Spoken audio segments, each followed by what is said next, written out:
Recorded Books presents She's Gone by David Bell. Narrated by Eddie Lopez. Video number 1. I push the red record button. I've never made a video like this, never tried to talk so openly to strangers. Icy sweat trickles down my back. I don't know what to say or how to begin. My face beams back at me, pale and thin from the time I spent in the hospital. I wear a small white bandage on my forehead, and I'm still feeling the effects of the concussion. Bright lights make me wince like a vampire exposed to the sun. If I move too quickly, I get nauseated, and my ears won't stop ringing. It's time to talk. My phone is recording, and I can't just sit here staring. I almost turned it off, shut it down. But I need to talk. I need to get this out. "Hi," I say, before realizing how simple that sounds. "My name is Hunter Gifford. I'm 17 years old, a senior.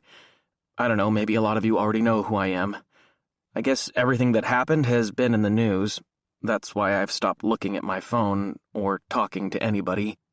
Or maybe they've stopped talking to me. I'm not really sure, but it has the same effect. Normally, I like to write things down to make sense of my life, but I haven't been able to write since the accident. I just stare at the blank page and nothing comes out. So I decided to give this a try. I clear my throat and watch the red light. My face looks even whiter than when the video started, if that's possible. I remind myself to keep talking. I'm making this video because of all the things that happened that night, because of the accident, and because my girlfriend, Chloe Summers, hasn't been seen since then, a whole week ago. She was in the car that night, but no one has seen or heard from her since. I guess I should back up. I think she was in the car that night. She should have been. We've been dating. We went to homecoming together. I try to swallow again, but I can't produce any spit. We went everywhere together, so I assume we left the dance together, but I don't know for sure. Because of the accident and what happened to my head, I see myself point to the bandage. My movements look awkward, but I don't want to stop and start over. If I stop, I may not start again. I don't remember the accident. I don't remember much of that night. There are holes, blind spots I just can't see, and that means I don't know what caused the accident or what happened to Chloe. The police told me we drove into a tree in Dad's Charger, and somehow I ended up at the hospital. The truth is, no one even knows how I got there. The police think a good Samaritan found me dazed, wandering on the side of the road and dropped me off. But Chloe was gone. Everything she had with her, her purse, her phone, even her shoes, was still in the car, but no Chloe. Gone without a trace. That's what they keep saying on the news. My mouth is dry, and my lips look like cracked pottery, but I need to finish. So, I'm hoping someone out there knows what happened. To Chloe, I mean. Everyone is worried. Her parents, her friends, her teachers, me. If you know, just call the police, or message me, or tell a teacher or somebody. Because she's somewhere, right? And she might be hurt. She might not remember anything just like I don't, and she's probably scared or confused or cold or completely out of her mind. The next part makes me nervous. I've thought about leaving it out. It's really personal. Everyone thinks people my age just spill everything all over social media, but I'm not like that. But it feels right. It does. And, Chloe, if you're seeing this, well, I don't know what happened that night. I don't remember. I really don't. But I remember that I love you. I pause. I don't even try to swallow because I can't. And I want to know where you are and that you're safe. I just want to know that more than anything. Even if you don't want to see me or date me, I need to know you're safe. I take a deep breath. The red light blinks back at me. I should probably smile. My whole life people have told me to smile more. Smile when I have my picture taken, and smile when I meet a stranger. But I don't like smiling that way because it feels weird and fake. My My skin feels itchy, my limbs stiff. I don't want to smile, but I want to look concerned, worried, or whatever I'm supposed to be. But I don't know how to do that either, so I end my spiel. Just let me know, okay? I push the red button to stop recording. Chapter 1. The alarm rings, but I'm already awake. I slept maybe an hour, and my eyes burn like they've been scoured with bleach. I groan, a noise full of desperation, and pick up my phone to silence the screeching alarm. The concussion effects make it sound 10 times louder. My screensaver taunts me. A photo of Chloe and me taken on a day we spent at the lake during the summer. We're both smiling, and a burst of sunlight pops over her right shoulder like she's glowing. Her eyes are bright blue. During the brief time I slept, her face filled my dreams. She was alive and by my side.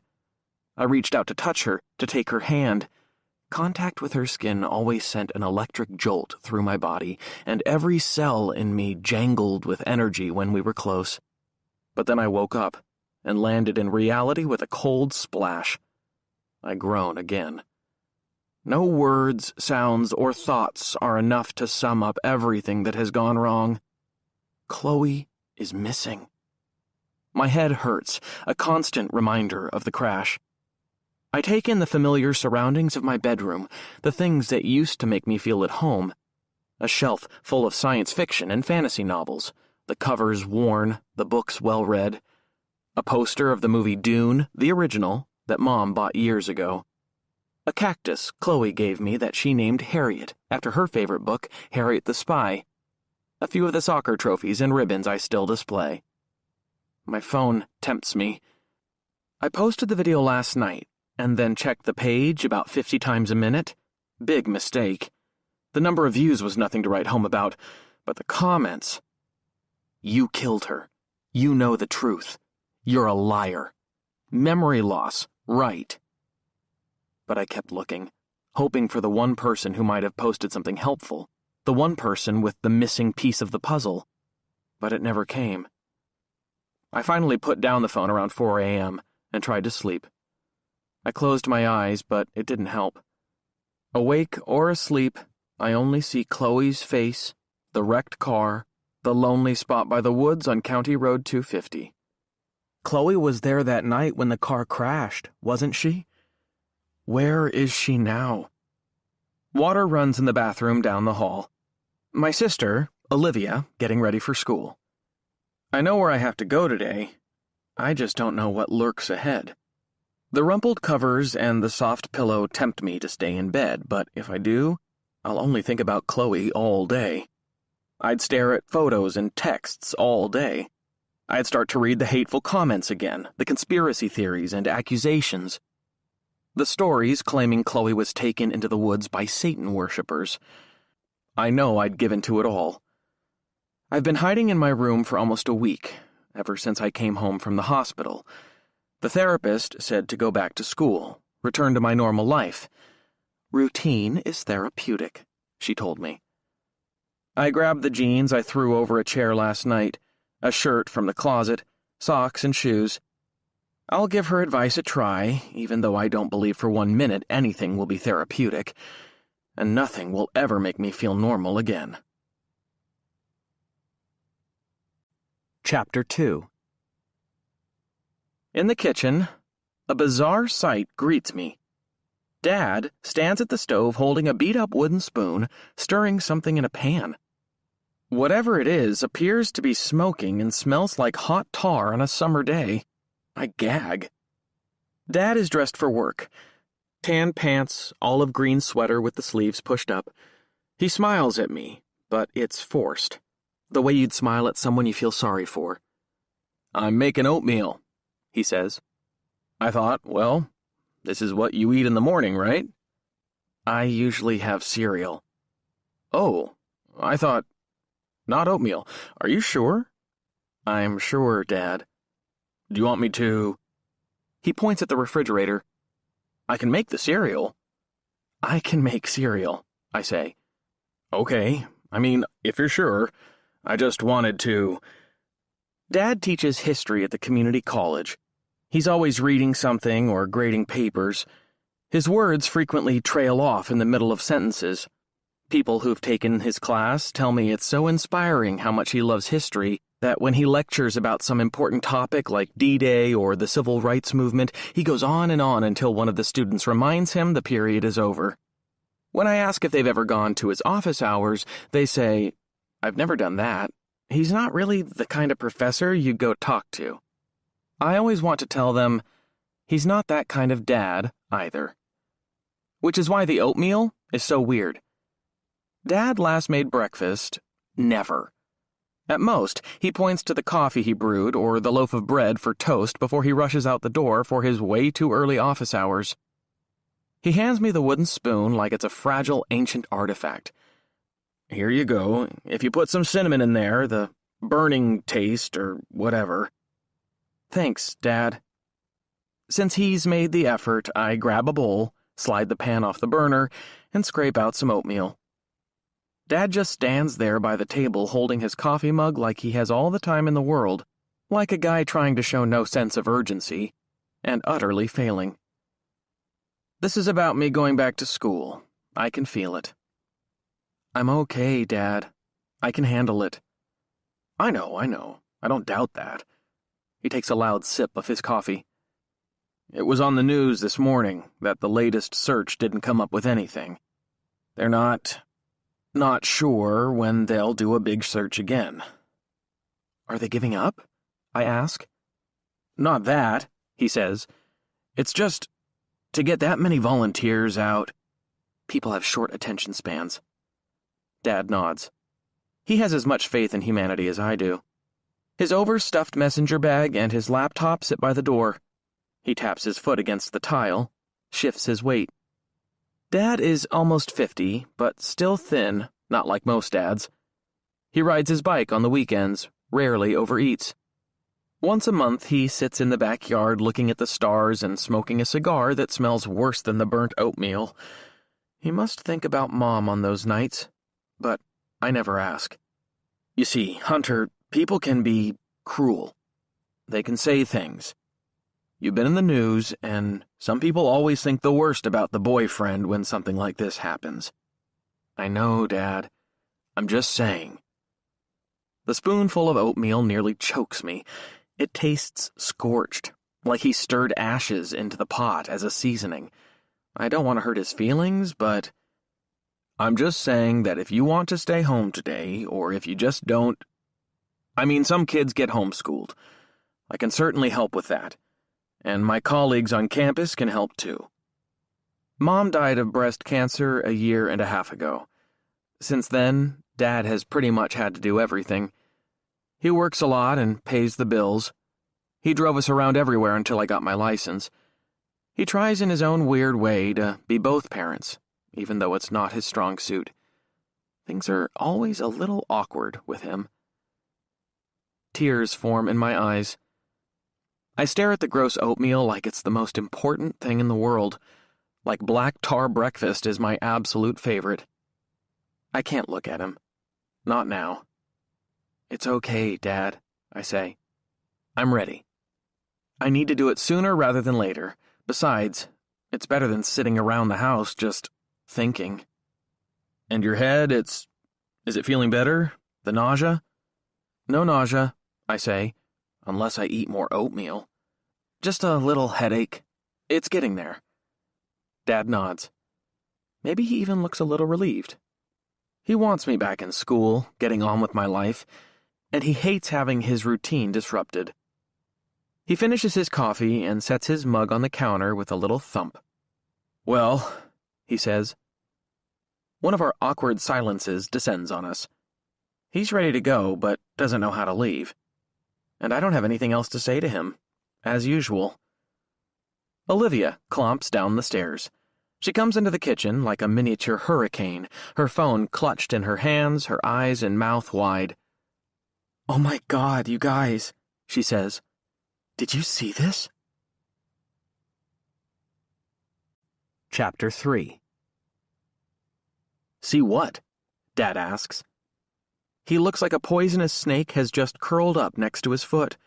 His son is a murder suspect, and he can't handle any more bad news. Olivia is holding her phone like it's a holy book she's about to read from. She's 15 and dressed in her usual outfit: combat boots, tight jeans, black t-shirt, flannel shirt tied around her waist. She has a new streak of color in her brown hair, purple this time. Last week, it was pink. Dad is about to get blindsided. He would have told me not to do it, to keep my mouth shut and put my head down until everything blows over, as if it ever will. Hunter made a video, Olivia says. The quality is terrible. He should have picked a different background. It's like some low-budget terrorist group made it. She looks up from her phone. You should have at least sat in front of your bookshelf. That would be interesting. Here you just look really pasty and pale. I mean, I know you're hurt and everything. What video? Dad asks, pushing away from the counter and moving toward Olivia. Why did you put this on YouTube and not TikTok? Olivia asks. It's not really right for TikTok. Oh, I see, Olivia says. You shared this on the Creative Writing Club channel, Ex Libris. Clever. Then people at school can see it and start to share. What video? Dad asks. You should at least do a TikTok telling everyone you posted on YouTube, Olivia says. Although the comments tell me people are seeing it already. Yikes. What is this video? Dad asks. It's about Chloe, Olivia says. What else? She hands her phone to Dad and pushes the play button for him because he pretty much can't do anything on his phone without help. My voice comes across the kitchen, tinny and small. Hi, my name is Hunter Gifford. Dad watches with an open mouth, and Olivia turns to me. Have you read the comments? Some. Olivia makes a face. Nasty. People are so rude. They get online and totally stop acting like human beings. She breezes across the kitchen and peers into the pan on the stove. Blech! Who made this? Dad did, I say, pushing away my bowl. Dad made it? Professor Benjamin Gifford cooked? We both look at him as the video ends. Dad takes a deep breath. He hands the phone back to Olivia like it's a dead bird. He goes over to his bag and picks it up. Dad doesn't like conflict, and he never tells us what he's feeling. We just have to guess when he's unhappy with us, and it's pretty obvious he's unhappy right now. All the goodwill that went into him trying to make breakfast and offering to homeschool me seems gone. This is a mistake, Hunter, he says, his voice level. For him, this comment amounts to the Gettysburg Address. I'm trying to find Chloe, I say. The ache in my head gets more intense. Things just started to quiet down a little, he says. The crank calls, the dog crap on the porch. We just got some peace. You said they're done searching, I say. Maybe this will motivate them to try again. It's a mistake. The lawyer told you to keep a low profile when you left the hospital, and you posted that on a school channel? Dad, it's not a school channel, Olivia says. It's a club channel. Hunter and Chloe created it, and this livens it up a little. Usually, Ex Libris posts boring poetry readings. Snooze. Oh, geez, Dad says, shaking his head. Okay, I'm late. Are you sure you're okay to drive to school? The doctor said I could. Okay, just be safe. And then he goes to the door without looking back. What are you so pissed about, Dad? Olivia asks. Livy, it's okay, I say. No, she says. He's trying to help find Chloe. He has the right to do that even if his presentation is ass. Dad stops in the open doorway. He doesn't go out and doesn't come back in. He just stands there, a man caught in between. He doesn't look over his shoulder when he speaks. The cops said to keep a low profile. There are a lot of raw emotions people get. He pauses and lifts his free hand to his forehead. Hunter's going back to school today, and it's going to be tough. What if the video helps us find her? Olivia asks, her voice rising. Dad stands in the doorway a few moments longer. He looks like he's going to say something, but stops. Then he says, "Just be careful driving, okay? And if you don't feel well, go tell the nurse." And he's out the door and off to work. Olivia throws her hands in the air in an overly theatrical gesture. She wants me to be just as outraged, which I am, in a way, but I'm also trying to understand. Dad doesn't like talking about things. He doesn't like emotions being on display. As Chloe used to say, the apple doesn't fall far. Used to say? No, says. Chloe says that about me. It's okay, Livy. Maybe I shouldn't have made it. Maybe it's just going to make things worse. All the things people will say, all the things they're posting. Olivia stares at me with her mouth wide open, her braces gleaming beneath the kitchen light. What people say? What people say? Is what people say or post worse than the fact that nobody knows where Chloe is? Or people harassing us by smearing dog shit on the porch? Or knocking over the trash cans? Come on, Hunter, think. Is that stuff worse? She stomps off, but as she goes up the stairs, her voice floats back to me over the sound of her heavy steps. I think it's beautiful how much you love Chloe, Hunter. I really do. And she's right. I do love Chloe. And I love my lunatic sister, too. Chapter 4. Dad would be happy. I drive so slowly, it feels like the car is standing still. Old ladies in giant cars pass us, that's how slow we go. I barely notice my headache. The accident on homecoming night is still under investigation. They tested my blood, and they know I wasn't drunk or high. The police say it's possible another car might have been involved, either accidentally or on purpose, because otherwise, how did we just randomly plow into a tree? They checked both our phones, so they know we weren't texting. They took paint scrapings off her dad's nearly new Charger to see if someone else rammed into us. Why they think someone would do that, I have no clue. Even though it was her dad's car, which is nicer than the gray 2010 Corolla I drive, it appears I was driving, and Chloe was in the passenger seat. Her shoes, phone, and purse were found on that side. My blood was on the steering wheel. A trace of Chloe's blood was on the inside of the passenger door. They have a whole team of cops trying to figure it all out. Since I can't remember a single thing about the accident, I'm not any help. But the police turned my life inside out. They took hair and saliva samples. They went all through my room, my closet, my desk, my computer. They took the clothes I wore that night and went through my locker at school. If I had any secrets, the cops know every one of them now. The lawyer Dad called, a middle-aged woman who looks more like a librarian, allowed the police to do those things and then privately told me I'd be fine as long as I told the truth. But it all raises the question, why would someone want to run us off the road? And if it was just an accident, why did they leave the scene? And take Chloe? And why did I wander around until someone found me? Why didn't I stay? Why didn't I try to help Chloe?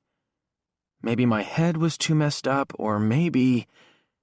That's where I start to look suspicious. It turns out the hospital has security cameras outside the emergency room doors. No car dropped me off that night. I just came wandering up. The cops showed me the grainy video that looked like something from a found-footage horror film, and I saw myself stumbling to the door, my hand held to my bloody forehead. I look like the guy in the movie who brings the virus into the hospital. Either someone dumped me in the lot and stayed out of sight, or they didn't want their car to be seen for some reason, or maybe I faked the whole thing. That's what some people say. I drove into a tree and bashed my own head and did something terrible to Chloe. Then walked 5 miles to the hospital in the dark, with a concussion. As we make the drive to school, my hands grip the wheel tight. This is only the second time I've driven since that night. I stop extra long at every stop sign. I look both ways, even when the light turns green. I'm wrong to make fun of the old ladies.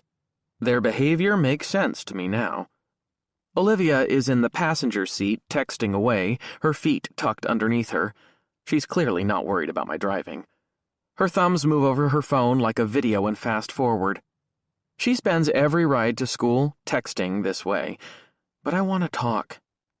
Maybe I'm more anxious than I realize. Maybe Dad is right. Maybe I should lay low. After those comments on YouTube, who knows what people will say in person? Aren't you going to see Gabriella in less than 5 minutes? I ask.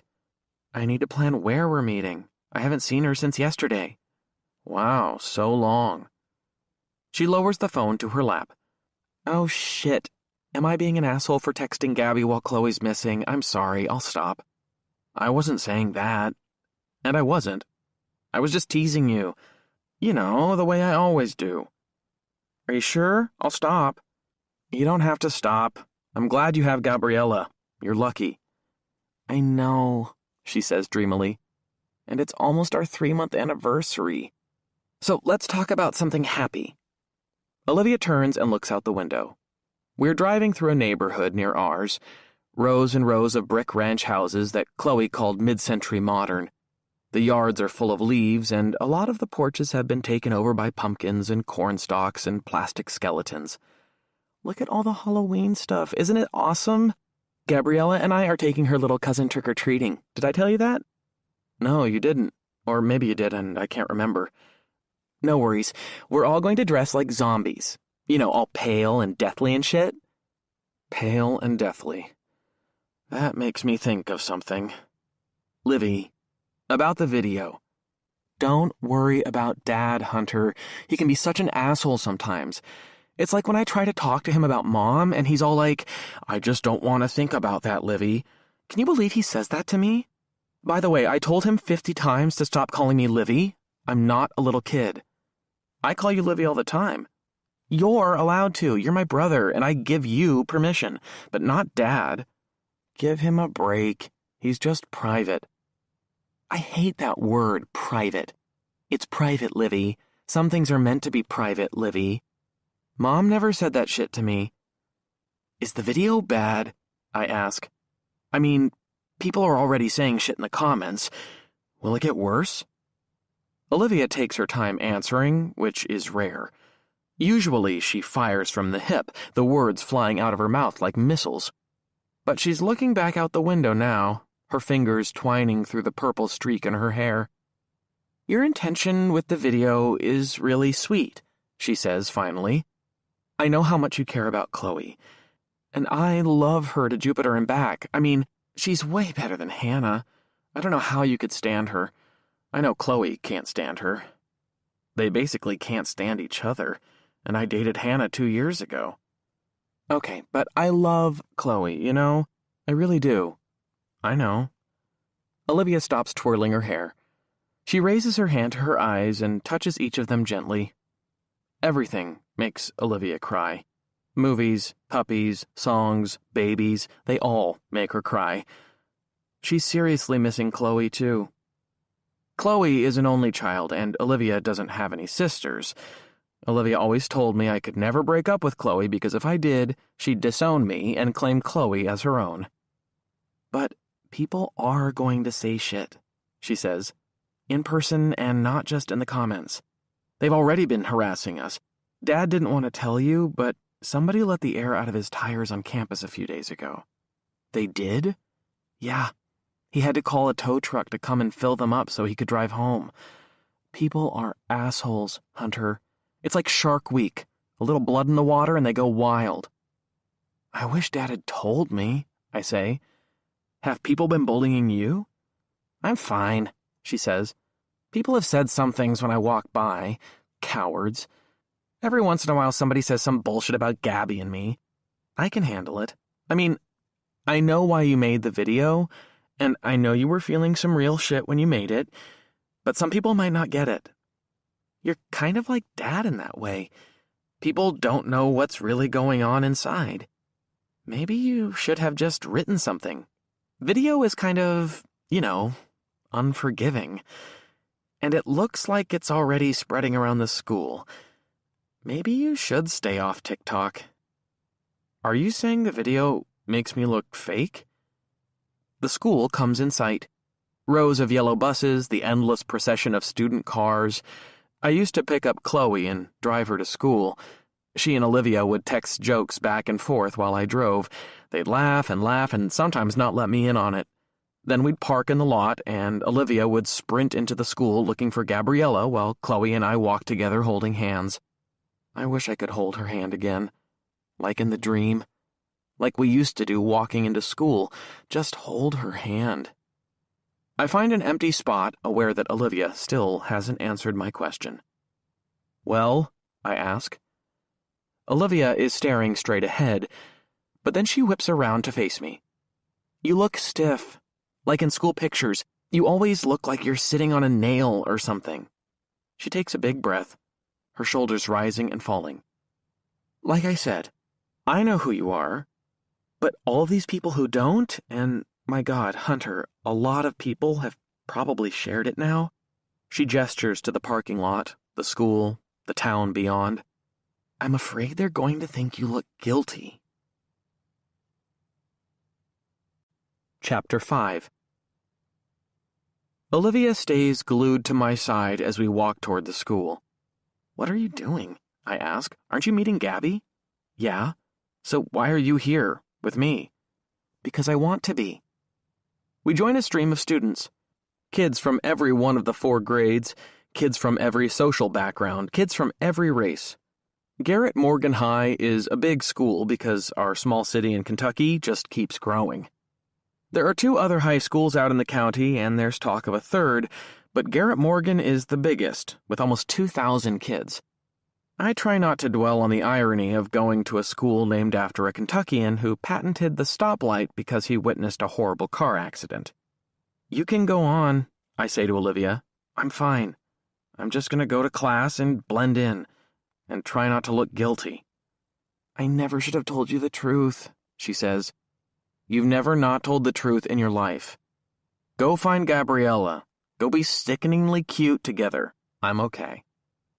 Once she's gone, I continue my slow walk into the building, past the display case full of trophies won by the football team, past the giant painting of Abraham Lincoln, past the grinning, cheesy portrait of the current president, and begin to feel like everything might be okay. The online trolls don't represent the rest of the world. People post things online they would never have the guts to utter in real life. Dad always says no one under the age of 40 follows the news anyway. Maybe they don't know I'm a suspect. Maybe they don't know anything. The voices around me hum, a dull murmur punctuated by the occasional shout. The odor of disinfectant reminds me of my nights in the hospital, some toxic liquid the maintenance crew smears all over the floors to make them shine. My pulse slows to a normal rate. I take the stairs, 2 at a time, to my locker on the 2nd floor. There are fewer kids there, less noise pollution. I'm a week behind. I tried to keep up while I was home, but didn't do nearly enough. That's another reason to come back. I need to get back to work, to have something to throw myself into. I can't control much of what's going on around me, but I can control how hard I work in school. College applications loom. My grades cannot slip. Maybe I can even write something again. I want to feel normal, even as my healing mind tells me I can't.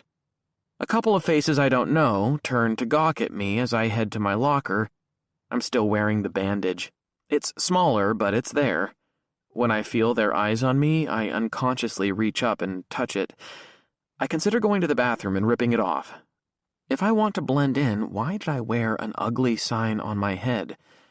Because the doctor told you to. Maybe they weren't looking at me because of the accident. Maybe they were just looking. A couple more kids turn and stare, and my skin itches the way it does when someone wants to take my picture, like ants crawling right below the surface. I quicken my pace. I just want to get to the locker, lean inside, shuffle my books around, and pretend to have something to do.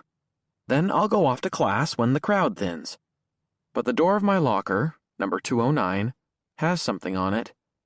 It takes me a minute to figure it out. It looks like a Halloween decoration. Did Olivia put it there to welcome me back? It's a dangling rubber skeleton tied to the locker with a length of string. Somebody lets out a loud laugh behind me, but I don't get the joke. A piece of paper is pinned to the skeleton. A note, printed in creepy Gothic font. Only 2 words. Chloe Killer. Chapter 6. More laughter behind me. More and more. My hand swings like an axe, grabbing the skeleton, yanking with all my might to pull the string loose. It breaks off in my hand, and I stumble back. And then someone says, "Damn." I slam the skeleton and the note onto the floor and grind it under my sneaker. I grind and grind, hoping it will all disintegrate. But the skeleton is rubber, and it just rolls around under my foot. The note slips away, landing face up, taunting me. Chloe Killer. I come back to myself. People stream past me, slowly. They're studying me, wondering if I really am batshit. And wouldn't a killer rage and throw things around? My reaction is exactly what they want. They can all text their friends and say, "That dude who killed his girlfriend went nuts in the hallway. He was flipping his shit." I take a deep, centering breath. The kind Mom told me to take when I was scared of the dark. I kick the skeleton aside with my foot and leave the note where it is. Who cares, right? The online trolls have already crossed over into the real world. The calls, the junk on the porch, Dad's tires. Ignore them. But my hands are shaking and my heart rollicking as I open my backpack and take out my books. "Yo, Hunter!" Before I turn, Chad is next to me, his long arm draped over my shoulder. "Dude, you're back." He pulls me close and then lets me go. He smells like toothpaste and shaving cream. "Thank God," I say. "What's that?" He points at the skeleton on the ground, sees the note. "That's bullshit, total bullshit. Hey!" He yells at no one in particular and starts to look around the hall, searching for a guilty face. "Did you do this?" He points at random people. "What about you?" "Chad, it's okay, just ignore it, it's okay." There's one kid holding his phone, filming me, but he scoots away. Everyone else moves on. "You sure?" Chad's 3 inches taller than I am, which is why he's the starting goalie on the soccer team. That's how we met as freshmen. He's thin, but not weak, with hair that flops over his forehead. He wears a flannel shirt with the sleeves perfectly rolled to the elbows and carries a single textbook and 1 new folder. "You don't need to take this crap." "I'm just glad to see someone normal. I know you came by the house. Little Livy said you were asleep both times. I was starting to feel hurt, like maybe you didn't love me anymore." He nudges me with his elbow. "It's cool, I know you weren't feeling well, but you're back now." He places his hand on my shoulder. "Seriously, man, you doing okay?" "I am. Maybe. Trying to." "Good. We've got a lot of talking to do, and my mom wants to have you over for dinner." The first bell echoes through the halls like a warning. We have 4 minutes to get to class. "What do we need to talk about?" I ask. Chad looks at his phone, shifts the book and folder in his hand. "I wanted to tell you at your house, that's why I came over, and I wanted to see if you were okay, but I didn't want to text you. I mean, you are a suspect and everything, and I heard the cops are digging through all your shit. At least that's what's on the news." "What did you not want to text me?" "No time now." He pats me on the back. "Lunch, okay? And seriously, I'm glad you're back. Everybody wants to see you, man. Lunch, okay?" "Okay, but Chad, what is it?" He pauses, scratches the clean-shaven chin where 1 large pimple has sprouted. "About homecoming night. About the night Chloe disappeared." His words jolt me, and he pats me on the back again, and then he's gone.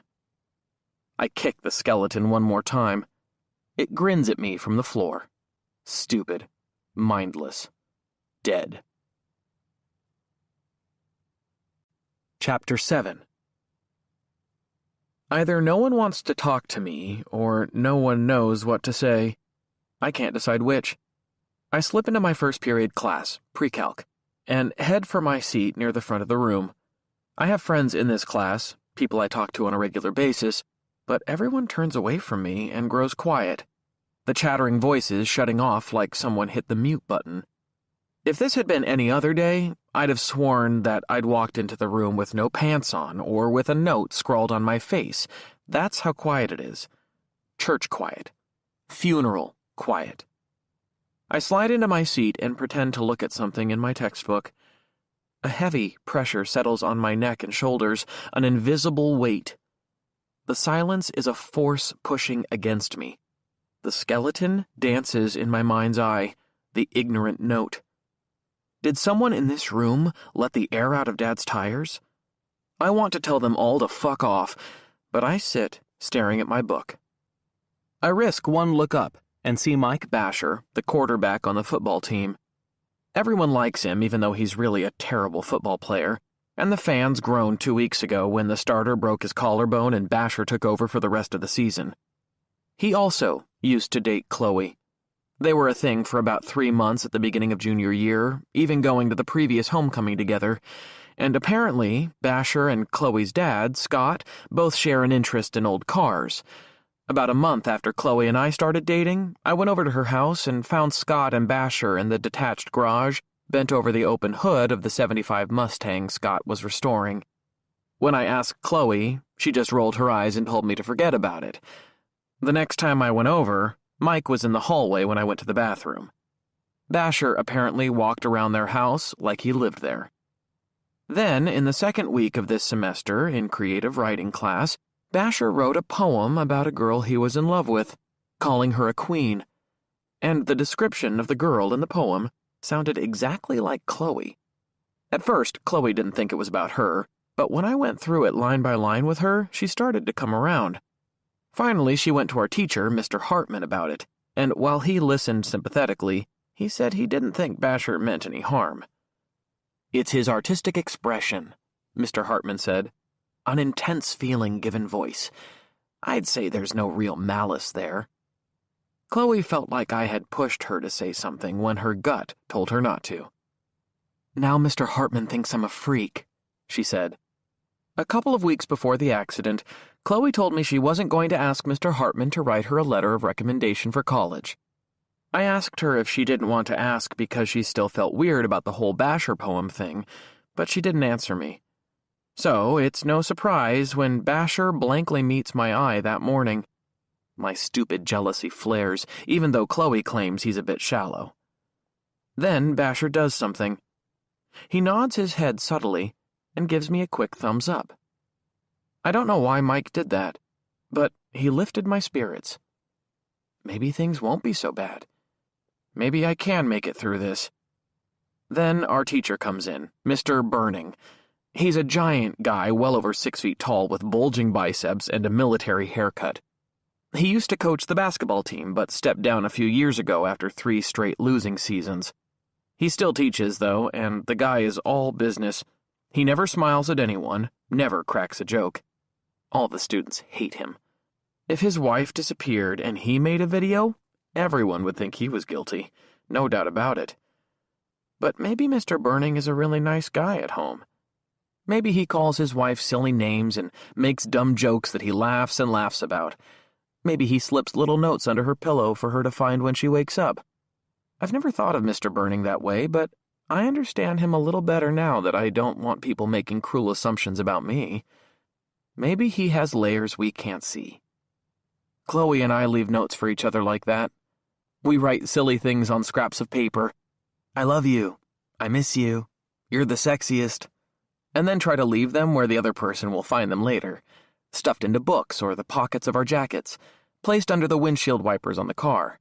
Chloe once left one that said, "Kiss me," in the medicine cabinet of our bathroom, and my dad found it while looking for a razor. We laughed a long time at his confused response. Burning jumps right into graphs and functions. The stuff made 0 sense to me before the accident, and it's no fun studying math with a throbbing head and a missing girlfriend. In fact, the math stuff makes me think of Chloe. She always helps me with my calc homework. She wants to major in chemistry in college, maybe go pre-med. She has always gently mocked my inability to grasp mathematical concepts right away, and then when I figure it out, she kisses me and says, "See, it's not so hard." My mind spirals into images of her until a voice interrupts. "Attention, please. May I have your attention, please? It's Burning. He's caught me spacing out. But the voice comes through the loudspeaker above the whiteboard. Burning rolls his eyes and caps his marker. He crosses his massive arms and stares out the window at the changing trees. Pardon me for interrupting class time with this important announcement. It's the principal, Dr. Jackson. She almost never speaks to the school over the PA unless it's something serious. Usually the assistant principal, Dr. Whitley, makes the everyday, mundane announcements in his soft Kentucky accent. So why is Jackson on the PA today? As you all know, our school community and the community of Bentley have suffered a horrible tragedy, the disappearance of Chloe Summers. My mind swirls. Those eyes study me again, 1,000 eyes pushing against my back. Basher's face is blank again, no nod, no thumbs up. Maybe he's thinking none of this would have happened if he and Chloe were still together. Burning turns away from the window.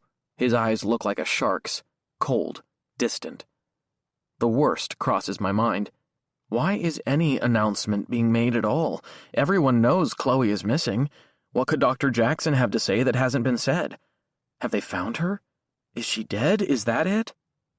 Tonight we are going to gather as a community in a show of support for Chloe's family and friends. At 7 o'clock, we will assemble on the football field for a candlelight vigil. This vigil has been organized by the Student Government Committee and is the students' way of honoring Chloe. We in the administration support and applaud that effort. Everyone in the community is invited to attend. Please spread the word to your family and friends. It is vital in times of tragedy that we remember our ties to each other. Information about the candlelight vigil will be posted on the school's website and social media outlets. Remember, unity is strength. Thank you, Garrett Morgan Bobcats. The PA clicks off. The room is still. I wait for someone to say something, to acknowledge what's going on. Burning steps forward and says, "Okay. About this X coordinate, it's a tricky one and you guys just aren't getting it no matter how many times I try to explain it." Chapter 8. The morning drags. The hands on the clocks in every classroom move like they're in slow motion. People still stare at me. Others look away, like there's a target on my back. Something changes after the principal's announcement. Voices in the hallway are more hushed. Classroom chatter is more muted. Everything feels muffled. Even though the sun shines brightly outside, it feels like one of those long, rainy days that never end. It's a relief when I finally make it to lunch, to our usual table, the one where we've been sitting since we started high school. My friend group changed that year.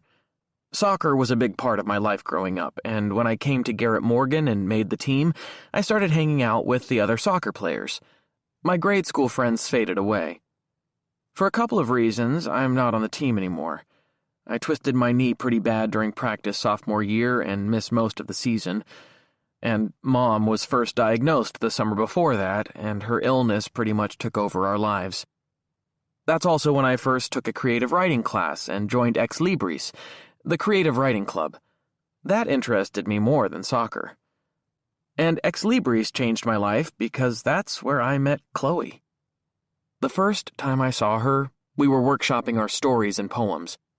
I turned in a science fiction story I was very proud of, something certain to make me the most famous 15-year-old writer in the United States, but Chloe calmly and clearly picked apart some of the science in the story, and my face flushed with embarrassment and disappointment.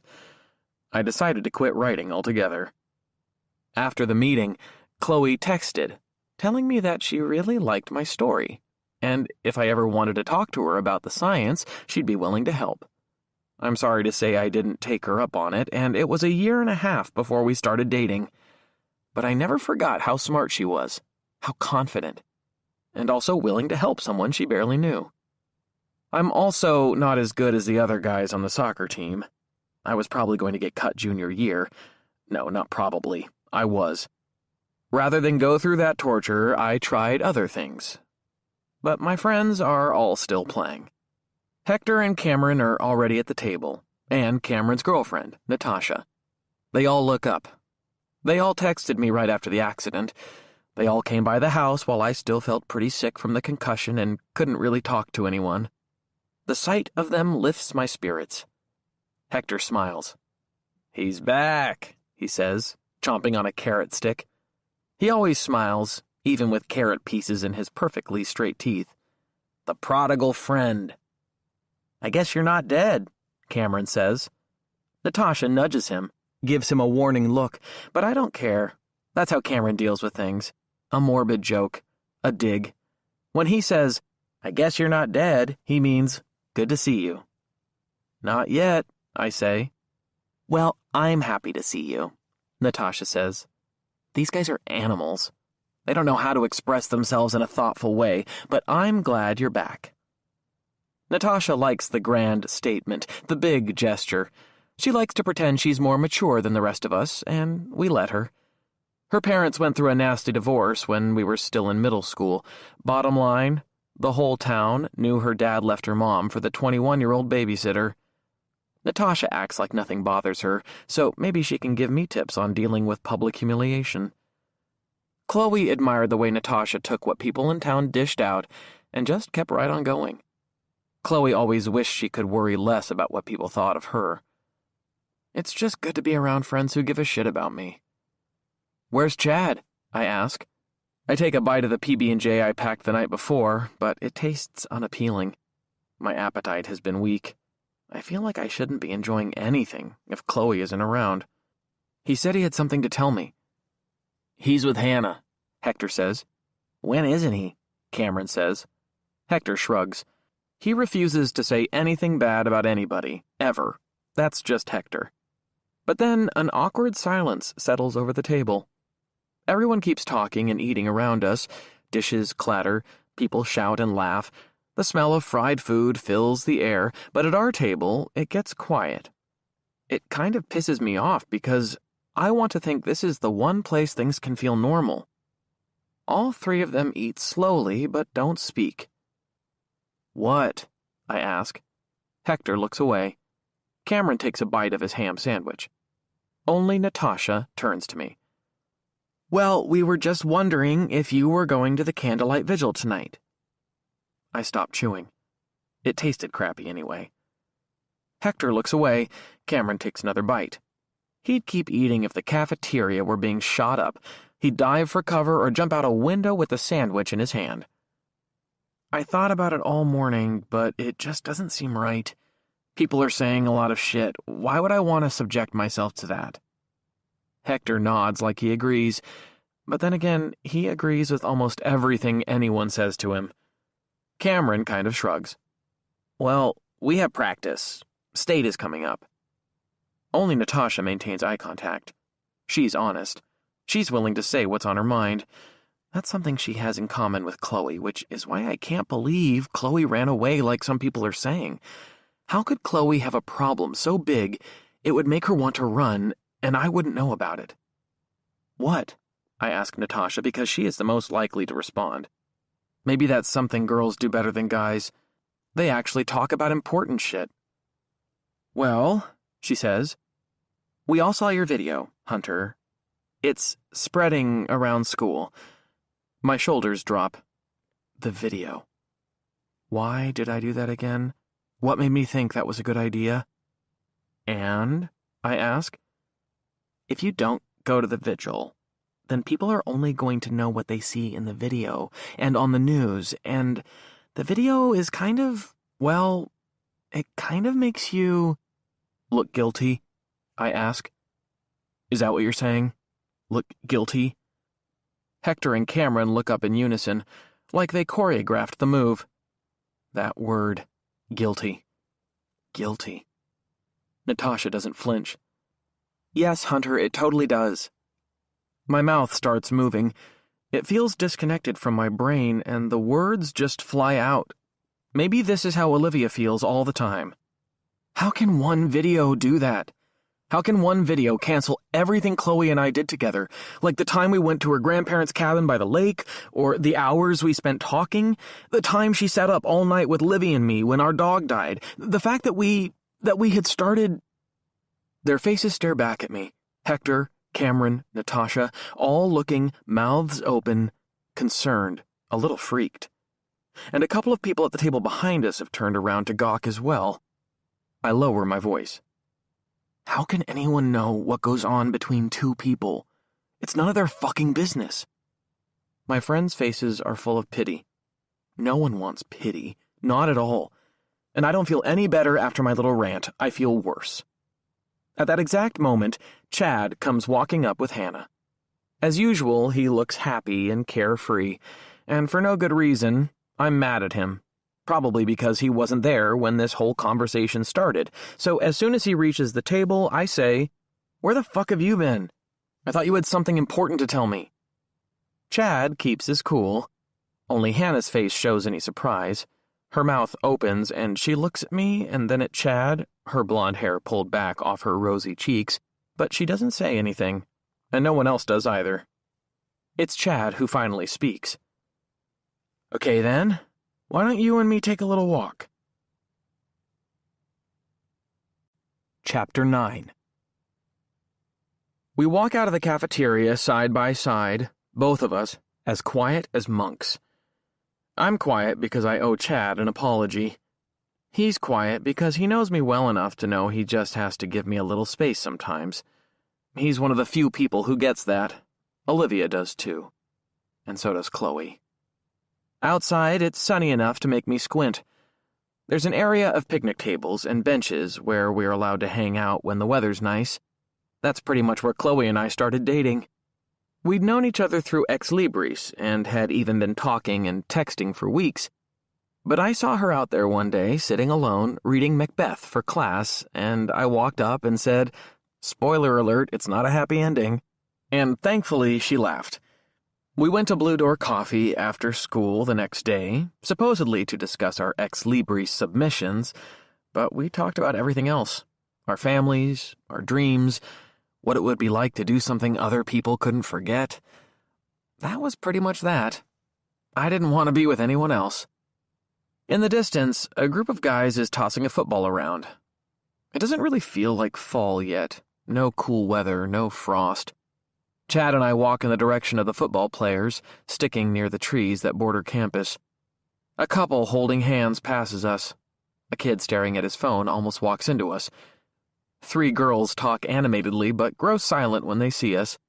3 sets of eyes trail toward Chad, and the bravest one says hello to him. "Hey," Chad says, before the kid and her friends walk past us, laughing and whispering. I break the ice. It has to be me. I'm the one who fucked up. "I'm sorry," I say. "I don't want to be a dick." "It's cool. It's a tough time." "Well, still, I shouldn't." "It's okay. I saw that note on your locker. I heard the announcement about the vigil. It's a lot." "Yeah, well, I'm still sorry. We're cool." My thanks stick in my throat. The branches and leaves on my right swing in the breeze. Someone lets out a triumphant yell on the football field, and one of the guys jumps around like he's just won the Super Bowl. "But I do want to tell you something," Chad says. "About Chloe. About homecoming." Another word sticks in my throat, but I force it out. "Yeah?" "Yeah." He points to a weathered bench. I know what he means. We should sit. That's how it is with Chad. He points or says one word and everyone knows what he means, and they follow. So we sit on the rickety bench and hope it doesn't collapse under our weight. No one is around. The football game continues in the distance, but the jumping and yelling have stopped. We have about 20 minutes until classes resume. Chad takes his time before speaking. Those few bites of peanut butter and jelly have settled in my gut like bricks. My mind goes in 2 directions. On one hand, I want to know what he has to tell me. On the other, "This is why I came by your house when you were out of commission," Chad says. "To tell you what happened on the night of the dance. Hannah saw Chloe crying in the bathroom. She was really upset about something. Hannah talked to her for a while and got her calmed down. Did you know that?"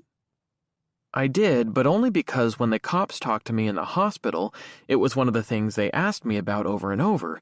"Did you know Chloe was crying in the bathroom on the night of homecoming?" And I told them I didn't know, over and over. Chloe almost never cried. Not at movies, not at sappy songs, not when we disagreed or fought, pretty much never. Then the cops came by the house 2 more times, asking me more questions, the same things like a song on repeat. Do you remember anything else? How were things between you and Chloe? Would Chloe ever run away? Did you break up? Did you have a fight? Did you ever hit her? Were you cheating on her? Was she cheating on you? And then the big things they asked. Were you having sex? Is it possible Chloe was pregnant? Super fun stuff to talk about with your dad in the room, and your little sister eavesdropping from upstairs. They got the truth. Chloe and I had sex for the first time, and I mean the first time for both of us, 1 month before she disappeared. It happened to be our 6-month anniversary. Everyone, including Chad, said the first time wasn't going to be great, and they were right. It wasn't. But my first time was with Chloe. That mattered to me more than anything else. Chad goes on. I figured you knew about her being upset, even if you didn't remember it all. Hannah told the cops about that. I only knew because the cops told me. But I also remember that Chloe wasn't herself in the weeks leading up to the dance. She'd been distant, short-tempered, not as warm, not all the time, not every day, but more than usual. And when I asked what was going on, she claimed she was stressed out by school, an AP chemistry test she needed to ace, her work on student council, college applications. Her parents were totally obsessed with her college applications. They acted like the fate of the free world hinged on her getting into a good private college, preferably Ivy League. They always applied a lot of pressure about her grades, about her future, but the college applications brought their intensity to a new level. And we didn't try to have sex again. There was no second time. Chloe didn't seem interested in anything physical, and I chalked it up to all the weirdness in her life. We'd figure it out sometime in the future, when life was quiet again. Actually, I was secretly hoping we'd finally try again on the night of homecoming. The cops seemed to listen when we talked, but there was one thing I struggled about telling them. I went back and forth about it in my mind, but finally brought it up. I told them Chloe kept a journal, handwritten in a leather notebook. Why the struggle over whether to tell them? Mainly because it had taken Chloe so long to tell me. She'd only mentioned it at the beginning of the school year, after we'd been dating for close to 5 months. She brought it up in passing in the creative writing club one day. When we were alone later, and I asked her about it, she said it was no big deal. It was just something she'd started doing the previous spring because our teacher, Mr. Hartman, recommended it. But she never offered to show it to me. She said she kept it hidden in her room in an out-of-the-way place. Her parents knew she kept it, and she worried they, especially her mom, might snoop. Since the police went all through their house and removed computers, phones, hair samples, fibers, and everything else, they must have found the journal, right? Before the cops told me I didn't know she was crying on the night of the dance, I say to Chad. Or if I did know, I don't remember now. A lot of that night, 90% of it, is just a blind spot. I remember going to her house. I remember all of us going to Hannah's for dinner. I kind of remember walking into the gym. The music was terrible. It was. And that's about it. The rest is just nothing. Remember I got that concussion against Morgantown last year, when I collided with that big dude? I didn't know my own name when I came off the field. The trainer asked me the date, and I said it was 1972. So it might come back, right? It did for me. The doctor says it could. There's no way to predict, but the more time passes, I wonder if this is what my grandpa felt like, as dementia passed over him like a dark cloud. Did more and more of his life just disappear? It scares the shit out of me to even think about. Losing that night forever. But you didn't just want to tell me that, did you? I ask. What's really on your mind? Chad nods. In profile, he looks like a guy everyone would want to vote for if he ran for class president. But outside of soccer, he's barely involved at school. He's definitely a person who charts his own path, and doesn't care what anyone else thinks. He turns to me. Hannah saw Chloe a little later that night. They were out in the hallway by the big trophy case. Chloe had calmed down. She wasn't crying, but she told Hannah she had a bigger problem to deal with, more than whatever had been making her cry earlier. My knees wobble. What was it? We face each other. A small gnat floats between us, dips and dives in the bright sun. Chloe told Hannah you were very angry that night at the dance. That you were madder than she'd ever seen you before, and she told Hannah she wanted to leave the dance before you did anything stupid. Chapter 10. It's almost time for class, and Chad tells me he can't be late because he has a test in AP Spanish. As I follow him toward the building, I consider what he just told me. That I was angry the night of the dance. Angry enough that Chloe wanted to leave before I did something rash. Was it the possibility of me wanting to have sex again that put Chloe on edge? Did that upset her? A cloud slides in front of the sun, casting a shadow across the school grounds. Everyone files back inside, including the sweaty football players who jostle each other.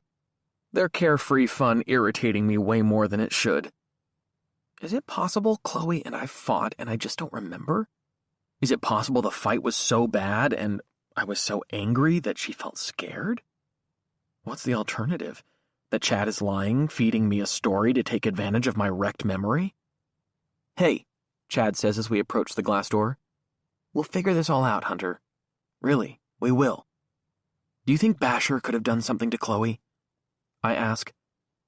First he gave me a friendly look in calc this morning, but when the vigil was announced, he looked really blank. His look was cold, like he hated me, and hated everything. Basher? The world's worst quarterback? Chad laughs. The guy can't even read a defense.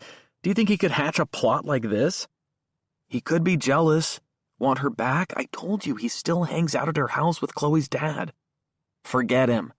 Hold on, I say. He waits, arms crossed, face expectant. Now what? I choose my words carefully, fully aware that I might piss off one of the few friends standing by me. Okay, Hannah told you all this, right?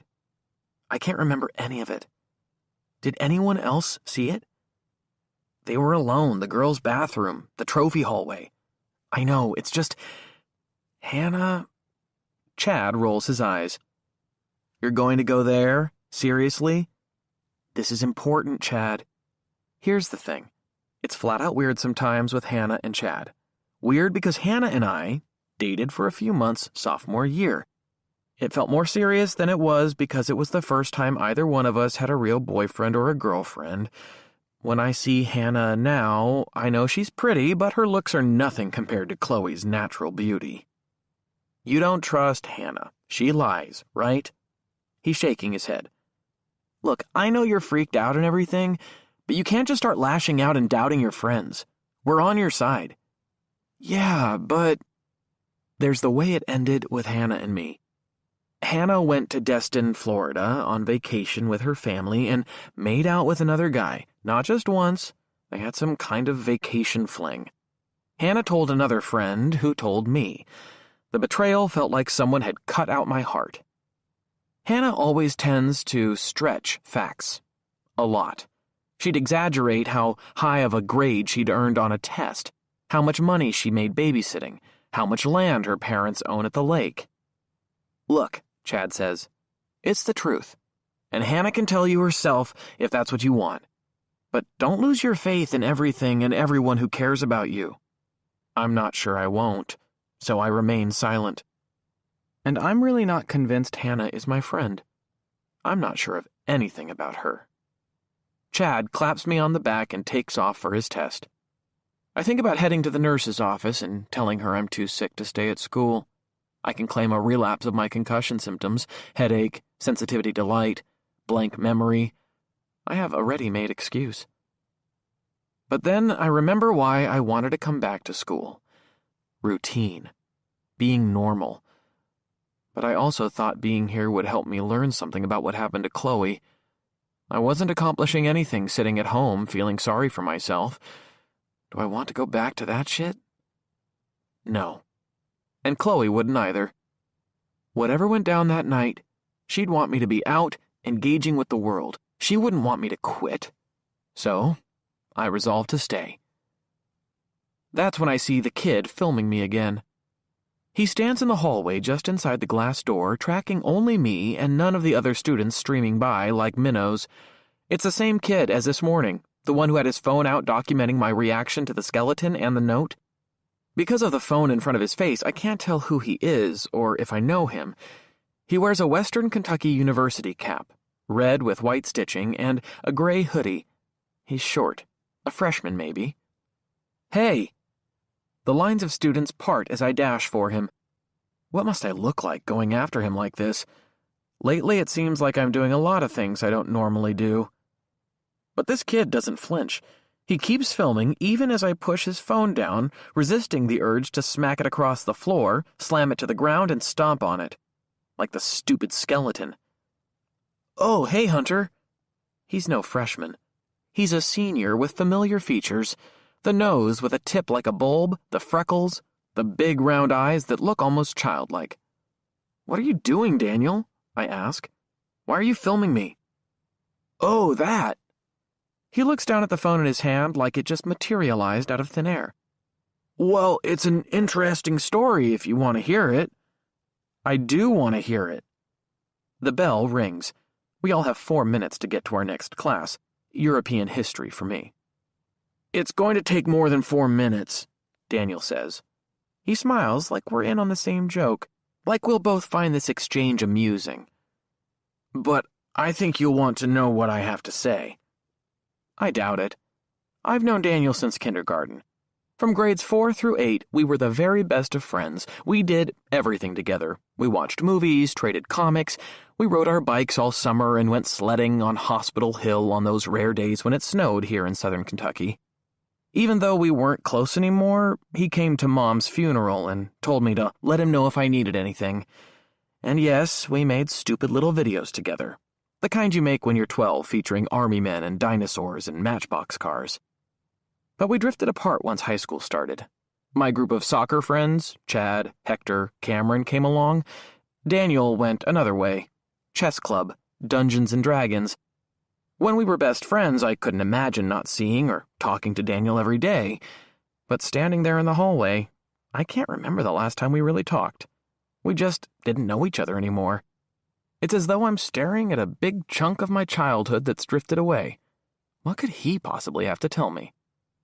Well, please stop filming me, okay? It's creepy.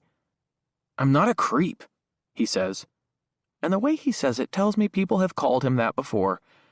He's the kind of guy who lives on the edges of our world, a moon orbiting far away from the center of high school gravity. I didn't say you were. Look, just don't film me, okay? I've got enough troubles right now, and I'm going to be late for class. I saw your video this morning. It looked like you were kind of laying everything out there. That video. Big mistake. No, Daniel says. It was real. Authentic. Maybe people don't understand that, but I do. Yeah, okay. Thanks. And I know what he means. He means, I know who you really are. Better than most people, and maybe he's right. Maybe we haven't drifted as far apart as I think. Are you going to the vigil? He asks. I guess so, maybe. Yes. Can we talk there? I don't know, there are going to be a lot of people. I'll find you, he says. He doesn't say those words by accident. We used to say that to each other. I'll find you. When we were younger, we'd make plans to meet, and before we'd hang up the phone, one of us would say it to the other. It was our way of saying we understood each other so well, we were so in tune with each other's thoughts that we'd always manage to track down each other. Hearing him say that jabs me in the heart. It's been 5 years or more since I'd heard those words. I kind of smile, and I kind of want to cry. He smiles, knowingly. He got me. He knows that. Okay, at the vigil, I say. He nods his head and walks off. He looks so much like the Daniel I used to be friends with that it feels like I've gone back in time. except I haven't. Chloe is still gone, and I still don't know what happened that night. And tonight, I have to face the crowds at the vigil. Chapter 11. The rest of the day passes in a blur. I go to class, but I'm not really there. My mind trips over everything. The looming vigil, the video, Chad's info about the night of the dance, Basher, even Daniel. Halfway through the afternoon in physics lab, I realized that having so much to think about has really helped me ignore the stares and the whispered comments. Between the last 2 periods of the day, Olivia approaches me in the hall. When she started at Garrett Morgan, she complained loudly to anyone who would listen that I acted like I didn't know her. Yes, I drove her to school in the morning, but she claimed I practically pushed her out of the car while it was still moving in order to avoid being seen with my tag-along little sister. It was an exaggeration, of course, but there was some truth in what she said. Mom died when I was 15 and Livy was 12, so Dad asked me to do a lot.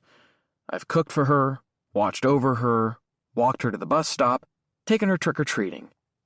And I hoped when she reached high school, she'd blossom a little, come out of her shell and assert her independence. I didn't need to worry. Her personality grew like a balloon expanded to its breaking point. So when I see what she's like now, I feel a little lift. And also a sense of pride. I didn't do all the work of raising her. Mom did a heck of a lot before she died. And Dad, in his own way, is a rock we can always count on. He may be a little clueless, but he's completely dedicated. He's barely socialized since Mom died. He's home with us night after night after night, but still, Olivia wouldn't have bloomed like an overwatered weed if it hadn't been for me. And it's not a one-way street either. It hit me in the last year that Olivia is about the best younger sister anyone could have, and the past week has truly confirmed that. We make eye contact. She smiles, and I feel better than I have all day. She's holding hands with Gabriella, but Olivia breaks loose and runs over to me. She throws her arms around me and gives me a hug right there in front of everybody. "What's that for?" I ask. "For you, just because you look like you need a pick-me-up." "Okay, thanks." Gabriella joins us. She has jet black hair past her shoulders with a purple streak that matches Olivia's. Gabriella doesn't talk nearly as much as my sister, but when she does, she exhibits a wisdom beyond her years. It seems like Gabriella is really a 30-year-old posing as a teenager. Dad says her unflappable maturity comes from being the child of immigrants. Gabriella came to America from Mexico when she was 5 and didn't speak a word of English. Now, she's the top reporter on the school paper and writes more clearly than most of our classmates. "I don't need a ride home," Olivia says. "Are you two doing something?" I ask. Gabriella rolls her eyes and looks away. She taps her foot. Olivia just shrugs. It's the rarest thing of all for her to not speak when asked a question. "What is it?" I ask. "She has detention," Gabriella says. "What for?" I ask. "Just a stupid misunderstanding," Olivia says. "And not very fair. I was fully justified in everything I did. I might write a letter to the school board, or Gabby might do an exposé for the paper." "I'm not doing an exposé," Gabriella says. "What did you do?" I ask. Olivia looks at her phone. "I'm going to be late." "Livy," I say, "you're always late." "Just forget about it, Hunter," she says. Gabriella is still tapping her foot. She shrugs and says, "So here's the thing, Hunter. Liv punched a guy in study hall. He was talking shit about you, calling you a murderer. So she decked him." The knuckles on Olivia's tiny hand look raw and red. She hides it behind her back. When Olivia was in kindergarten, she once punched a boy who was bullying another student, but there's been nothing like this since then. "Who did you hit?" I ask. "Some meathead from the lacrosse team, a freshman. He had it coming. And anyway, I just grazed him. No blood or anything." "But he looked scared, didn't he, Gabby?" Gabriella rolls her eyes again. "Ugh, The guy's 2 feet taller than you and he thinks you're a psychopath. Everybody does now. Good. Let them. But I got 3 days detention. She lifts her hand, placing her index finger under my nose. Don't tell Dad. He has a lot on his mind already. Besides, I don't need to hear shit from him, too. He's so clueless he won't figure out I'm getting home late. I'm going to the library while she's in jail, Gabriella says. My mom will pick us up. The visual pops into my head. My tiny sister, all 5 feet nothing of her, hauling off and punching a lacrosse player to defend my honor. A laugh rises inside me and bursts out of my mouth. A real, genuine laugh. It feels really, really good, like letting out a long-suppressed sneeze. Oh, Livy, I say, you're such a little nut. I give her a hug and continue to laugh on my way down the hall. And more people gawk. What are they all going to think of our family now? Chapter 12. Since I'm not driving Olivia home, I stop by the English department, which is on the 2nd floor near the gym. Before I get there, I hear voices raised, commotion, and laughing. At the entrance to the gym, there's a giant landing with trophy cases that display prizes from way in the past. A tarnished victory cup from the team's lone state basketball championship in the 1960s, old and wrinkled jerseys that belong to former players who are most likely dead, and yellowing newspaper clippings for games no one remembers. This is the spot where Chad told me Chloe and Hannah talked on the night of the dance. Students are all over the hallway. Some are dancing around on one side of the landing while another films them. A few more stand off to the side in a group of 4. They all hold phones, gesture wildly, and laugh. They're part of school's new TikTok club. They meet after school once a week and post videos they hope will go viral. A month ago, a freshman uploaded a video of her dancing with her 80-year-old grandfather, and the thing took off. Millions of views. Now it seems like every kid in the school wants to make something like that. The club is officially sanctioned. It even has a faculty sponsor, Mr. Williams, who teaches journalism and new media. They ignore me, even the kids I know, because they're too busy to notice anything. At least that's how it looks, until someone in that group of 4 sees me. They all grow quiet and stare at me. And 2 of the kids who were dancing like maniacs stop moving and look as well. Why are all eyes on me? Am I really such an object of fascination that even the inane TikTok club comes to a halt when I walk by? When no one says anything, and when they don't go back to filming, I lift my arms. What? They continue to stare like I'm a piece of furniture that suddenly started talking. I give up and turn around, heading back toward my original destination, the English department. I went to see Ron Hartman, who teaches creative writing and runs Ex Libris. Ron is the real deal. It seems strange to see the TikTok kids meeting so close to his office since he detests social media, cell phones, and anything that goes viral on the internet. He's a poet, even published a book 20 years ago. He says he wants to write more, but teaching takes too much time and energy. The rumor is he used to teach at a college in Colorado, but got fired or left because he thought the higher-ups were too uptight. He taught for a while in Europe, too, and then came to Bentley because his grandparents were from here. Chloe and I both belong to Ex Libris. Even though Chloe plans to study chemistry in college, she's always loved to read and write. That explains the journal. And it explains why she joined the club sophomore year when Ron heaped praise on every poem she wrote. I didn't know Chloe very well then. I knew who she was. A beautiful, unattainable girl way out of my league. Obviously, we never hung out, and whenever Ron praised her writing, I felt a sting of jealousy deep in my chest. But the jealousy didn't last. She is that good. And poetry isn't really my thing. Verse and meter confines me. And my free verse poems turn into stories and just keep going and going.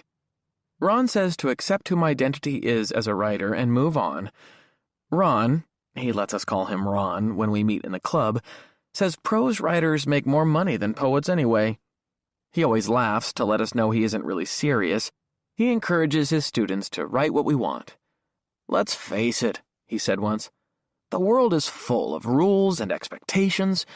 Just let your imaginations run wild wherever you can. The office is mostly empty.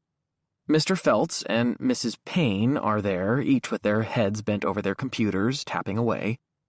Feltz has been at Garrett Morgan for over 40 years. He has a thick gray mustache and a bulging stomach.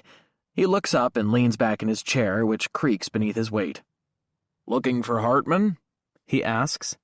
I took Feltz's class, reading American authors, last year. He was good, but a little scattered. He spent too much time talking about his stint in Vietnam. His war stories were fascinating, but a lot of students fell asleep. He knows my role in Ex Libris. I'm the president this year, so I'm always coming by to talk to Ron. Sometimes Chloe comes with me, although lately she's been busy with her college applications and I've been coming alone. "Is he around?" I ask.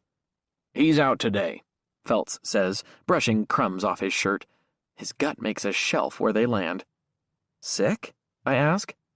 "Likely," Mrs. Payne says without looking up. "Or he ran off to join the circus." Feltz chuckles. Mrs. Payne teaches drama, and her hair is the color of a fire engine and flows down her shoulders like a flaming waterfall. Chloe says it's a wig. "Nothing serious?" I ask. Feltz shakes his head, tapping a red pen against his thigh. His fingernails are thick and yellowed, and his hands look like they could crush rock. An image of a younger, thinner version of him slinking through a Vietnamese jungle, M16 in hand, pops into my head. He must look at all of us kids with our medications and our anxieties and viral videos and worry for the future. "You been in the news a lot," he says. "And you're a video star. I guess one advantage of Hartman being a Luddite is he won't see you shared it on the Ex Libris channel." I remember my manners, the ones Mom taught me, and given his military experience. "Yes, sir. I was just trying to do something to help." "Chloe took my class sophomore year," he says, still tapping the pen. "A bright girl. Very promising. I hope they solve the case soon, and with a positive result." "Me too." I feel like I'm disturbing them. But Feltz keeps talking, like the pen is a metronome keeping the beat for his words. "You know, Ron is incredibly distraught over her disappearance and the accusations coming your way. We were talking about it on Friday, and he wishes he could do more to help. We all do, I suppose." "I don't know what anybody can do," I say. "I learned at a very young age there are some things well beyond our control. We have to learn to accept them and make the best of things. It's like when I was—" "Don't scare the boy with the nom stuff, Henry," Mrs. Payne says, still not looking up. "He has enough on his plate." Feltz smiles beneath the big mustache. He stops tapping. "I guess you're right. Ron will be back, Mr. Gifford, don't worry. He's rather resilient, our Ronald." Chapter 13. The house is quiet, and thankfully, nothing appears vandalized or out of place. The odor of burnt oatmeal lingers like a fog. Olivia is in detention. Dad is still at work. It's times like these I miss Mom the most. After school, she'd always be here, working on a freelance project or baking. She'd stop and talk to me about my day and do the same thing with Olivia, and sometimes Mom would push aside her graphic design work and the three of us would watch a TV show together or play a board game before we had to start our homework. An hour or so would disappear faster than I could imagine. The memories make the house feel emptier. If only... Before I left school, Hector and Cameron had tracked me down and invited me to hang out for the hour before they had practice. We often went to get something to eat or to Cameron's house and played Xbox. But today I'm tired, and my eyes feel heavier by the moment. The doctors told me the concussion would make me sleepy, and they encouraged me to take naps if necessary. Is there any better prescription for a high school student than naps? I collapse onto my bed, sleep deeply for 90 minutes before my eyes pop open. It's the first time since the accident I didn't dream about Chloe. She's been so alive in my dreams, it feels like someone punched a hole in my heart when I realize her face wasn't there. The silence remains. Dad still isn't home, no surprise. He likes to stay on campus late, attending meetings and getting ready for class. And if Olivia was home, she'd be playing music loud, dancing in her room like a tornado. She likely went off with Gabriella somewhere. Gabriella's mom likes to feed Olivia, and Olivia likes to eat. She gets tired of our steady diet of spaghetti, sandwiches, and delivery pizza. I check my phone. A few of my friends have texted asking if I'm still going to the vigil. I don't write back right away. I wait. And think. Maybe it's wrong to go. What do I hope to accomplish there? More gawking? More comments? Wouldn't it be better to stay at home and fly under the radar? But what about the video making me look guilty? Won't staying away make me look more guilty? What's right? I text back. Yeah, I guess so. Maybe. I'm not sure. Cameron responds first. Text me or Hector when you get there. Then 5 minutes later, Chad writes, Cool, see you there. So then, I guess I'm going. I pick up a book, one of Mom's favorites. It's a story collection by Ted Chiang that I started before the dance, before the accident, and I haven't tried to read any of it since. I was in the middle of a story called Division by Zero, but I don't remember the characters or the setting, so I flip back, trying to find something familiar, going almost to the beginning until things start to make sense, which only reminds me of the blind spots about the accident and the dance. The back of my neck prickles with cold. The book shakes in my hand. The doctors promised things would come back, but how do they know? And that scares the shit out of me. Big time. It makes my insides turn to jello and shake. It's like a horror movie where the main character's own brain turns against him and he can't stop it. I spiral, wondering if all my other memories will start to disappear. Not just things relating to the night of the accident, but everything else. Chloe, Mom, my friends, my childhood. Is that why Chloe was missing from my dreams today? What if the time comes when I can't remember her at all? My eyes squint shut as I conjure that day at the lake just to prove I can do it, just to make sure she remains three-dimensional in my mind. Chloe's hair blows around her shoulders, and a spray of freckles dots her nose. Her eyes are blue, but flecked with little spots of gold when the sun hits them. The water was freezing, but she waded in, turning over her shoulder and looking back at me, waving her hand, wanting me to join her. "Are you a chicken?" she asked. "Are you afraid of a little cold?" I wasn't afraid. I watched her because she looked so amazing, her arms and legs muscular, her skin flawless. She bent down, cupped some water in her hands, and threw it my way. "Come on," she said. "I need you to keep me warm." And that was when I jumped up off the towel and followed her, splashing my way into the water and taking her in my arms. But seeing her again is like ripping open a scab and making it bleed. The sweetest, most twisted pain imaginable. And yet, as difficult as it may be, I'll take that pain forever, if that's all there is. Just come back, I say to no one. Just come back, Chloe. At that second, my phone chimes. Ron is right about social media, as he is about everything. Everyone would be better off without it. I deactivate my accounts, but what if Chloe tries to reach me? What if someone sends me a tip or a piece of information that tells me where she is? My phone chimes again. Olivia, probably texting from Gabriella's house. "So you saw it? What are you talking about?" Olivia tends to do that. She starts speaking or texting as though we're in the middle of a conversation. This time, her mind is moving faster than her hands. "The video." "What video?" She can't mean the one I made. Why would she ask if I'd seen it? So what video is she talking about? "Oh," she writes, being as cryptic as possible. "Oh, what? What video?" 3 dots appear, and they sit there a long time, taunting me. Is she composing a novel or a text? "Olivia, what is it?" Her message finally arrives. It's a link to a video. Post it on TikTok. Dread fills me, like water filling my throat, cutting off air. But I can't look away. I can't. Once it plays, I get why the TikTok club acted so strange earlier. Chapter 14. In the video, a guy and a girl, I don't know either one, sit on chairs next to each other. The girl has blonde hair and wears a formal dress. The guy has hair the same color as mine, and he's wearing a white shirt and a poorly knotted bow tie. They both have large sunglasses on, so it's tough to see their faces, but the guy is holding a toy steering wheel, the kind that makes an annoying horn sound every time a little kid presses it. They sit next to each other and, using perfectly coordinated movements, smoothly and gracefully reenact a car accident. They sway to one side and then the other, their mouths opening wide, miming fear, the girl's hair flipping to the left and then the right.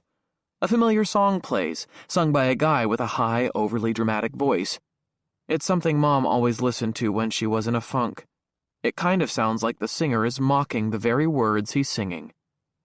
And if a double-decker bus crashes into us, to die by your side is such a heavenly way to die. At the end of the video, after all the choreographed gyrating and swaying, the girl simply disappears from the frame, leaving the boy there alone. The whole thing takes about 10 seconds. Over and over again, I play it. Olivia keeps texting, but I ignore her. How could these students be so clueless? How could they do this when Chloe is missing and in danger? How? Then again, the pranks, the comments, the skeleton on my locker, it's all the same. It's blood in the water. Olivia writes again, and this time I read her text.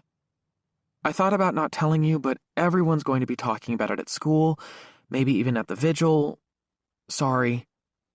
Do you know these kids? I write. No, but I'll find out. Forget it. Skip the vigil, Hunter. It's fine. The vigil. A bunch of people who don't really know Chloe standing around pretending like they care. Most of them will be there just to be seen, or to take photos they can share on social media. My thoughts about it jumble again, but one thought keeps cycling through my mind. It'll look worse if I don't, like I don't care. You said the video made me look cold. Forget I said that, Hunter. I'm going. I check the time on the phone, 6:27. Olivia keeps texting while I get ready. Gabby and I will be there no matter what. Meet us there. I text her a thumbs up. I've started a message to Chad asking him to pick me up when the door swings open. It's Dad, briefcase in hand, filling the doorway so I can't get out. I think we should talk, he says, about tonight. Okay, sure, I say. You mean the vigil, right? I do. Well, Dad, I've decided to go. I don't know if that's the right thing or not. In fact, it's likely wrong for me to go. And I know you said to keep a low profile, and you're probably right. Most of the time you are, but it's like this, Dad. I just think I have to go. I have to show my face. And I've been going through hell at school and everywhere else, and if I want to go and prove they can't get the best of me, then I'm going to do it. Okay? So can you just let me do what I want to do, even if I'm wrong? Dad just stands there looking at me. I haven't raised my voice to him in ever. No one raises their voice in our house. Just Olivia when she's excited about something, but no one really yells at anyone. No one gets too worked up, certainly not Dad. He barely cried when Mom died. When he came to the hospital after the accident, he looked at me like I'd skinned my knee. He puts down his bag. When he's angry, he goes all silent. Or maybe he wants to lecture me. He clears his throat. Are you finished? I think so. I was going to say, I'd like to go with you, he says. I don't think you should go to something like that alone. Is there time for me to run to the bathroom? I left campus in a hurry to get here on time. I'm too shocked to speak, so Dad brushes past me for the bathroom. Mom always said people can surprise you. I wonder if she had Dad in mind when she said that. Chapter 15. The vigil is on the football field behind the school. By the time we arrive, the parking lot is almost full and people are streaming into the stadium. 4 news vans hum off to the side, and a reporter in a suit stands practicing before a camera. The sun is disappearing and the stadium lights are on, casting a hazy white glow over everything. A half moon rises over us and the air is cooler than it's been all week. A light breeze kicks leaves across the lot, pushing them against buildings and light posts. Dad parks away from the crowds. Good move. Either he and I are more alike than I realize, or he's reading my mind. Before we get out of the car, I say, I kind of want to, We can stand near the back, or off to the side. Right. We don't have to go in at all if you'd rather skip it. No, I say, I think it's good for me to go. If I don't, it could be worse. Dad pushes open his door and we walk together, keeping our distance from the main crowd of people. A lot of students walk with their parents. Kids carry homemade signs and balloons and stuffed animals. Can I just say right here that Chloe hates stuffed animals? I take a deep breath and remind myself that people are just trying to be nice. They've seen other people bring stuffed animals to a vigil or a scene of a tragedy, so they do it too. Chloe would rather receive a book or a gift card to her favorite sushi restaurant or advice on getting into medical school, but you can't really show up at a vigil with those kinds of things. We enter through a gate on the side of the stadium where a couple of volunteers hand us candles. One of them, a girl about Olivia's age, does a double take. Her eyes get wide, but she doesn't say anything. She'll now have a story to tell her friends. Another volunteer directs us to a box full of matchbooks. Dad grabs a pack and we stop at the back of the south end zone and try to blend in. Now that we've settled on a spot, I text Olivia, Chad, and Cameron to tell them where we are. A temporary stage has been erected in the middle of the field right over the spot where our mascot, Billy Bobcat, is painted onto the grass. It's the same setup they used to announce the King and Queen after the homecoming game just over a week ago, the night before the accident and Chloe's disappearance. A group of us went to the game together, and Chloe, even though she hates football's brutality, painted a blue GMH for Garrett Morgan High on her cheek. She always says there are worse things than sitting outside on a fall night watching young men try to kill each other. We lost the game, 42-10. Chloe laughed when Basher threw his 3rd interception of the night, and we all mocked her for having dated such a terrible quarterback. "Are you jealous?" she asked. "No," I said. "I just wanted to see us win our homecoming game once before I graduate." Tonight, all the school and town big shots are on the stage. The principal, Dr. Jackson, is next to the assistant principal, Dr. Whitley, and the superintendent, Dr. Olson. The mayor is there, too, in a black skirt and white shirt, tapping away at her cell phone. And Chloe's parents, at the end of the platform, holding hands. Her parents, Scott and Laura Summers, always seemed to like me. Sure, it was low-key awkward when Chloe and I first started dating, and they'd have me over for dinner and we'd have to stumble through those weird conversations parents always have. How is your dad doing? How is your sister? Where do you want to go to college? Did you know Chloe has plans to go to medical school? What do you want to do, Hunter? Oh, you want to be a writer? Isn't that interesting? But things with them got easier after a while. Her mom hugs me when I come to the house, and it feels nice to have some version of a mom back in my life, even if she isn't my mom. Laura is very cheery, sometimes more than I can stand, although it all seems to come from a good place. She rides Chloe about her grades, which are always good, and her weight. Chloe is thin without trying too hard. And even her clothes. Laura thought Chloe's dress for the dance was too short. Not me. No way. Chloe told me her parents tended to be overprotective. They're a few years older than my parents and struggled to have Chloe. Laura had 2 miscarriages before Chloe was born, and they'd always worried they'd never have a child. Then, after Chloe was born, they couldn't get pregnant again. Chloe said those miscarriages explained a lot about her parents' overprotectiveness. But they're not all about being uptight. Chloe and Laura also take the occasional girls-only shopping trip up to Louisville, and they spend a lot of weekends binging Netflix when her dad is out of town for work. I've told Chloe more than once I'm simply jealous that she has a mom. Silly, maybe, but it's true.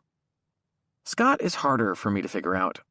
He's the human resources manager at the automotive plant north of town where they make SUVs that get shipped all over the world.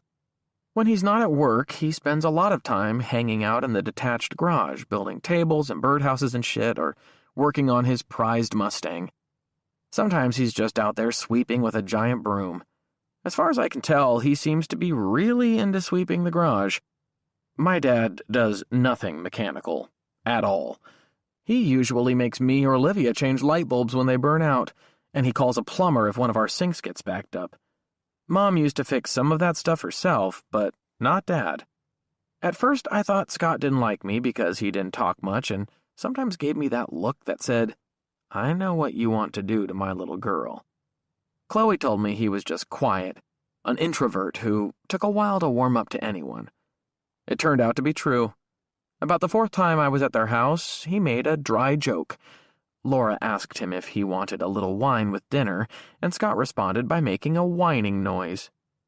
"There you go," he said, "a little wine with dinner." Turns out he'd been making jokes all the time, I just didn't know it. I started laughing at the silly things he said, and he seemed to appreciate me after that. And now, when I go over to pick up Chloe, he sometimes invites me into the garage and shows me the Mustang he's working on or the table he's stripping and restoring. I pretend like I'm interested even though the smell of gasoline and polyurethane is thick enough to choke an elephant. But I know what I have to do. But here's the problem. I haven't spoken to her parents since the accident. I want to, I really do, but there hasn't been a chance. They're all over the news, on Twitter and YouTube, and they look absolutely shook, lost, adrift, which is about how they should look given what's happened. But I kind of came to the vigil because I thought maybe I'd get a moment with them just to see how they're doing. We're all going through the same thing. Aren't we the three people who care most about Chloe? But for some reason, we haven't talked. It feels like there's a hole, like a tooth has fallen out and needs to be replaced. Dr. Jackson taps the microphone a few times. Feedback screeches over the field and everyone winces as they look up. The murmur of conversation dies as Jackson clears her throat and announces that we're going to begin. She starts talking about the order of events, and that's when Chad, Cameron, and Hector appear, looking freshly showered. They each pat me on the back and say hello to Dad, who solemnly shakes their hands like we're all at a funeral. Jackson tells us she's going to speak first, and then the superintendent, and then maybe Chloe's parents. She doesn't add if they're up to it, but she doesn't need to. And then we'll conclude by lighting our candles and offering up our thoughts for Chloe's safe return. Someone moves closer to me.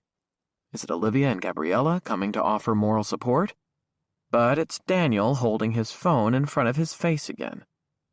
He must see the irritation on my face because he lowers his phone, smiles, and kind of looks sorry. Then he nods at Dad. "Dr. Gifford," he says, holding out his empty hand. It takes Dad a moment, but then a genuine smile crosses his face. "Is that Danny?" They shake hands and lower their voices because the principal is speaking. "Been a long time," Dad says. Another dad might pat Daniel on the back or even hug him, but Dad keeps a safe distance between them. He never gets too close. Dad always liked Daniel, or Danny, as no one has called him since he was 7. Dad always thought Daniel was a smart kid, which he was, and encouraged our video projects because they kept us out of trouble. Daniel faces my soccer friends. They all nod at each other, but don't speak. When Daniel turns toward me, Chad rolls his eyes a little in a shitty way. He's always had a bad attitude toward Daniel. There's the freak who used to be Hunter's pathetic BFF. "I'm filming the vigil," Daniel says to me. "In fact, I'd better get this." He turns away from me and aims his phone up at the principal. I hope he's done shooting me, but before the principal gets too far into her speech, he turns around and speaks in a voice that's a little too loud. "Is tonight a good time to talk? After this?" A few people glare at us. The last thing I need is for word to spread that not only did I kill Chloe, but I also talked through her vigil, so I whisper, "We'll see." I nod toward the stage, trying to get him to be quiet. Daniel lifts one finger to his lips, indicating silence, and turns back to filming. But he looks over his shoulder one more time. You're going to love what I have to show you. Chapter 16. Dr. Jackson goes on and on. Someone comes up behind me, puts their arm around me, and squeezes tight. Tiny hands with raw knuckles, dark blue nail polish, silver rings. Olivia. Gabriella gives me a hug as well, and a real smile spreads across my face. Olivia's mouth falls open when she sees Dad. She's frozen like that for moments, perhaps the longest stretch of time she's ever gone without speaking in her life. Finally, she asks, "What's this?" "He wanted to come," I say, talking about Dad like he's not right there. Which we do sometimes when he's absorbed in something else. He drove me. Olivia goes to hug Dad. Dad does this thing where, at the most, he gives only half hugs. He uses one arm and puts it around you and then pats you on the back. It bothers Olivia that he can't bring himself to give her a full hug. It's not something I've had to deal with very often. Because Dad's maybe hugged me twice in my life, at least that I can remember. Once in the hospital when Mom died, the other when I was 9 and cut my knee on the school playground and bled all over the place. Dad had to pick me up because Mom was at a conference and I was so afraid of getting stitches that he gave me a hug in the waiting room. The hug stunned me so much, I stopped crying and went with the nurse without looking back. They probably could have put the stitches in without anesthetic. Dad gives Olivia a half hug now, but she doesn't seem to mind. She leans against him, and Gabriella goes to stand by her. They hold hands while the superintendent goes on about how wonderful Chloe is, but it sounds pretty fake because he doesn't know her, and he clearly just asked people what to say about her.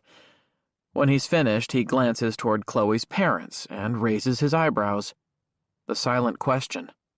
Do you want to speak? Apparently yes, because he goes on to introduce Chloe's parents and waves them up to the microphone. The whole thing is pretty awkward. More awkward than one of Dad's half hugs. For one, when someone is introduced at a big event, people usually clap, but the whole crowd seems weirded out about clapping for the parents of a missing girl, so everyone gets even quieter than they already have been. Chloe's parents step forward, holding hands, each looking scared and shell-shocked. They blink into the TV lights like actors who don't know their lines. Basher and the guys he usually hangs out with stand 30 feet away. They're not all football players, but they're big guys who always talk loud, joke loud, and drive loud. They're laughing about something, nudging each other. They don't see me watching them.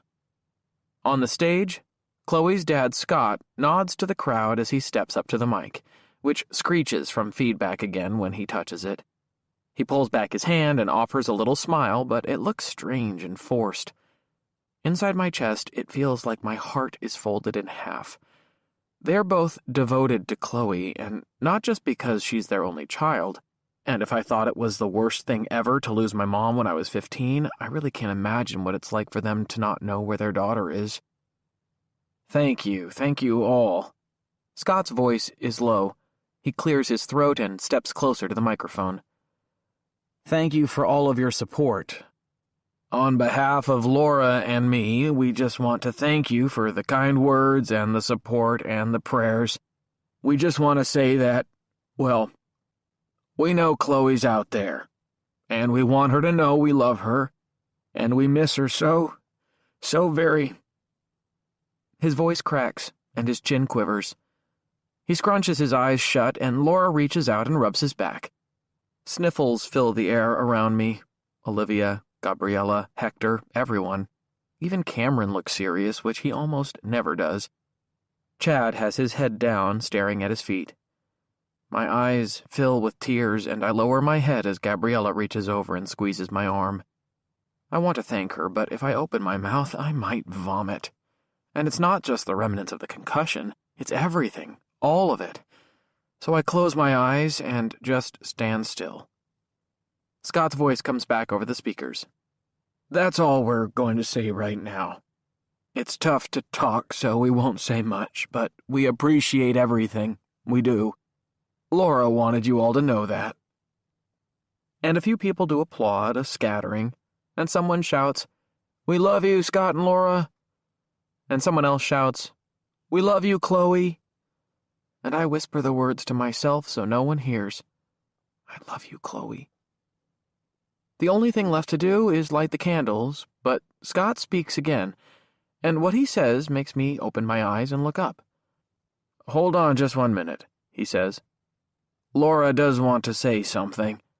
I thought she was too, but, well, if you're sure, okay. Honey?" Chapter 17. Laura moves toward the microphone, but with every step she steals a look over at Scott, who is nodding, encouraging her to keep going. She wears a Garrett Morgan high sweatshirt that looks kind of tight. It must be one of Chloe's. She also has a yellow ribbon pinned on her chest. She looks 10 years older, and Scott steps forward and takes her hand as she reaches the microphone. She looks out over the crowd, which has again fallen into a hushed silence. Then Laura just stands there, her lips pressed into a tight line. A few people applaud, and someone shouts encouragement, telling her to take her time and speak her truth.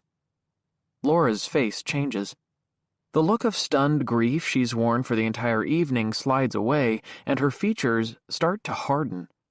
Her lips remain tight and her eyes narrow. She keeps one hand in Scott's and with the other grabs the microphone, but the way she holds it reminds me of the way someone would take hold of a club just before swinging it at someone's head. Gabriella and Olivia shuffle their feet and move closer together. Olivia leans toward me and says, "She looks kind of freaked. Is she okay?" "I don't know. I really don't." "Scott's right," Laura says. "We do thank you." Her voice sounds rock steady, steadier than Scott's. "And I know you all join us in praying for Chloe. We all miss her and would do anything for her." Scattered voices yell their support. "Yeah, that's right, Chloe." "But, there is one person who doesn't seem to want to do anything to get Chloe back. There's one person who won't cooperate with the police, who won't help us at all." A murmur ripples through the crowd. Scott shifts his weight from one foot to the other on the stage. My back stings like someone has slipped a long, cold needle between two of my vertebrae. "And his name is Hunter Gifford," Laura says. Heads in the crowd turn, looking around, trying to spot me. A few nod my way, and I wish for a cloak of invisibility. Laura goes on. "He says he can't remember anything from that night, nothing. And he was the one in the car with her. He turned up at the hospital, and he's okay, but Chloe is nowhere to be found. And how did he get to the hospital? Who knows? There was no car on the security cameras. I don't understand that. Do any of you?" A few people shout back, "No." More heads turn toward me, faces finding me in the crowd. People nudge each other and point at me like I'm a display at the zoo. My cheeks flush like every set of eyes pointed my way is giving off heat. Basher and his friends have all turned my way as well. They glare, and one of them yells, "No!" "What the hell?" Olivia shouts. She drops Gabriella's hand and steps forward like she's going to break through the crowd, jump up on stage, and take Laura on. But Dad places a restraining hand on her shoulder. "Easy, Livy." Her face is flushed, too. Gabriella takes her hand again and whispers something I can't hear. Chad is shaking his head, telling me to be cool, to not let this get me riled up. Cameron and Hector have their mouths half open like they can't believe what's being said. "It doesn't make sense," Laura says. "Not if he loves her like he says he does. And then, to add insult to our injury, he makes that video, that damn video. It's all over school. Do you know he wants to be a writer? Isn't that convenient? He makes a video that everyone is talking about. It's just a story to him. I think—" Scott steps forward and whispers something into Laura's ear. "I'm almost done," she says to him. "Just a minute." Someone shouts, "Let her finish." But Laura doesn't need any encouragement. "He wants to be a writer. That's what he always talks about. Do you think he wants to write a book about Chloe? Do you think he wants this video to go viral or whatever and then write a book about her?" The murmurs grow louder. More faces turn, more eyes burn into me like lasers. I feel like a rabbit with the blades of a lawnmower churning my way. I want to run, but something keeps me frozen in place. I think he knows more than he's letting on, Laura says. A lot more. I think the police need to sit him down again and get him to talk. He's the boyfriend. The boyfriend always knows. He's here. This voice is close, very close. A guy in a flannel shirt and a Tennessee Titans cap points my way. I've never seen him before. He's got to be close to 40, maybe somebody's parent. He points at me, his hand rising above the crowd because he's so much taller than almost everyone else. He's here, the man says again. Easy, man, Chad says to the guy. And I don't want Chad to get into a fight with the guy over me. Unlike me and my other friends, Chad isn't opposed to fighting. It's only happened twice since I've known him, and only when he thinks he's been disrespected. The murmurs from the crowd on the field turn to shouts, and now it seems like every face is looking my way, not just a few. Everyone. You could sear a steak on my face, it's so hot with embarrassment and fear, and yes, anger. I told the police everything I knew. Don't they know how much I want to remember? How desperate I feel? That for Chloe's sake, I want to remember everything from that night? Dad is next to me. He has his hand on my upper arm, his grip like steel bands. Let's go, he says, his words clipped. Bullshit, Dad. I want to tell them the truth. I want to go up there. We're going. Chad jerks his head toward the parking lot. Dad physically moves me away from the crowd. As we head off toward the car, people are hissing and booing and shouting things. Olivia and Gabriella follow behind us, and my sister lifts both hands in the air, flipping off the entire crowd, which probably helps my cause about as much as when she punched the lacrosse player in the face. Behind Olivia, Daniel films everything. My former best friend. Something comes flying from overhead and splats onto the field between Dad and me, sending up a spray of liquid that hits our pants and shoes. A giant soda from McDonald's. Then a rock the size of a baseball flies past us, skidding across the ground. It's bad. It's dangerous. We're out of the stadium and halfway across the parking lot, but the voices from the stage still reach us, rolling across like thunder. Look, he's running away, Laura says. It's not that he can't remember. It's that he doesn't want us to know the truth. Chapter 18. We ride home in awkward silence, except for the satellite radio, which, as usual, Dad has tuned to the 80s station. It's the music he and Mom listened to when they were in school. As if things couldn't get any weirder, the song from the TikTok video comes on. Now I know the name of the song. There Is a Light That Never Goes Out by the Smiths. I smack the power button. Can we just not? Chad texts me. That was a shit show. Need anything? With Dad, it's cool. Dad keeps his eyes on the road.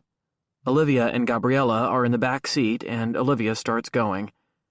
That was such bullshit back there, she says. How can that woman say those kinds of things about Hunter? In public? Public? She basically accused him of murder in front of the whole town. Dad speaks in a steady voice. Grief is difficult. It makes people do strange things. You're making excuses for her, Dad, Olivia says. I want to fight back. Hunter is being bullied at school. She must not be wearing a seatbelt because she leans so far forward, her voice is right in my ear. Did you tell him about the video? My video? I ask.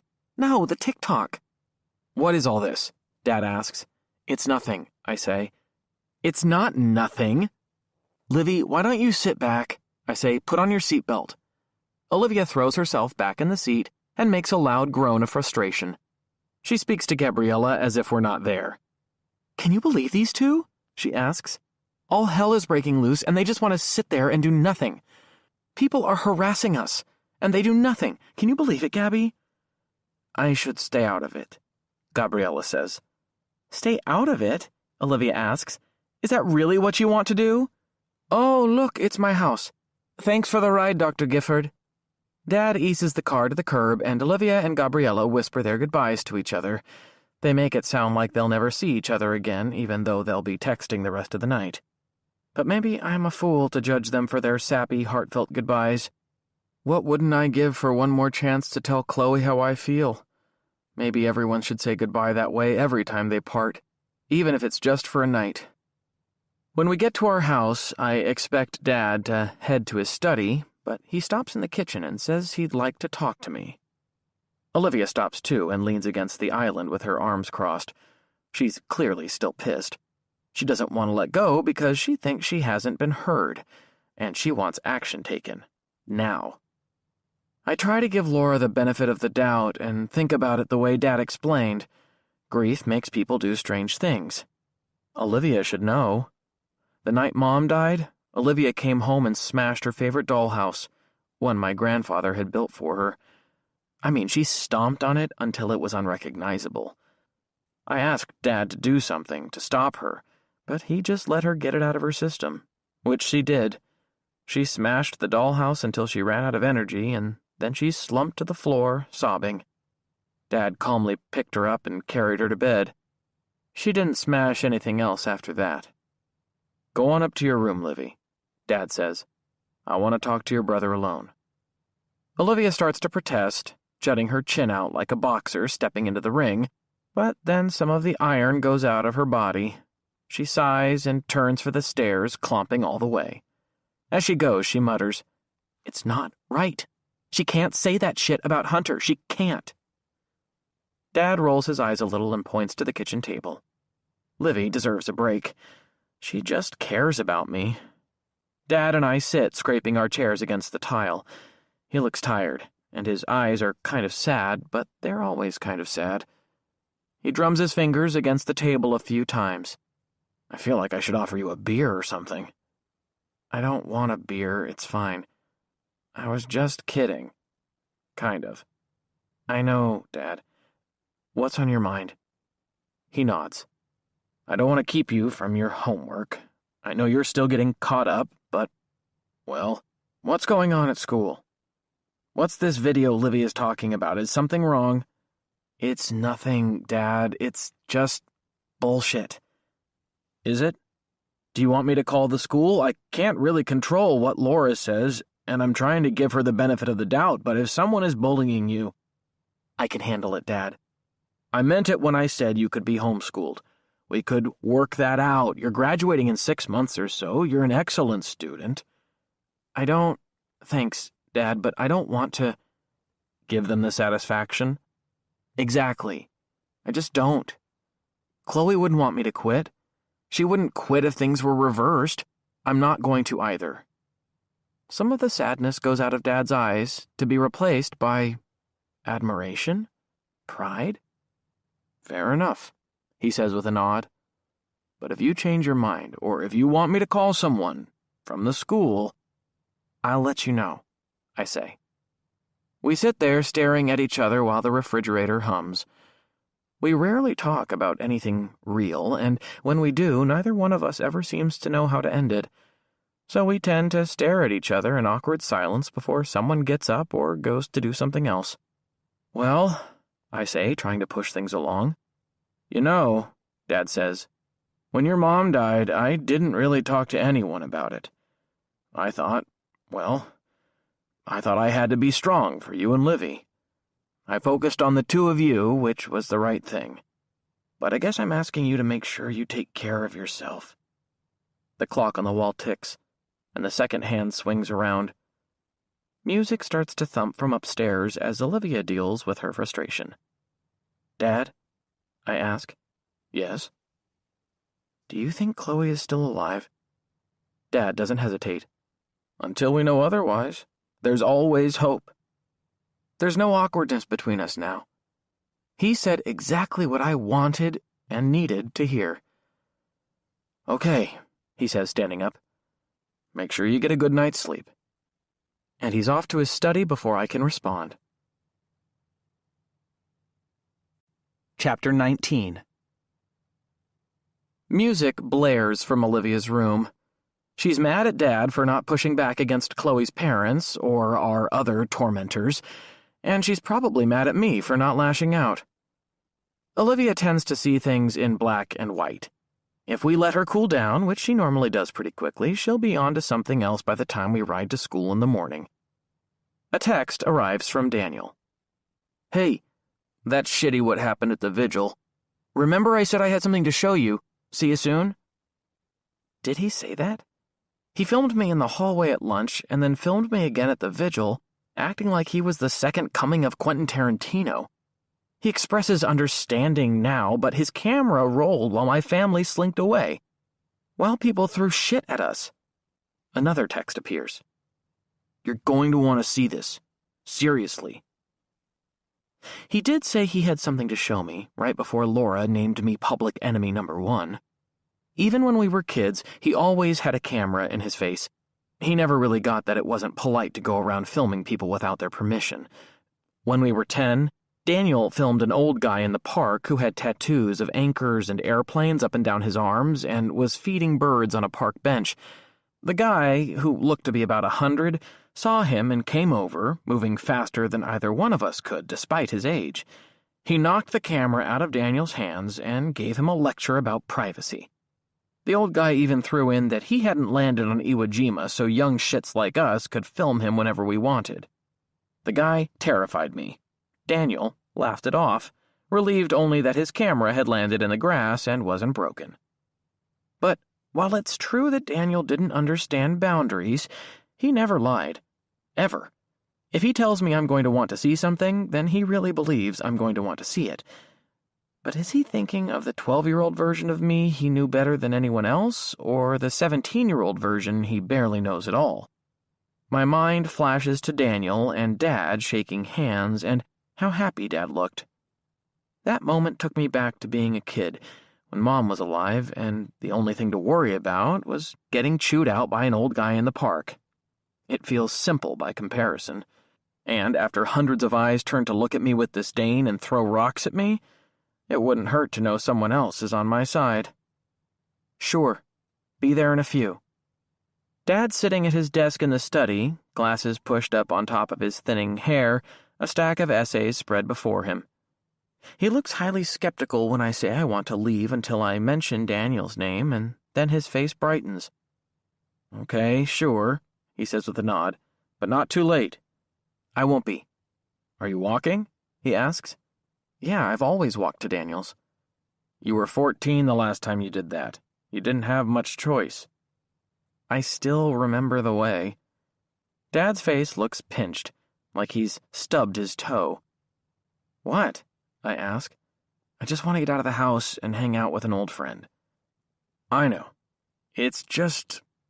Look, someone might have hurt Chloe, and if that person is still out there, I don't want you or Livy wandering around in the dark alone. Plus, people are clearly unhappy with us. I can drive you, or... Okay, I'll drive myself. It's a 10-minute walk on a nice night, but I'll drive. Dad looks relieved, like the pain had miraculously evaporated. Thanks, he says. Sure. And text me when you get there, he says. I'm not 12. I know that. If you were 12, I wouldn't let you leave the house at all. He pushes his glasses down and goes back to grading. Chapter 20. Daniel lives one neighborhood over from us. Even when we were kids, I understood the differences between our families. Daniel's father left when Daniel was 5, and he pretty much never came back or had anything to do with Daniel. Maybe that's why Daniel was so sympathetic when Mom died. He'd already lost a parent. He'd already been through all those emotions. Daniel's mom, Elizabeth, is a nurse. She worked a lot of nights because those shifts pay better. My mom always admired the way Elizabeth kept it together after her husband left, but Daniel spent a lot of time alone, and he definitely had more freedom to come and go than I ever did. What do they call that? A free-range kid? The familiar boxy ranch house looks a little dingier than I remember. Daniel greets me at the door, wearing basketball shorts and a hoodie. After 5 years, everything inside looks the same and smells the same, right down to their now ancient cat, Roscoe, who yawns from his perch on the end of the couch. The feeling of déjà vu is so intense, it's like stepping into a time machine. Roscoe's still alive? I say. He's 16. We think he's immortal. Almost as old as we are. Daniel leads me down the hall to his bedroom, the last door on the right. There's one change. Daniel has a slick new laptop open on his desk. An expensive camera sits in the middle of a tangle of wires, and it looks like Daniel could run his own TV studio. Nice laptop, I say. My grandparents got it for me. Sweet. My grandpa died 6 months ago. There was decent life insurance or something. Shit, I'm sorry. It's cool. Daniel starts fiddling with the laptop, tapping keys and minimizing windows. He speaks to me over his shoulder. If you want something to drink, you know where it is. He says this like I was just there yesterday. I'm okay. You're going to love this. He sounds as enthusiastic as the 12-year-old I used to know, totally geeked out over whatever he has to show me. Seriously. You will. You'll trip. You keep saying I'll love it, but I don't even know what it is. Okay. He finishes tapping and turns to face me. The harsh glow of the light shows scraggly whiskers above his lip. His eyes glisten with the kind of joy normally reserved for Christmas morning. You know I want to be a filmmaker. What am I saying? Of course you know. You've known that since we were 5. Well, anyway, I've been working on a project the last week or so, and it's really pretty amazing. The last week. Yeah. Think about it, Hunter. He speaks with his arms spread wide like a politician asking for my vote. This is a once-in-a-lifetime chance for me. I mean, I watch these movies, these documentaries that are streaming, and I think, wait, I better stop. I better say something else. Say what? I should say I'm sorry about Chloe, about what happened to her. You know, she and I took trig together last year. We didn't talk to each other for, I don't know, like the first 2 months of the year. Then one day, Mr. Clems came in and he was wearing 2 different shoes. One was black and one was brown. Same style of shoe, but different colors. We started laughing together, but no one else noticed. And then we just started talking a lot before class. She just, well, not everyone in school is nice. You know, just decent, and Chloe always was. She treated everyone well. She must have told you we had class together. I don't think she did, I say. She knew you and I were friends. How does your head feel? He studies me. You've got a nasty bump there. It's better. I reach up and gently touch it. The bandage is gone. Still hurts. My neck and shoulders hurt some too, but I'm just glad I'm not nauseated anymore. That's the worst. Yeah, my memories haven't come back. That's freaky, to have all those blanks. Yeah, it is. I don't know what I did that night. Well, I just want to say I'm sorry.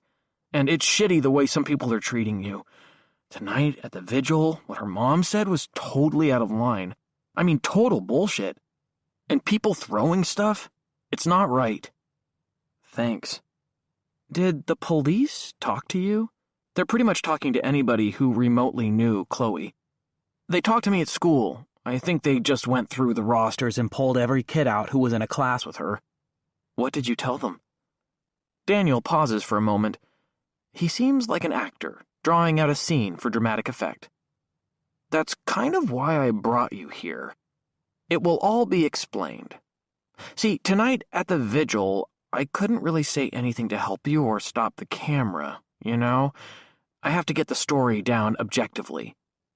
What story? I ask, and something starts to dawn on me. Are you talking about this story? He says, jabbing his finger toward the laptop. My movie. That's what I was starting to say earlier. What's the hottest genre right now? Movies, podcasts, everything. It's like he's giving me a pop quiz. I don't know, horror? It sure as fuck feels like I'm in a horror movie. No, Daniel says with a little impatience in his voice. True crime. It's everywhere, everywhere. And do you know how lucky I am to have this story fall right in my lap? Most filmmakers have to go out and find a story. They have to move somewhere and track it for years. This one is happening right here in Bentley, in our backyard. Do you see what I'm saying? And I do. I clearly do, but he says it anyway. I'm making a true crime documentary, Hunter, about Chloe's disappearance. This is the big break I've been waiting for, and I want you to see it. He points at the laptop again. Or at least see what I've got so far. His words stun me into silence. This is what Daniel wanted to show me. The floor shifts beneath my feet like we're having an earthquake. You're making a movie about Chloe? I ask. That's wrong. You can't just make a movie about people. Are you serious? Daniel nods, his head bobbing like an enthusiastic puppy. I'm very serious. No, that's a fucking terrible idea. You can't put me in it, and you can't put Chloe in it either. You can't put that stuff you filmed earlier. I didn't give you permission. Hunter, wait. He holds his arms out, pleading with me. Will you just wait and listen to me? He seems sincere, so I stop and listen. I owe that to someone who used to be my best friend. I want you to see this, Daniel says. I haven't showed it to anybody else. You're the guy I always made movies with, and now I'm making this one, and it's the first time it feels like I'm doing something adult, something important, not just goofy kid stuff. Will you please watch? It's really rough, really, really rough, but I think you'll appreciate what I'm doing and where I'm heading. I really do. Daniel's invocation of our childhood movie-making adventures has the intended effect. I give him the benefit of the doubt. It's a small benefit, maybe about 5 minutes long, but I'm willing to extend it to him. I let out a long-held breath. Okay, I'll watch, but just a little. Daniel claps his hands together. I knew you would. And guess what? You're not going to be disappointed. He turns back to the laptop and starts tapping away. Then, with a dramatic flourish, he hits the play button, and his movie begins.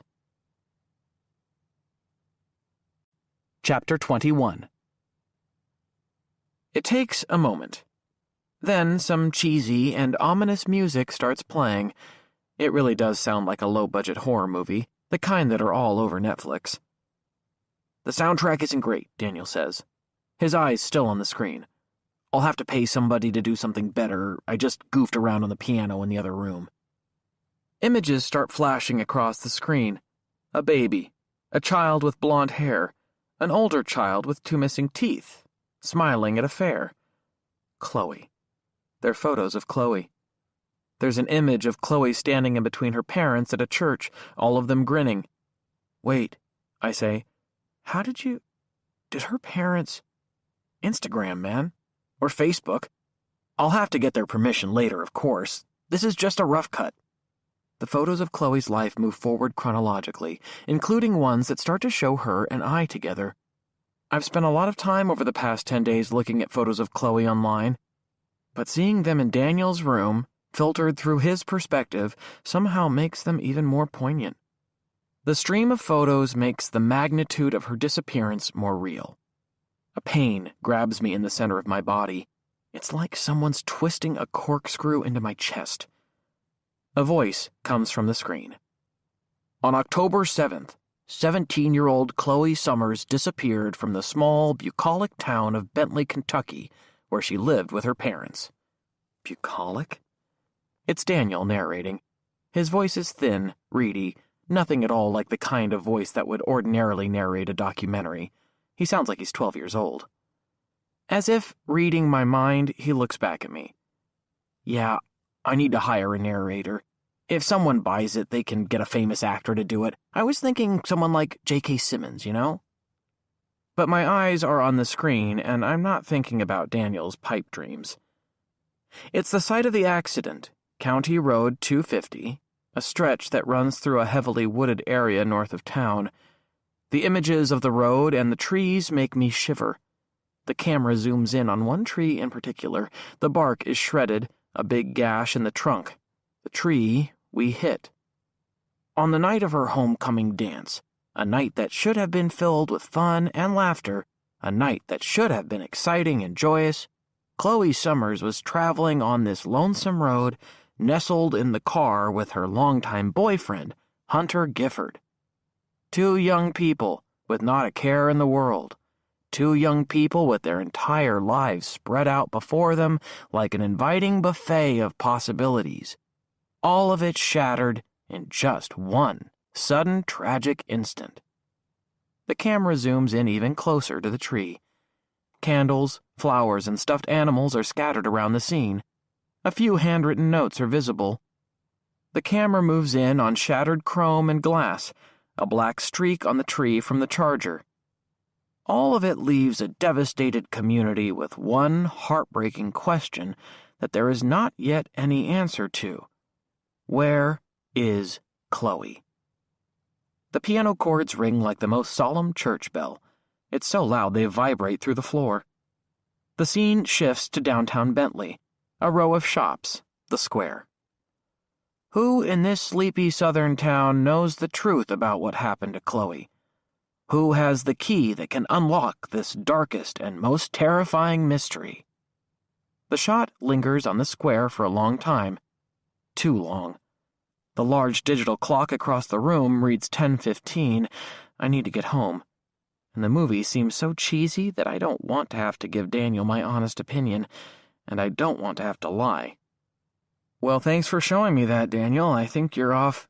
No, he says, pausing the movie. You can't go. We're not to the part I want you to see yet. But I have homework to do. I'm still behind from the hospital. You said you'd watch it, Hunter, remember? His voice drops lower as he turns back to the screen, so I have to strain to hear. I think it's the least you could do for an old friend. Well, sure. I saw the way Chad looked at me tonight, like I was the biggest loser on the planet. Okay, I'm sorry. His guilt trip works. He is an old friend, my oldest, and maybe now I need all the friends I can get. Okay, but is it coming up soon? Soon, he says, brightening. And it's the part that'll totally blow your mind. Chapter 22. Shots of the school flash across the screen. Students driving their cars into the parking lot, students walking the halls. Dozens of faces I recognize, but the shots linger too long and the cuts are jumpy and unprofessional. The music remains dull and repetitious. My mind drifts. What will school be like tomorrow? It was shitty enough today with the stares and the comments and the skeleton on the locker. Now that Laura has publicly accused me of withholding information, it will only get worse. Maybe Dad's offer of homeschooling would be better. My own pace. Maybe I'd even have more time for college applications. But my mind can't get all the way there. What if I miss something by not being there? Aren't the chances pretty good that someone at Garrett Morgan knows something? The sound of my name brings my eyes back to the screen. Daniel is trying to get my attention, but it's the movie. It's Daniel's voice saying my name on the screen. It's a photo of Chloe and me taken the night of the accident, one she uploaded to Instagram while we were at the dance. We have our arms around each other on the dance floor. I've seen the photo on her Instagram page since the accident. I've looked at it many times since that night, but I don't remember it being taken. I've tried and tried to conjure that moment, which is likely one of the last meaningful ones we had together, but I can't. I've searched my memory until my head starts to thump, but I still can't locate it. The photo lingers on Daniel's screen with the droning piano music and Daniel's squeaky narration, and I again notice Chloe's smile. It's not right. It looks, I don't know, forced, strained. And not in the way people look when someone sticks a camera in their face and says, smile, and they want to tell whoever is taking the picture to fuck off. No, it's not that kind of forced smile. Not a mildly irritated one. Chloe actually looks unhappy. Shaken would be a better word, and I don't understand why. If I see that look, maybe other people will too. Maybe her mother has seen it. Maybe that's why she threw me under the bus. The last person to have seen her alive, and as naturally became the object of much suspicion. According to the National Crime Prevention Council in Washington, D.C., the overwhelming majority of murders are committed by someone who knows the victim. The photo from the dance remains on the screen, but the camera zooms in, closer and closer to my face until it almost blurs. The music slows, distorts. It drones deeper than before. What does Hunter know? What has he told the police? Can we believe him when he says he doesn't remember the details of the accident? I recently spoke with a doctor of neurology. I lunge forward and start hitting keys on the computer until one stops the video. "What are you doing?" Daniel asks. "What am I doing? What are you doing?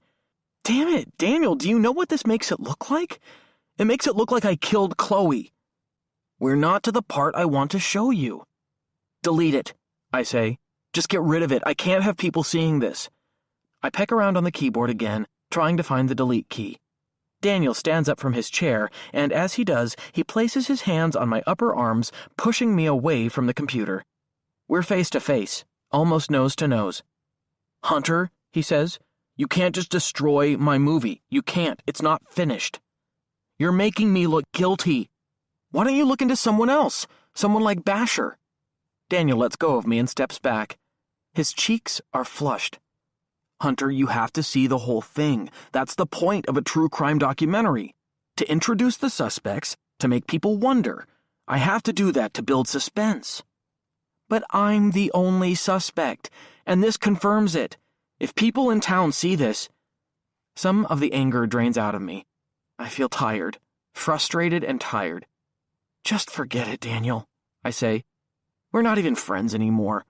Why would I expect you to be on my side?" I storm out of his bedroom and toward the front of the house. I wish I hadn't said that about not being friends, but I'm also so mad about the movie, about the suspicion he's casting on me, that I can't bring myself to go back and apologize. So I just keep walking and yank open the front door. The door opens behind me, and then Daniel's voice. Hey, Hunter!" I stop in the middle of the yard and turn to face him. He walks up to me, and in the dark, the whites of his eyes are the only prominent thing about him. "Hunter, that's a shitty thing to say to me, about being your friend. You're the one who stopped hanging out with me. You're the one who found your new soccer friends, guys who look at me the way they did tonight." "We were kids, Daniel. Lots of people get new friends. It's not some big personal thing." Daniel stares at me, his lips parted. "Not personal? What else could it be? We were best friends. We did everything together. And then, I thought we used to make those movies together, so I thought you'd appreciate it. I thought maybe we could, reconnect over something." "Over a movie that says I'm guilty of killing Chloe?" "Okay, fine. Go back to your new soccer friends. But I'm going to finish that movie." He points back to the house, which looks dark and small under the stars. "That's my thing. I haven't stopped making movies, and I never will. I thought I could interview you, get your side of the story, but if this is the way you want it, fine." He turns and storms across the yard, his shoes brushing across the dewy grass. His name forms on my lips, but I don't say it. He goes into the house and slams the door. There's nothing left to do but turn around and go home. Chapter 23. I can't sleep. Again. The argument with Daniel loops through my mind. Was I right to lose my cool? Should I have said those shitty things?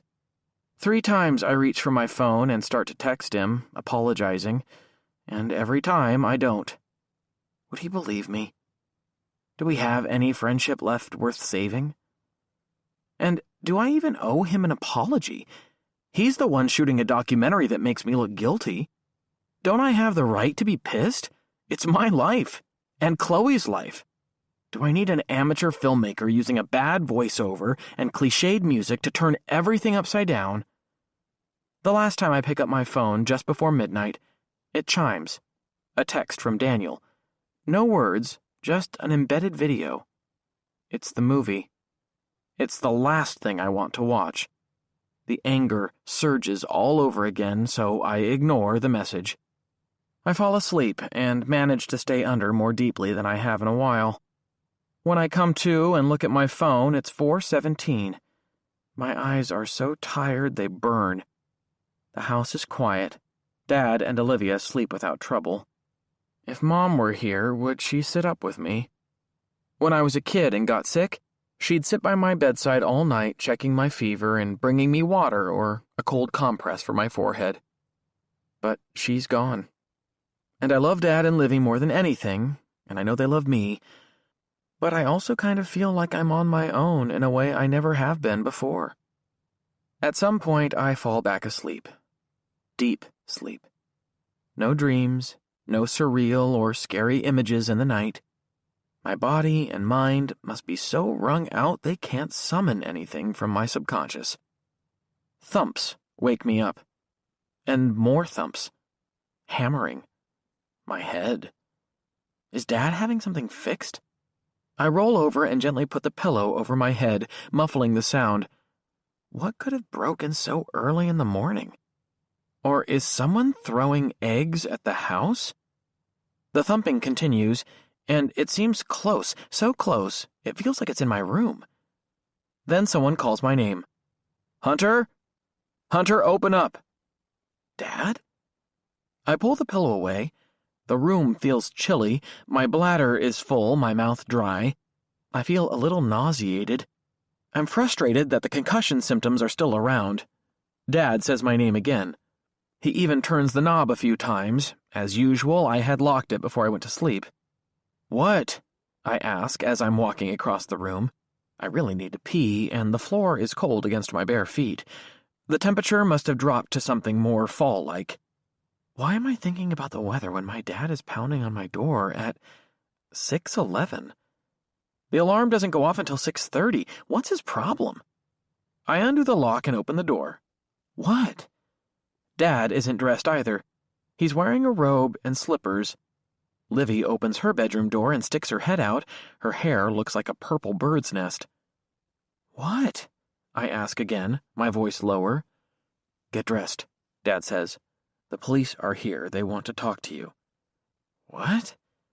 It seems to be the only word I can say, the only word that makes sense. The police are here, Dad says again, speaking slowly like I might not understand English. He glances back at Livy, who is wide-eyed and looking even younger than her 15 years, more like a kid than I've seen in a long time. Dad looks at me, up and down. I'm wearing boxers and an old soccer t-shirt. Put some clothes on before you come down. I will. I say, I have to pee, too. Then do that. He backs away. Livy, get ready for school. I expect her to argue because she argues about everything, but she just nods and goes back into her room, closing the door. What do they want, Dad? I ask. Why are they here? Dad shrugs. Chloe, I guess, he says. Just tell the truth, and you'll be all right. Before he goes, he reaches out and squeezes my shoulder, and then gives me a little nod. But the gesture feels forced, and as he goes back down the stairs, I feel more nervous than if he hadn't touched me at all. Chapter 24. I empty my bladder in the bathroom. Sweet relief for a moment. But the cops are waiting downstairs. In a daze, I go back to my room and pull on jeans and a sweatshirt. My body shakes more. My body must be ahead of my mind because I don't know why I'm shaking. Then the thought crystallizes. Why would the police be here at this hour? They found her. They found Chloe. It can't be good news. If it was good news, the phone would be ringing, a million texts and calls, a celebration. At least 10 times a day, I've thought about what I'll do when I see Chloe again. Would just hugging her and kissing her be enough? Would I ever let her out of my sight? Would we be able to talk about everything she'd been through? But it's the cops who are here. Early. Earlier than most people are awake. My body slumps onto the bed, letting the mattress take my weight.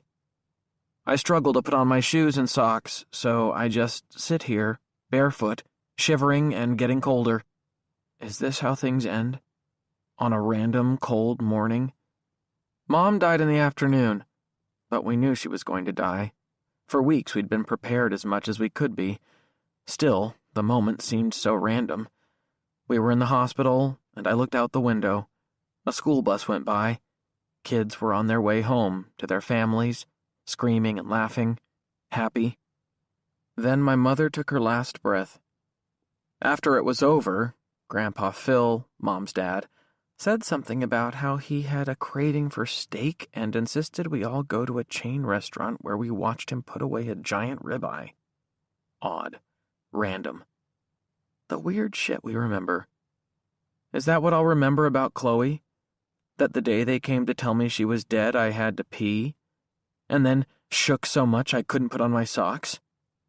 Someone knocks on the bedroom door, loud, like thunder. That's the way Olivia knocks, like a drill instructor waking fresh recruits.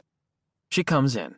She isn't dressed, and her hair looks like something out of a Tim Burton movie, dark and wild and tangled. She sits next to me on the bed. Are you okay? I'm scared, I say. If I go down there, I'm going to find out something, and it might all be over. She rubs my back. I'll come down with you. It's okay, Dad told you to get ready. I'm okay. My hands still shake, but I force myself to put on my shoes and socks. When I'm finished, I stand up and take a deep breath. Livy stands too. Okay, I say. I'm ready to go down. If you need me, just call me and I'll come down. I know you have my back, I say. Thanks, brat. She looks genuinely moved. Oh, you haven't called me that in years. Hunter, seriously, call me if you need anything. At the top of the stairs, I hear voices. One is unfamiliar and the other is Dad's. The voices get clearer as I descend. You'd better believe I'm going to stay right here the whole time you talk to my son, Dad says. His voice sounds louder and sharper than I've heard in a long time. And if I have to call our lawyer, I'll do it. In fact, I might just make that call right now. That's your right, sir, the voice says. Actually, it's your son's right. You haven't even told me what this is about, Dad says. I don't like this cloak and dagger stuff, and at this hour, you're disturbing my family.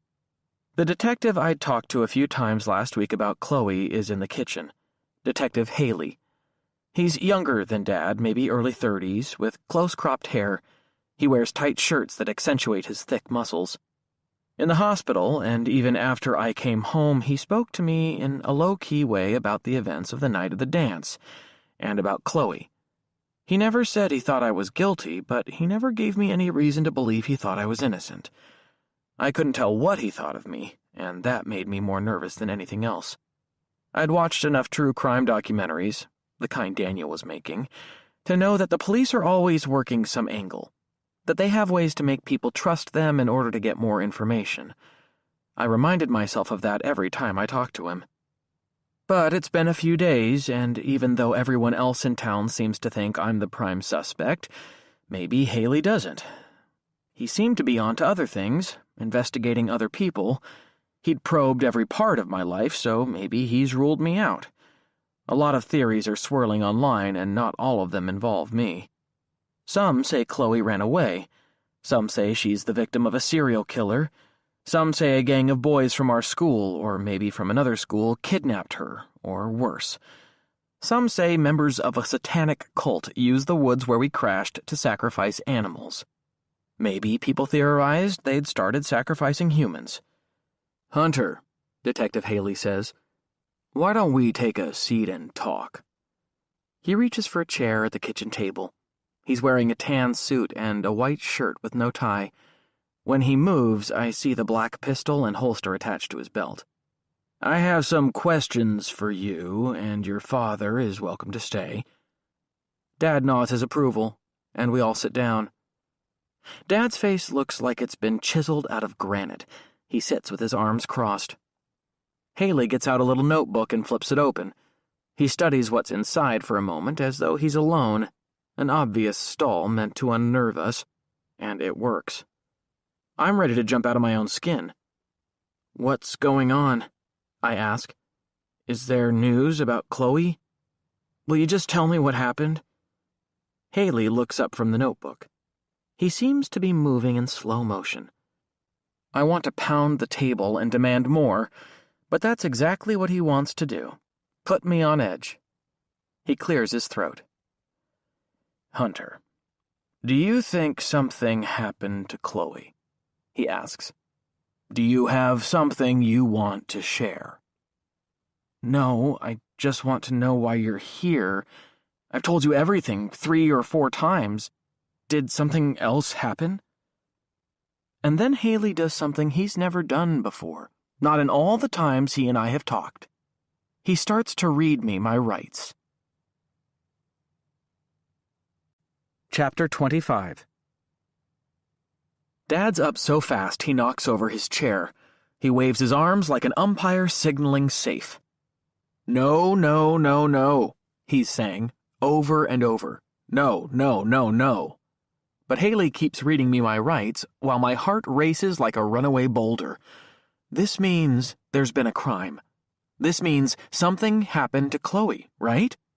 What Haley said just moments before comes back to me. Do you have something you want to share?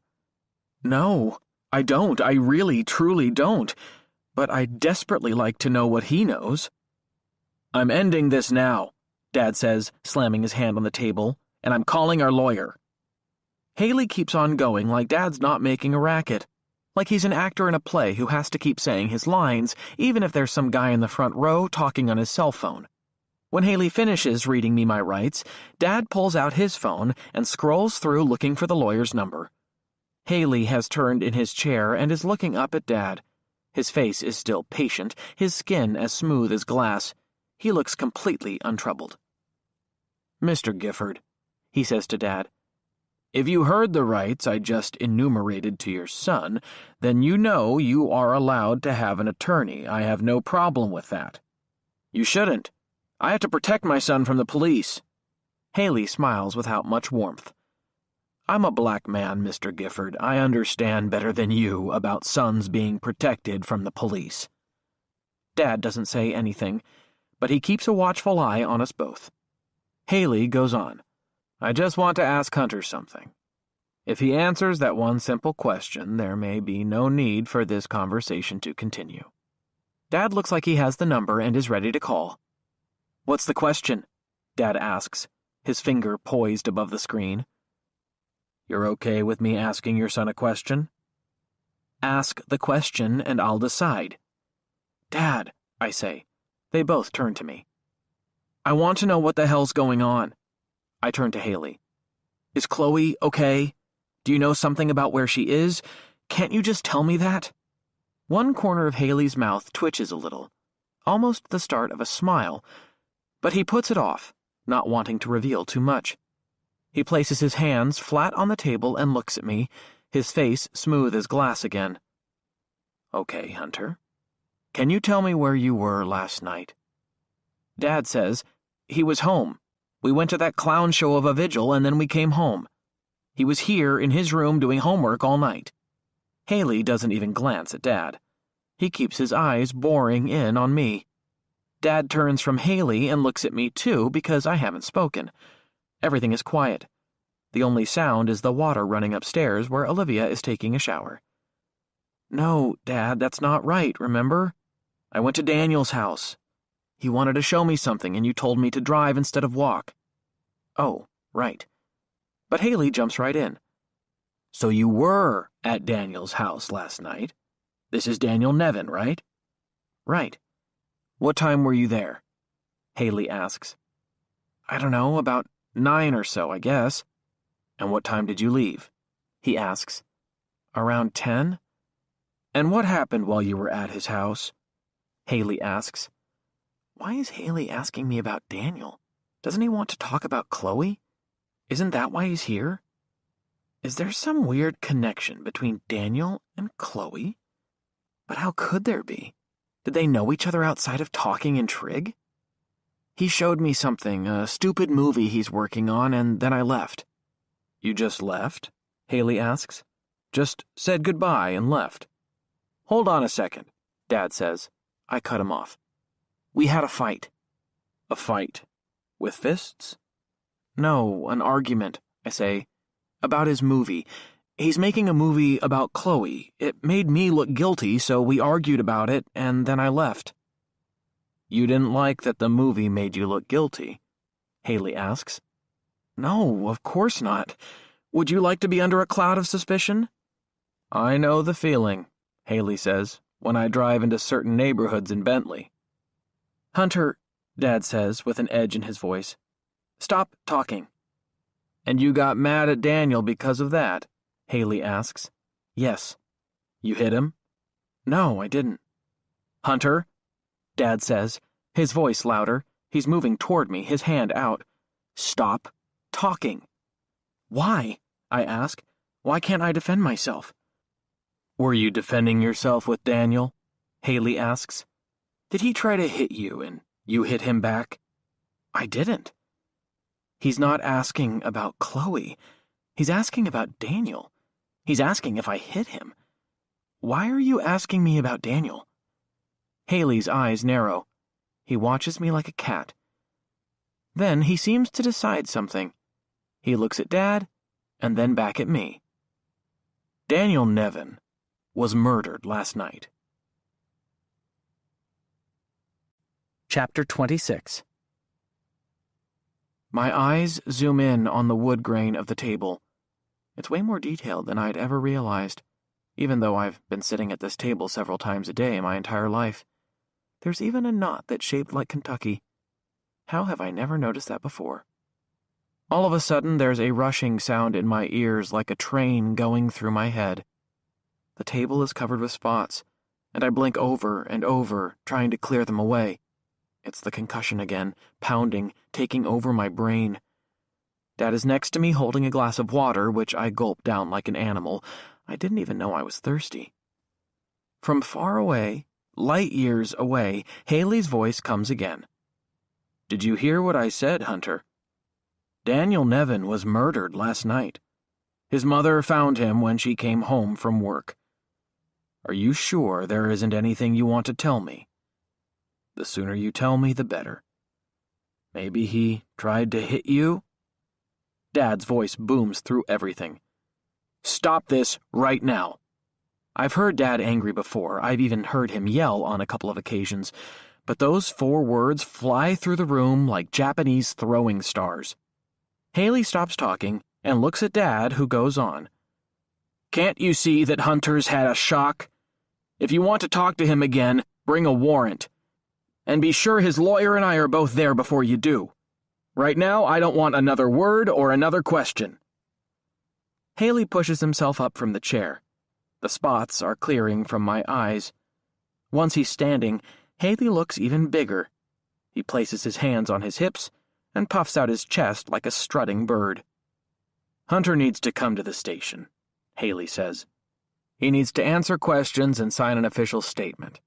I can take him now, in handcuffs if need be, or you can drive him. And you're correct.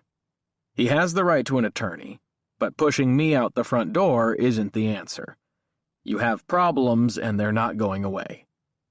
The spots are almost gone. Daniel. Standing on the front lawn, both of us saying awful things to each other. That was about 8 hours ago. It doesn't make sense. Murdered? Daniel? "I'll talk to our lawyer," Dad says. "And she will be there when anyone talks to my son. I'll bring Hunter to the station myself. I'll have him there as soon as the lawyer is able to meet us." 10 minutes, Haley says. "I'll wait outside, and you better have him outside and be driving him to the station in 10 minutes. And I'm going to follow you. If it's more than 10 minutes, I'm coming back in here with the handcuffs. And backup." He moves toward the front door, but keeps his eyes on us. "Think about what I said, Hunter," he says. "The sooner you tell the truth, the—" "Out," Dad says, pointing the way. Haley opens the door and leaves without another word. Dad has his phone out as soon as the door shuts. He walks down the hall toward his study, leaving me alone at the table. I gulp more water. "Hunter?" It's Olivia. She's in her bathrobe, and her hair is wet. "What the hell is going on?" she asks. What's that cop talking about? Did they find Chloe? I tell her about Daniel, and her mouth falls open like someone unhinged it. She leans down and puts her arms around me, and I feel her cold, wet hair against my cheeks and face. First Chloe, she says. Now Daniel. What the fuck is going on around here, Hunter? What's happening? I hang on to her longer than I have since Mom died. Even then, I don't know if I held her as tight as I do now. I don't know. I really don't. But I'm scared, Livy. I'm really, really scared. Video number 2. It's late. Everyone's asleep. I take Olivia's advice and sit in front of my bookshelf. It feels phony. Like I'm auditioning to be the host of a show Dad would watch on PBS, but I stay there. I adjust the angle of the phone, up and then down. I looked pasty in the last video. I wonder if shooting myself from above will make a difference, if it will magically add color to my cheeks. Hi, again, I say as I start recording. This is Hunter Gifford, and I'm back in my house, for now. By the time you see this, and I know a pretty decent number of you watched my last video, you'll already know that someone has died here in Bentley. Daniel Nevin. Daniel was my best friend when we were growing up. We played football together, and video games, and we made movies that were a lot better than these videos I've been making. If Daniel were still here, I'd ask him to help. Something catches in my throat. A memory floods my brain. Daniel in his backyard. We're 10 or 11, spreading plastic knights and horses in an elaborate formation in preparation for a scene in one of our movies. Daniel was always so diligent, so careful. He acted like every little thing mattered, like no detail could be overlooked. I push away the memory. I already told you about my girlfriend, Chloe. Everyone in Bentley knows, but if you live somewhere else, you need to be reminded that she's missing. Even though she's been missing for more than a week, it doesn't seem like anyone knows anything more about where she is than they did the night of the accident. All the people I expect to know things, the police, the teachers, the principal, the parents, none of them seem to know anything about what's going on. It seems like they know less than I do because they think I know what happened to Chloe, and they think I'm the person who killed Daniel. I spent most of that day in the police station, barely speaking. The lawyer Dad called showed up right when we did, and she told me to keep my mouth shut unless she said it was okay for me to speak. She spent her time arguing with Detective Haley while I looked on like a spectator at a tennis match. I kept wanting to jump in and say, you know, as long as we're in here arguing, there's no one out there looking for Chloe or for the person who killed Daniel. But I didn't say that. But I'm going to now. I don't know what happened to Daniel. We had an argument the night he died, but I didn't touch him. He and I never fought like that, not in all the years we were friends. Daniel was really one of the nicest people I've ever known. There's a noise downstairs. Could it be Dad? If he knew I was making another video, he'd flip his shit. He keeps telling me to keep my mouth shut and put my head down. He keeps telling me to let the police do their work, even though he also spends his time bitching about every little thing the cops do. He can't make up his mind either. The house is silent again. Was I hearing things? Either way, I need to finish. If you know anything about what happened to Daniel or Chloe, please call the Bentley police. Tell them anything you know, even if it seems unimportant. Chloe and Daniel, they're two of the best people I've ever known, and they don't deserve to be hurt. So please make that call, okay? I turn off the camera. Do I share on the Ex Libris channel again? Everyone's already seen the last one on Ex Libris. Besides, it's fitting that a video about Chloe would be there on the channel we created. So I share this one as well. Chapter 27. Dad knocks on my door early the next morning. He's already showered and dressed for work. His freshly shaven skin glows red, and he smells like the lotion he smears on his face to prevent razor burn. What's wrong? I ask. I think the worst. The police are back, And this time they have a warrant to arrest me. Even though I'm wearing an old loose t-shirt, I feel a tightening around my neck. Dad looks surprised by my greeting. He stands there for a moment, not knowing what to say, before clearing his throat. He comes into my room and looks around, as if he's not sure where to go or what to do. Eventually, he picks up one of my soccer trophies and examines it before putting it back. Then he grabs a book he gave me by Ursula K. Le Guin. "Have you read this one?" he asks. "Not yet." Your mom always loved it. We read it for a class in college. The whole time the professor was discussing it, I was staring at your mom. He puts down the book and sits on the edge of the bed. "Everything's okay," he says. His thinning hair looks a little grayer, and the skin under his chin sags more. Dad once said a parent is only as happy as their least happy child. I made a decision. "Okay," I say. "I called the school and talked to Dr. Whitley. He's the assistant principal, right? We agreed you should stop going to school, for now." "Dad, hold it," he says, raising his hand. "It's for the best. I've been thinking about this ever since we left the police station yesterday. You should lay low until the cops know what happened to Daniel. There's someone out there who's hurting people, young people. I don't want you to be next. Besides, going to school isn't going to help anything, not with the mood people are in. They're sending assignments to you today. You can keep up without distractions." A million excuses spring to mind. My friends, the search for Chloe, clearing my name, college. But he won't be swayed. He's right.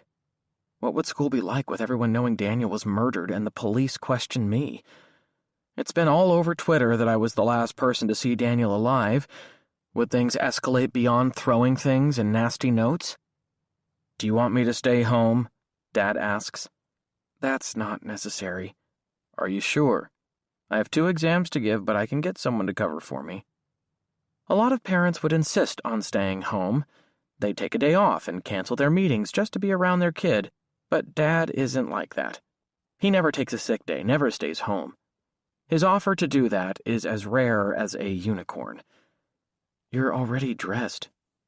He looks down as though he's forgotten what he's wearing. "I know, but I'm second-guessing myself. I hate the thought of you alone here all day. I worry. The things people say and do. You can come with me and work in the campus library. You used to do that." "Yeah, when I was 10. "Well, all right. It's okay, Dad.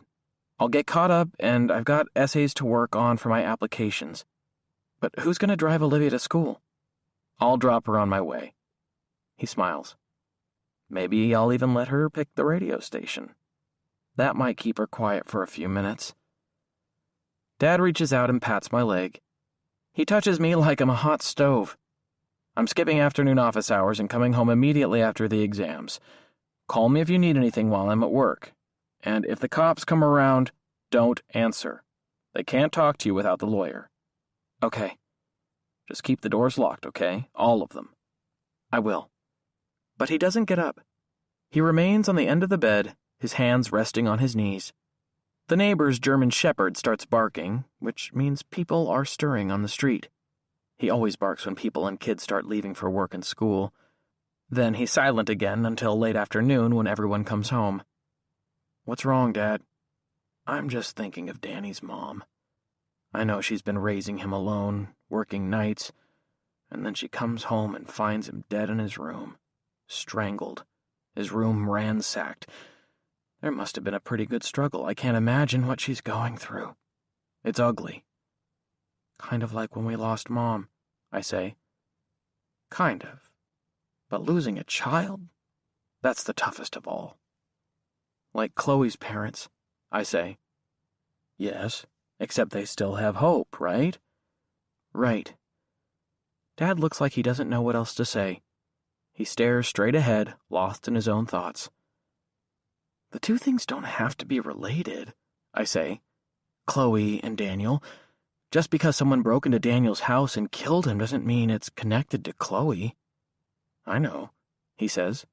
2 very different things. But Bentley hasn't had a murder in 2 years, and now, all at once, a student is killed and one is missing? And both from the same high school? And both connected to me?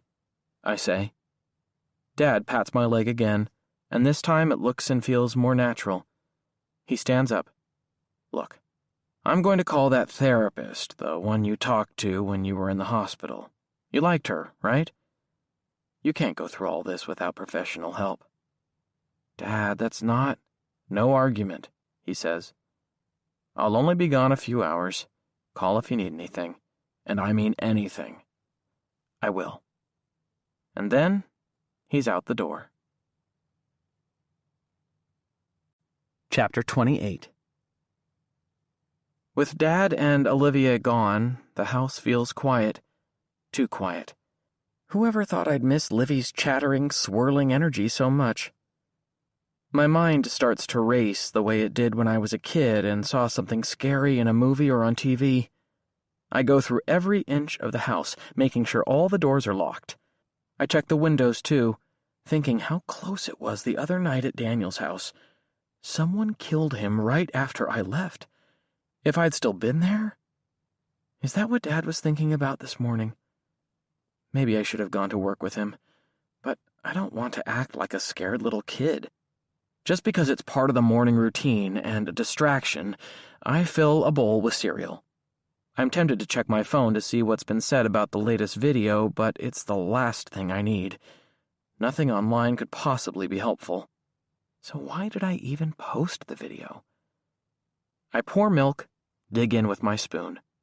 Maybe because I want to be heard. Maybe because I want people to know there's a real person on the other end of this story, someone who loved Chloe and Daniel, someone who wants to know what happened just as much as everybody else, someone whose own mind is working against him. Why the fuck can't I remember? Did I black out at Daniel's house too? The thought makes me shiver. The cereal is mushy and bland. Before I can dump it down the sink, someone knocks on the back door. I jump what feels like 3 feet in the air. The spoon goes tumbling off the edge of the bowl, sending up a spray of milk. My heart thumps inside my chest like a crazed bird trying to escape. My phone is upstairs. The landline is here, the one that's tormented me with nasty messages. What would they think if I dialed 911? The kid at the heart of 2 major crimes calling the police because someone is at the door. The knocking again. I grab a knife from the block. It's a giant one my parents received as a wedding present. Dad never cooks. He's probably never touched it. Could I actually use it? Drive this steel blade into someone's body? Could I? Everyone already thinks I did something to Chloe and Daniel, and I'm not even sure myself. I start for the back door, moving slowly. Maybe it's the cops. Maybe it's someone selling magazines. Maybe Dad forgot something, but that's ridiculous. The next time he forgets something will be the first. Besides, he wouldn't knock, he'd use his key. I move cautiously, still in my t-shirt and boxers, and try to catch a glimpse of the door from the hallway without revealing myself. I peek around the corner just as they knock again, and say my name. Hunter, open up! I lower the knife, and then unlock and open the door for Chad and Hannah. The cool morning air rushes in and prickles the skin on my legs. When Chad sees the knife, he takes a step back. Whoa, chill, he says. Remember us? Yeah, I say, and I'm really glad it's just you. Chapter 29. The knife goes back into the block, and the 3 of us settle around the kitchen table. The 3 of us. We've hung out before plenty of times, but like I said, it's always a little weird. Or maybe it's just me. Maybe I think about it and no one else does anymore. Chad never cares what anyone thinks. Looking back, it all seems so silly that I cared about a 3-month relationship with Hannah ending. The summer after we broke up, Hannah and Chad started dating and have been together ever since. It bothered me at first. Why did I have to keep spending time with her after we broke up? Chad, as always, acted like it was nothing unusual and never mentioned it. Not to me, not to anyone. Hector asked him about it once, and Chad just shrugged as if to say, What's the big deal? Maybe Hannah likes soccer players. When I started dating Chloe, I mostly forgot about it, but Chloe occasionally made a snarky comment about Hannah and me. Chloe never really liked Hannah. I always assumed it was because we'd once dated, although Chloe had a couple of other boyfriends before me, including Basher, and I never talked shit about them. But Chloe told me once that she didn't like Hannah because she couldn't be trusted, and cheating on me when we were 15 was Exhibit A. I'm glad to see you, I say again. But aren't you going to be late? Chad shrugs. It's fine. That new secretary, Elisa, she likes me. She's a soccer fan. She always writes me late slips, no questions asked. You know what's going on, right? I ask, looking from Chad to Hannah and back again. They both nod. Everybody's talking about it. A lot, Chad says. You know how it is. One person hears, and then the whole school knows. He leans forward and puts his hand on my forearm. I don't know any of my other friends who would make a gesture like that, but Chad makes it seem natural. I'm sorry about Daniel. Seriously, I know you guys used to be buds. It's pretty messed up that somebody killed him. And right after you were at his house. Thanks. I sent you a million messages yesterday, but I guess you couldn't respond. The cops had my phone. Again, they already searched it when Chloe... I don't finish the thought. I don't have to. That's a fucked up invasion of your privacy, Chad says. I'm kind of getting used to it, I say. That's what's really wrong about it. Are you two just here to check on me? I force a laugh. As you can see by the way I answered the door, I'm a little anxious. Chad looks over at Hannah, who has her arms on the table, her hoodie sleeves pulled over her hands. She nods when Chad looks at her. We wanted to tell you some stuff we found out, she says. I sit up a little straighter. Okay. My dad obviously knows every lawyer in town, she says. Yeah, I say, waiting for the other shoe to drop. Hannah's dad is one of the best-known personal injury lawyers in Bentley. His ads run on television what seems like 24 hours a day. It's not clear why anyone gave him any business, since he has a comb-over that looks like he's wearing bacon strips on his head. But he apparently makes a lot of money because Hannah's family lives in a huge house on a lake outside town. Well, he was talking on the phone last night to one of his lawyer friends, she says, and they were talking about Daniel. She squirms a little. About him getting killed. Chad jumps in. I was there, and I heard it too. Her dad is louder than fuck, you know that, right? We didn't even have to eavesdrop. We could just hear him like he had a megaphone. I sit up even straighter, my spine rigid. So, what did you hear? Hannah nods again. She touches her hair, pats a strand into place. My dad was saying that whoever broke into the house and killed Daniel, well, it wasn't your typical robbery where the person just takes everything. They only took certain things from the house. Yeah, Chad says. It's like they were looking for something specific. Like what? I ask. They aren't rich. You're right, Hannah says. But from what we heard Dad say, Daniel's mom had some jewelry in her bedroom, a couple of antique rings she got from her mother, and a bottle of pain pills from when she had knee surgery, and... She scrunches up her face as she tries to remember. Oh, and a laptop. She had a laptop in her room that they didn't touch. It was right out in the open, too. And there was a gun and a bunch of papers in the closet, Chad says. Apparently people love to break in and steal guns. Exactly, Hannah says. All that stuff is just what some random burglar would want to steal. A gun, pills, jewelry, and computers. Those are the kinds of things they can sell easily. So what did they take? I ask. What was missing if all this stuff wasn't? They exchange a look as if deciding which one of them is going to deliver the news. They look at each other that way for what feels like an hour, so I jump in. Well, I ask. Chad looks away from Hannah and directly at me. Whoever did it only took Daniel's things, his computer and all his film equipment. It's like that's what they were looking for, Daniel's movie stuff.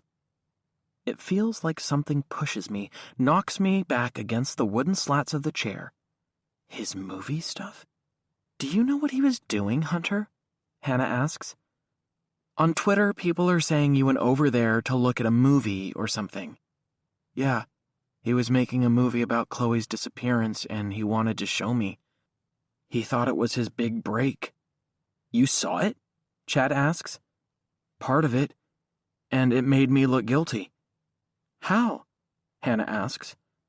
It just rehashes all the same shit, I say. How I was the last one to see Chloe, how I can't remember the accident, everything everybody is saying about me. That's messed up, Hannah says. Chad lets out a long sigh. Damn. Yeah, damn, Hannah says. She squirms in her chair. My dad said that the person who stole all the movie stuff must not have wanted what was on there to ever see the light of day. Chapter 30. Their words sink in and make me feel colder. So, they took his film equipment? I ask. He probably has it all backed up. It's probably on the cloud. Not everyone keeps things backed up, Chad says. I don't. Shit, I say, feeling a mixture of hope and fear. If they find out who killed him, maybe they can find out who took Chloe. Maybe the two things are related after all. They exchange another look before Chad clears his throat and says, But you just said the movie made you look guilty. So... I shiver again. Do you two have to leave soon? I was going to put some clothes on. Get dressed, Hunter, Hannah says. We'll wait. I go upstairs with a hurricane of thoughts swirling through my head. Whoever killed Daniel didn't want anyone to see the movie. And I don't want anyone to see it. Also, I can't remember what happened the night Chloe disappeared. Can I remember everything that happened the night Daniel died? I pull on a sweatshirt, jeans, and shoes. I look at the rumpled sheets on the bed where I barely sleep anymore. Am I sure of anything? Has my mind broken down entirely? I hustle downstairs, moving with greater purpose, remembering what Chad told me at school the other day. Hannah's tapping away at her phone, while Chad stares out the back window where leaves fall at an accelerated rate in the wind. Hannah, you need to tell me something, I say. Chad said you told him Chloe was upset the night of the accident, and she said I was mad about something. What's that all about? Oh, yeah. Hannah stops tapping on her phone and looks up. So what happened the night of the dance? I ask. Chloe told you I was angry about something, and she wanted to get out of there before I turn to Chad. What did you say? Before I acted on it? Chad nods. Tell him, Hannah, go ahead. I thought you already told him, she says. He wants to hear it from you. I sit down across from her. Actually, what I want to know is... My eyes move back and forth between them, and I'm hoping Chad will step in and help. Chad knows what's coming. Something dark moves across his face and dims the wattage by about 20%. I've seen his face do this before, subtly change when he doesn't like what someone is saying. It happened at the vigil when the guy in the Titan's hat pointed me out and Chad tried to shut him up. But Chad is silent. He's going to make me put it in words. Hannah watches me, uncertainty on her face. Okay, Hannah, I say. You saw Chloe do and say all of this, and Chad says you only told the police the part about Chloe being upset, not the part about her being afraid I'd act on it or whatever. But here's the thing. How do I know it really happened? How do I know you're telling the truth? For a frozen moment, Hannah just stares at me. Phone in one nearly sleeve-covered hand, her lower lip out a little farther than the upper. Then a flush passes over her cheeks, one deeper than the red that's almost always there. Are you shitting me, Hunter? She says. Are you really going to accuse me of lying? I'm saying this is important, Hannah. No exaggeration, okay? It's life and death. And you didn't tell the police all of this, so I can't help but wonder. I didn't tell the police to help you, she says, because you and Chloe are my friends. But now you want to throw something that happened when we were 15 back in my face because I made out with some guy on vacation. It's not about that, I say. You're just making it sound like Chloe was afraid of me, and look, Chloe had no reason to be afraid of me. I love her, you both know that. My voice cracks a little, and their eyes widen. Besides, I say, why would Chloe tell you all of this? I mean, Hannah, Chloe doesn't even like you that much. Oh, okay, Hannah says. You're going to go there. It's true, I say. Hannah is undeterred. She stands up and pushes her chair toward the table. I'm not doubting that you love her, Hunter. I know you do, okay? I see the way you look at each other. But whatever happened that night had Chloe freaked out and scared. She said you didn't understand, that you felt betrayed, and it wasn't good. That's literally what she said. This isn't good, okay? Are you happy? And maybe she talked to me because she couldn't talk to you, because she was so nervous about what you were going to think. And I was there for her when she needed someone. She looks at Chad and waves her hand toward the door, shaking her head. Come on, Chad. We're going to be late. Elisa likes you more than she likes me. Chad gets to his feet. He nods my way, but doesn't say anything as he follows Hannah out the door. Chapter 31. Back in my room, I try to make sense of what Chad and Hannah have told me. Someone not only killed Daniel, but they took all his movie stuff. His movie equipment and the movie he was making implicates me. Daniel sent me the file, the very thing someone tried to cover up. I grab my phone and start to scroll through my messages to find it. I'm almost there when Dad calls. He doesn't even say hello. He just starts talking. He sounds sort of out of breath, like he just ran up a flight of stairs before he made the call. Did you make another video and post it on YouTube? Before I can answer, he keeps going. Damn it, Hunter. I just got a call from the lawyer, and she's furious about this, and so am I. Do you know how bad it is when you go off and talk without a lawyer around? The cops can use anything you say against you. Do you understand how serious all of this is? Dad, she's threatening to drop your case, and I already paid her a retainer. Dad, I know you're upset, and I know you're grieving, I get it, and I know all you kids put everything online all the time.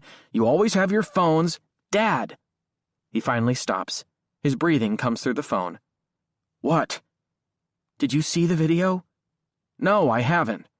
But you're jumping my shit about it? Hunter, the point is, you have to keep quiet and listen to your lawyer. You're in way deep here. Dad, the video is just me asking for help, I say. It's telling people what happened to Daniel, just like the other one is about Chloe. I'm asking if anybody knows anything. How else are we supposed to get the word out? Let the cops handle it, he says. How are they going to do it? On the evening news? The newspaper? This is how young people communicate. Don't you think kids are more likely to know what happened to Chloe? And Daniel? Maybe it's Mike Basher, Chloe's ex-boyfriend. He kept hanging around Chloe's house long after they broke up. Maybe they need to talk to him, or maybe it's... I stop myself. I can't say it. Maybe it's what? Dad asks. Hannah? Forget it, I say. Hunter, just... Look, I'm coming home in a little bit. After this exam. We can talk more about it then, but for now, just stay in the house and stay off the internet. He hangs up on me. Shit, I say. I hold the phone in my hand like it might bite me. The lawyer thinks. The police think. The school thinks. Dad thinks. Second period starts in 20 minutes. I forget about Daniel's movie for a minute and send an email to the one person I still haven't talked to. The one person who might be able to make sense of everything. He's free next period, and despite his aversion to social media, he does check his email. He's in class and can't answer right away, but I'm hoping to hear from him by the time I get there. I park at the far edge of the school lot, away from any prying eyes. It takes a few minutes to get a response. Hunter, see you in 5. Ron H. Chapter 32. Ron comes out the back of the building and, after looking around for a moment, sees my car and heads my way. Ron's a thin guy, a few years older than my dad, which puts him in his early 50s. His clothes are always rumpled, and his hair always looks like he was just out in a storm. But he's not a slob. In fact, Ron speaks in a very precise, educated way, even more so than any of the other teachers in the school. He was born in Maryland, but he seems like a guy who came from another country. maybe even another time. He's that well-mannered. He pulls open the passenger door, letting in a cool gust of air, and slides into the seat. Once he's in, he runs his hand through his hair. It makes no difference. He slaps me on the knee. "Good to see you, Hunter. I've been reflecting on your situation a great deal, and it's terrible, just terrible. Yes, it's been kind of wild, obviously. It's scary just to leave the house." I've found it odd that Ron hasn't reached out to me more often. He sent one get-well message after the accident, but other than that, nothing.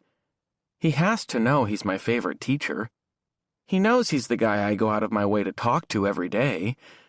It's as if he reads my mind. "I'm sorry I haven't been in better touch," he says. "I went by the hospital the morning after the accident, but you were in no condition to have visitors. I imagine you were consumed with talking to the police, and I know how fraught that can be. Yeah, I heard you came by. I was also informed that you stopped by the office, but I'd come down with something wicked, and it kept me laid up for a few days. I've thought of you often, and Chloe, too, of course. It's been pretty terrible. I'm not sure. I guess I don't know what to make of any of it. I don't know who to trust. I can't even trust my own mind." Ron nods as though he understands. "You've become the unreliable narrator of your own life." "I guess so." "And you really can't remember anything from that night?" he asks. "Nothing important." "I see." He taps his fingers against his thigh. "I suppose it's possible that if memories do come back, they may not be reliable either. They might be some kind of false memories, almost worthless." "Are you serious?" I ask. "I'm afraid so. Everything is a mess. And I'm sorry I used the Ex Libris YouTube channel to share those videos. I wanted to reach people in the school." "Oh, someone mentioned that to me. I don't know what any of that stuff means. Besides, it's free speech." Ron cocks his head, studies me from under his shaggy brows. "Do you want to tell me about some of the important things that have been going on? I presume that's why you reached out, for my words of wisdom." It feels good to have someone listening, really listening. I give him a rundown of the past week or so, especially the past couple of days. The words just pour out of me. Ron is the first person I've told all this to, besides the police, since the accident. Everyone else was either right there as things were happening, or they knew more about them than I did. Ron listens, nodding along. His attentiveness encourages me to keep talking. When I pause, he rubs his chin. There's ink on his fingertips. "It's been quite a whirlwind around here," he says, "and it sounds like you're in the eye of it." "Right. But I can't remember what happened to Chloe, and even though I was with Daniel that night, I left before it all went down. At least I think I did. Maybe I'm losing my mind. Maybe the accident did more harm than anyone realized, and I can't remember any of the things I've been doing." "You really think that?" "I'm starting to wonder," I say. "I don't know." Ron taps against the window, indicating the school.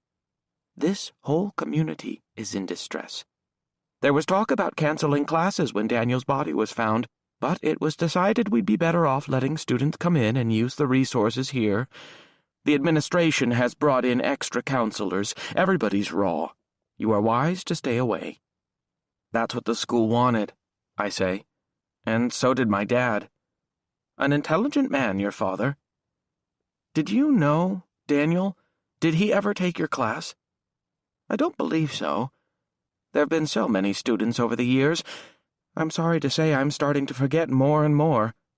He rubs his chin again. "So you really can't remember anything of that night? Not a thing?" "Bits and pieces, mostly from earlier at the dance. Nothing about the accident."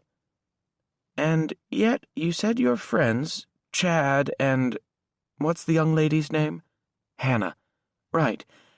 Her father's the lawyer, isn't he? You just told me your two friends say Chloe was upset about something that night." and she was worried about you losing control in some way. She never mentioned anything to you about why she was so upset? I thought the two of you seemed quite close." "Yes, but I don't know what was bothering her. I mean—" "You mean what?" he asks. "I've thought about telling Dad, but it just seems too weird. I could talk to Chad or even Olivia, but I'm not sure they have the perspective I need. I want to hear from someone with life experience, someone with some wisdom. Something did happen between Chloe and me, and maybe that's what caused all the problems." Chapter 33. Chloe's parents were going out, and we knew we'd have the house to ourselves. Scott had some kind of work banquet in Leesburg, about 30 minutes away from Bentley. They went every year on the same weekend, and they never once missed it. So we knew they'd be out. We'd been talking about having sex for weeks. The longer we dated, the closer we got. This happened in the back seats of our cars, in spare rooms at parties, on a blanket in the park. We'd explored every inch of each other's bodies, and had an amazing time doing it, but we'd always stopped just short of having sex. Things never progressed very far with Hannah, or with any of the other girls I'd dated, so most of the things I did with Chloe were new to me, and they all blew my mind. Fooling around with Chloe was different from anything I'd ever experienced. Maybe it was because of how beautiful she is, maybe because of how much we trusted each other, or maybe because of how into each other we are, how much we love each other. Whatever the reason, when we were together, it was unlike anything else. Even though I'd heard that the first time having sex can be more than a little awkward, I didn't believe that conventional wisdom. Chloe and I wouldn't be like everybody else. At first, we weren't. We were in her room. The lighting was perfect, and a couple of candles burned on her dresser. She played a mix we both loved. Everything was full steam ahead until it was time to put on the condom. They never show that part in the movies. I'd awkwardly practiced at home a few times, and it seemed pretty easy, but having to do it in the moment, in Chloe's bed, with the music playing and the candles burning and her waiting there, watching me, it was a struggle. The first one broke. By the time the next one was on, the moment had passed. We scrambled to get it back, and we started to get there, but it also felt a little like work. I was in my head, feeling self-conscious, and Chloe tried to direct me, which made me more self-conscious. Then, it finally happened. Something gave, and Chloe yelped a little. I asked if I'd hurt her, and she shook her head, but it just didn't seem like all the other times we'd been together. It just didn't seem like us.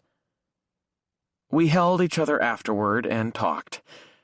I'd never been happier to be with Chloe, to know my first time was with her.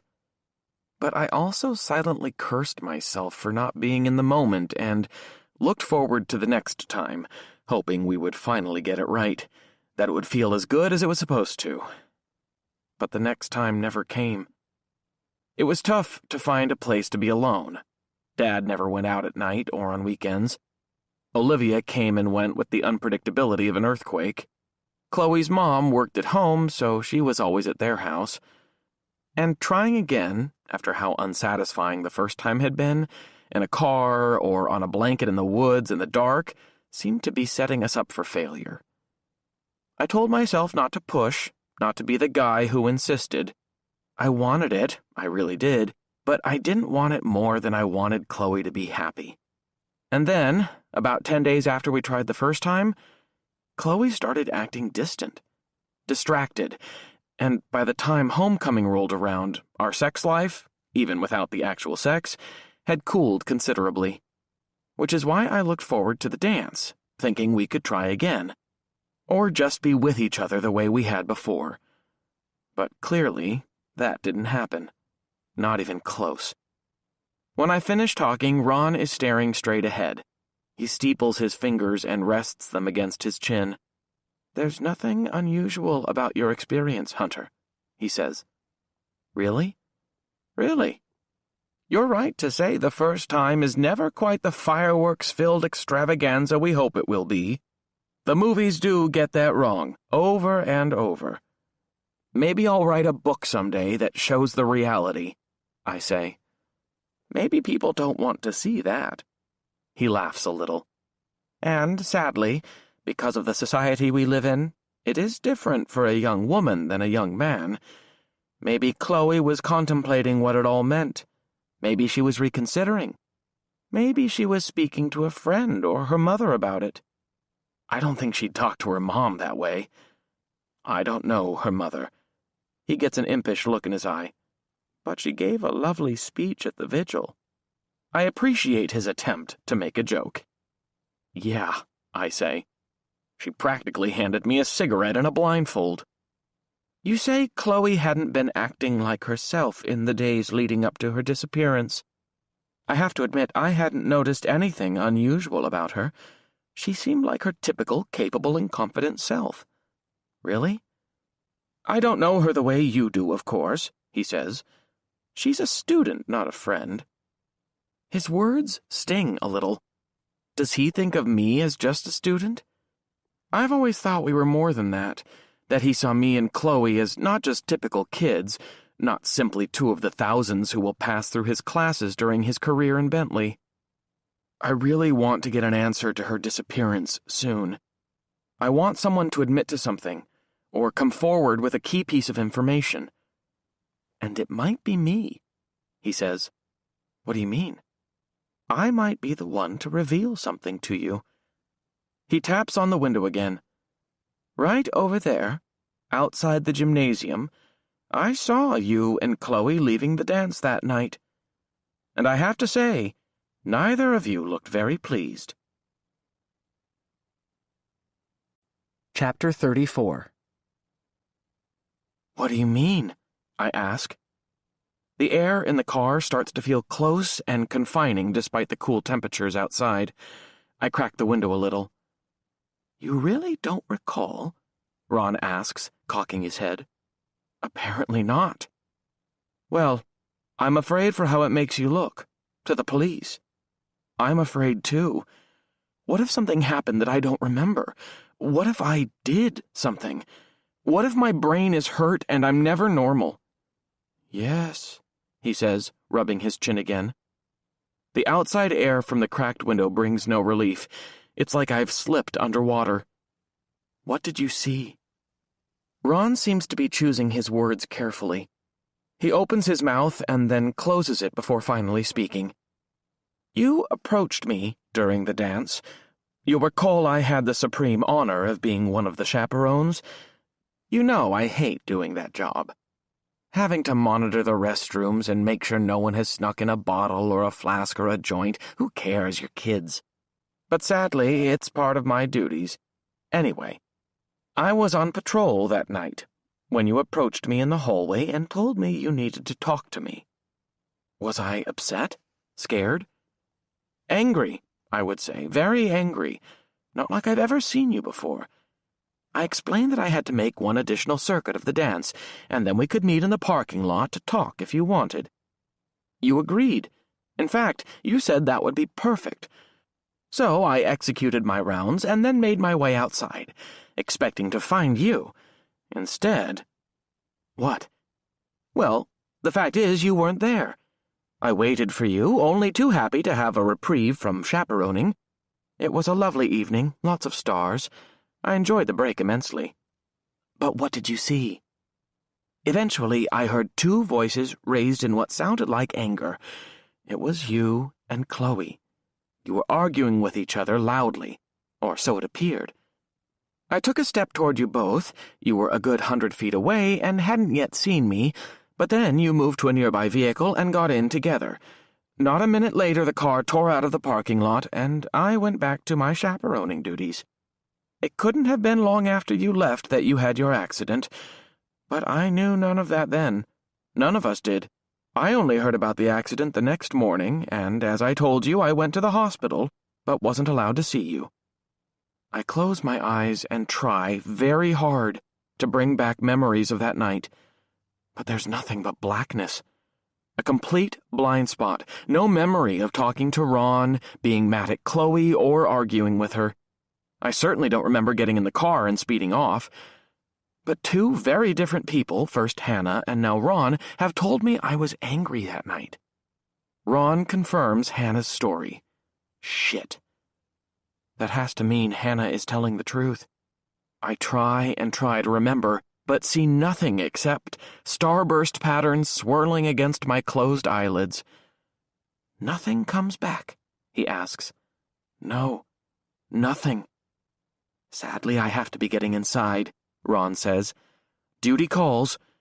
And you shouldn't worry so much about your memories. You'll make many more in this life. My eyes open.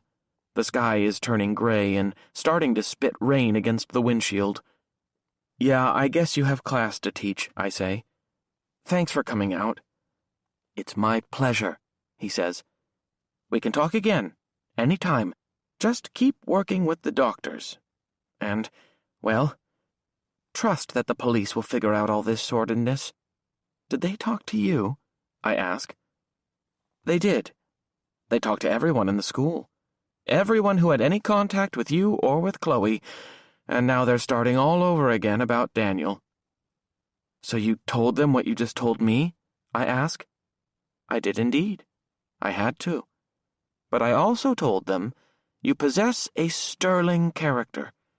I told them I have never seen any hint of a problem from you. In short, I told them the truth. Thanks, I say. Hey, when you were outside and saw Chloe and me, did you also happen to see Mike Basher? Do you know him? Basher? The world's worst quarterback? Why do you ask? He and Chloe used to date. Remember he wrote that freaky poem about Chloe early in the year? Oh, yes, that's right. I do recall that incident. A dreadful poem, so trite. Describing a beautiful girl as a queen on her throne. Blech. It's poems like those that make me feel my entire life has been a waste, like I'm not teaching anybody anything. Ron's head shakes back and forth. Did you see him? Basher. Basher? No, I didn't. Ron holds out his hand, and we shake. We've never done that before. It seems so formal, so adult. Keep up with your schoolwork as much as you can, Hunter, he says. I know I have a college letter to write for you. Make sure you remind me of that. I will. Then I think of something else. Do you know why Chloe isn't having you write her a letter? She was, but then she changed her mind. I thought maybe she was embarrassed by the Basher stuff. She thought I pushed her into mentioning that creepy poem to you. Did she? He looks thoughtful. I didn't know I wasn't writing her a letter. That's news to me. She didn't tell you? Well, perhaps she forgot. And maybe she wanted someone from the sciences to write for her. That's what she's going to major in after all. I would have written a glowing letter, but it's her choice. When he opens the door, a stronger gust of air blows in. Ron walks right across the spot where he said he saw Chloe and I argue the night she disappeared, moments before everything changed. Chapter 35. Before I exit the parking lot, the phone rings. It's Dad. I don't want to answer, but... Where are you? He asks. I came home and you weren't here. I'm out. Out where? I went to talk to Mr. Hartman. You went to school? Not exactly. We talked in the parking lot. Now I'm going for a drive. Hunter, are you okay? Maybe you should come home. We can talk or whatever. I'm okay, I say. As okay as I can be. I'll be home soon, but I don't want to drive and talk. Be careful. I will. I pull out of the school lot, heading east. I don't mean to take anything out on Dad. He cares. And now I know I fought with Chloe the night she disappeared, and I argued with Daniel the night he died. Doubt creeps in like it never has before. The houses around school quickly give way to a stretch of cornfields. They've already been harvested, the stalks cut down to the ground like dead soldiers. It starts to rain harder, and I turn on the wipers, which smear the windshield even more. My destination is a place that's been calling ever since I came home from the hospital. We're coming up on 2 weeks since the accident, 2 weeks since Chloe disappeared. I've tried not to let my mind go there, tried not to imagine where she might be or what might be happening to her. But I've seen enough TV shows to know if a missing person isn't found within the first 48 hours, it becomes more of a long shot that the person will be found alive. Is Chloe locked up somewhere? Is she suffering? Is she dead? I push away the thoughts with as much mental force as I can summon. I remember the girl in Utah who was gone for almost a year before they found her, alive. There are other cases like that too, in America and in Europe, all over the world. But the young women in those cases, and it's almost always young women, suffered horribly while they were gone. I can't think of that happening to Chloe. Dad should forget about me. He needs to worry about Olivia and Gabby. We should never let them out of our sight. The world is not a safe place. The cornfields turn into trees so thick I can't see through them. I make a right onto County Road 250 that runs from Bentley to the next little town of Flatwater. There's nothing there, maybe 500 people, and nothing but trees and corn in between. It's not unusual for Chloe and me to come out this way. We used to take long drives out in the middle of nowhere all the time, just exploring. Being out here on homecoming night supports the idea that we might have been fighting. When we went on those drives, we always talked and talked about whatever was happening in our lives. If we had something serious to discuss, we might have done it on County Road 250 heading toward Flatwater. I slow, reduce my speed to 35 miles per hour in a zone where everyone is allowed to go 45. If I slow down and take my time, will the memories start to come back? Will being here shake something loose? But as I try to force my mind back to that night, nothing comes. The present explodes with the vibrant colors of fall. Orange and red leaves litter the road and are piling up along the berm.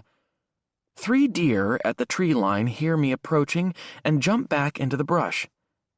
I crest a small rise and come down the other side into a dip in the road. That's when I see first the skid marks and then the tree. And something else. A car, parked along the side of the road. A car I don't recognize. Chapter 36. It's a dark sedan, new, so maybe a cop came to collect evidence. Could be a reporter working on yet another story. Could be one of those technicians reconstructing the accident in order to figure out what happened. The person is entitled to have their time at the memorial, but it really looks like the car is empty. No one's in sight, either inside or outside. So where are they? Back in the woods? And why? I work up saliva in my dry mouth and push the door open. My shoes hit the damp blacktop. I feel warm despite the cool rain falling. Except for the chirps of a few birds, it's dead quiet. No other cars come by. I move forward. Just like they did at Chloe's locker, people have come out and left notes and candles and stuffed animals. It's a nice thought at first, but they probably never come back to see what those things look like after they've been out in the elements for almost 2 weeks. Rain, wind, and passing cars have conspired to beat the shit out of this stuff. The ink on the notes has run.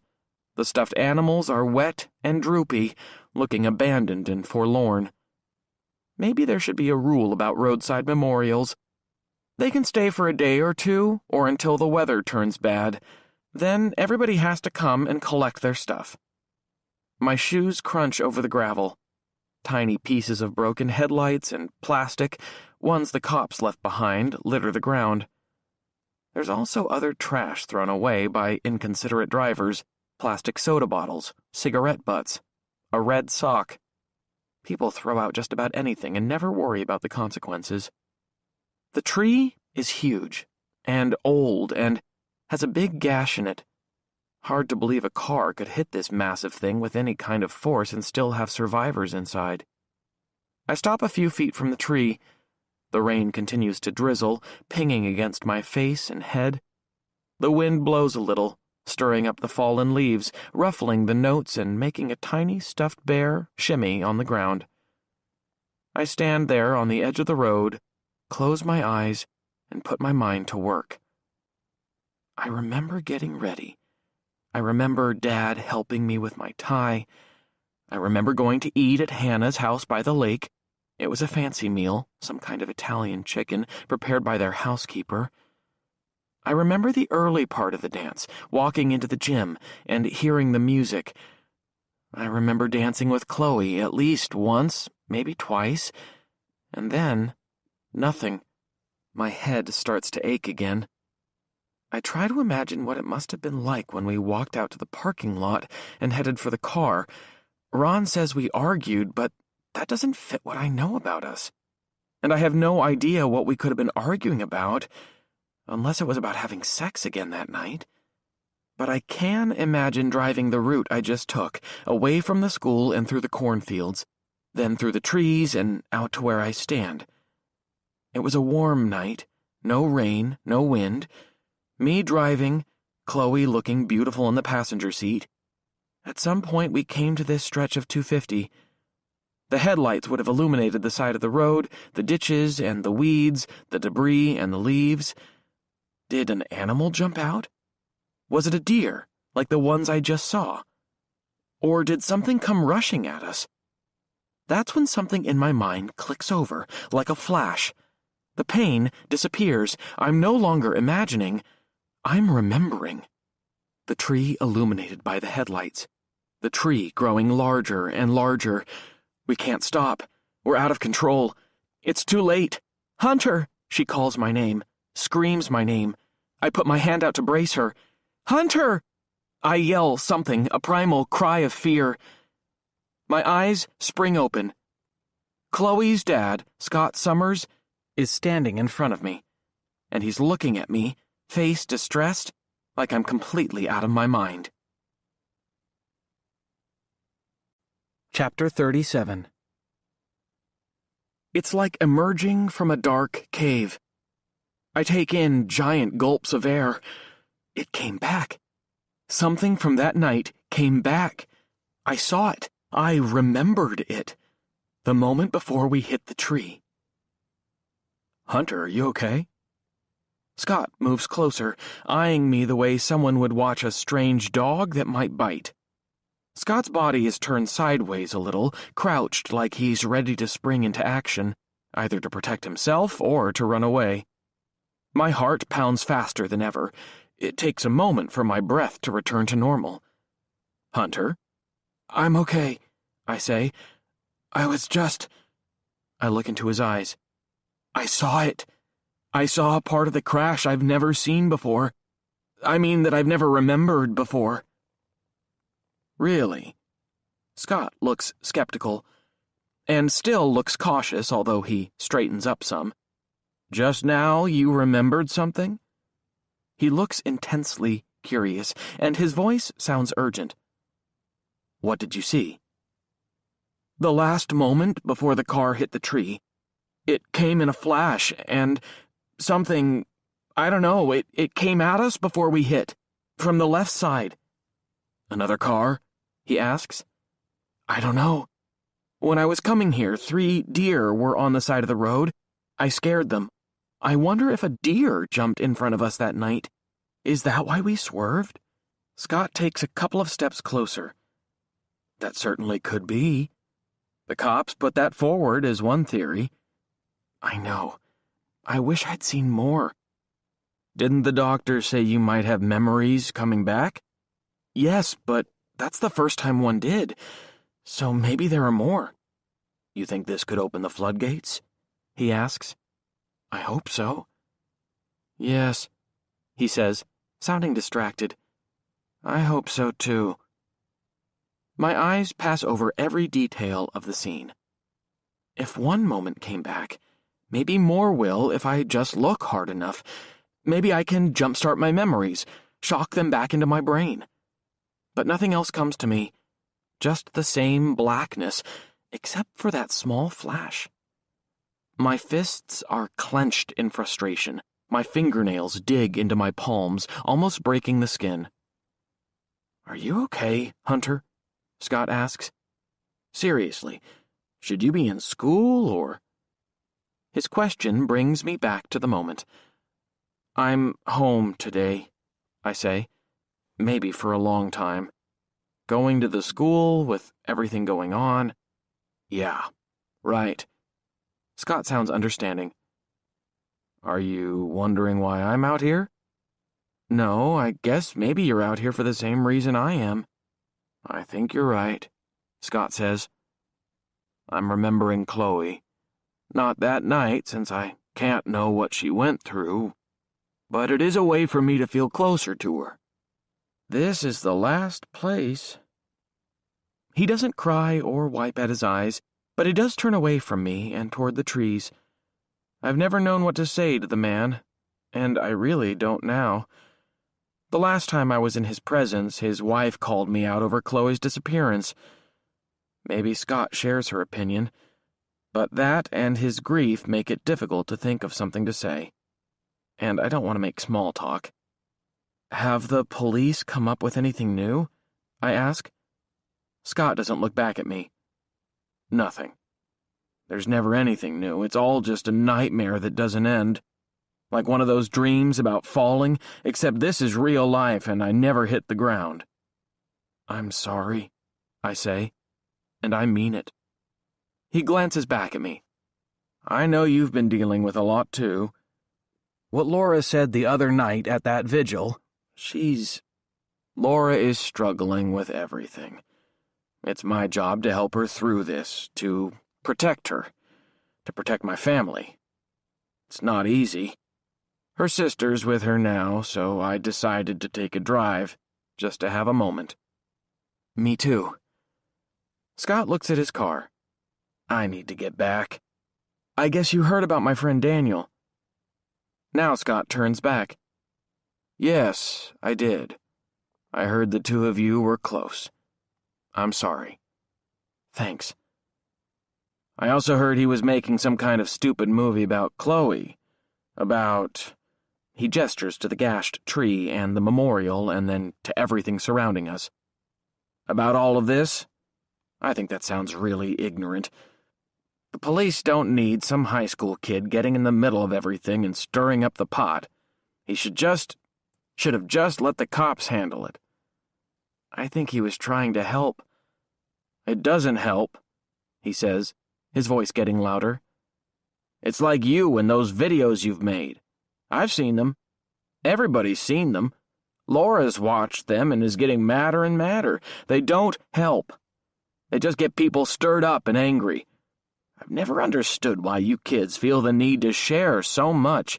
Every damn thought you have goes online. I just don't get it. I'm trying to find out if anybody knows anything. I want to find Chloe. Well, I'm not sure videos help. He shakes his head. We're all just at the mercy of what happens. You can try to grab hold and steer as much as possible. You can try to take control, but sometimes it just slips away, spiraling fast, like water down a drain. He stops talking abruptly. I'm not really sure what he's talking about.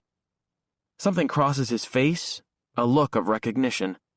I'm sorry. Wait. I want to ask you something. He points at me. The police keep asking us about Chloe's journal. We didn't know she even had one. Did you tell them about it? I did. Did you tell them where she kept it? He asks. I don't know where she kept it. It must be in her room somewhere, right? He shakes his head. It's not. The cops have been all through our house. They've been through everything, our bank records, our computers, and phones. She never told me where she kept it, I say. And I don't have it, if that's what you're wondering. The police have been all through our house, too. They went through my drawers and my closet, lifted up my mattress, and looked underneath. I can't think of where it might be. He watches me, his eyes like a hawk's, and I'm the mouse on the ground being tracked. And you never read it? Never. Damn it all, Scott says. I thought the cops would have found it by now, and I thought it would tell us something. That's why I told them about it in the first place. I wouldn't want anyone going through Chloe's private things unless I thought it would help us find her. Yeah, I know. He turns to the trees again as if I'm not there. Scott, I say, can you tell Laura, you know I wouldn't hurt Chloe. I would never. He keeps staring, and I'm not sure if he's heard me, but then he says, I know that. But Laura's in a different place. He turns to me. Speaking of her, I have to go. Hunter, just take care of yourself, okay? I should stay quiet, but I can't waste the chance to talk to someone who knows Chloe so well. Maybe she ran off, I say. My voice sounds hopeful, like a little kid wishing for a new bike at Christmas, something they're starting to fear they'll never get. Maybe that's what happened.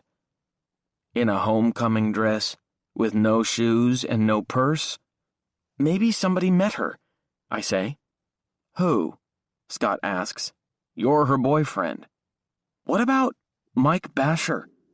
He's always hanging around your house. Mike? Scott's eyes narrow and his cheeks flush.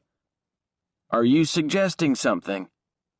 I'm just saying he wasn't over her. Maybe he wanted her back. Michael is a fine young man. I know all about the drama around that stupid poem he wrote. Chloe was upset, and I told Mike he used poor judgment, but he was sorry and he apologized. Leave him out of this. Maybe... I can't think of any more maybes. I lift my arms and then let them fall to my sides where they smack against my thighs.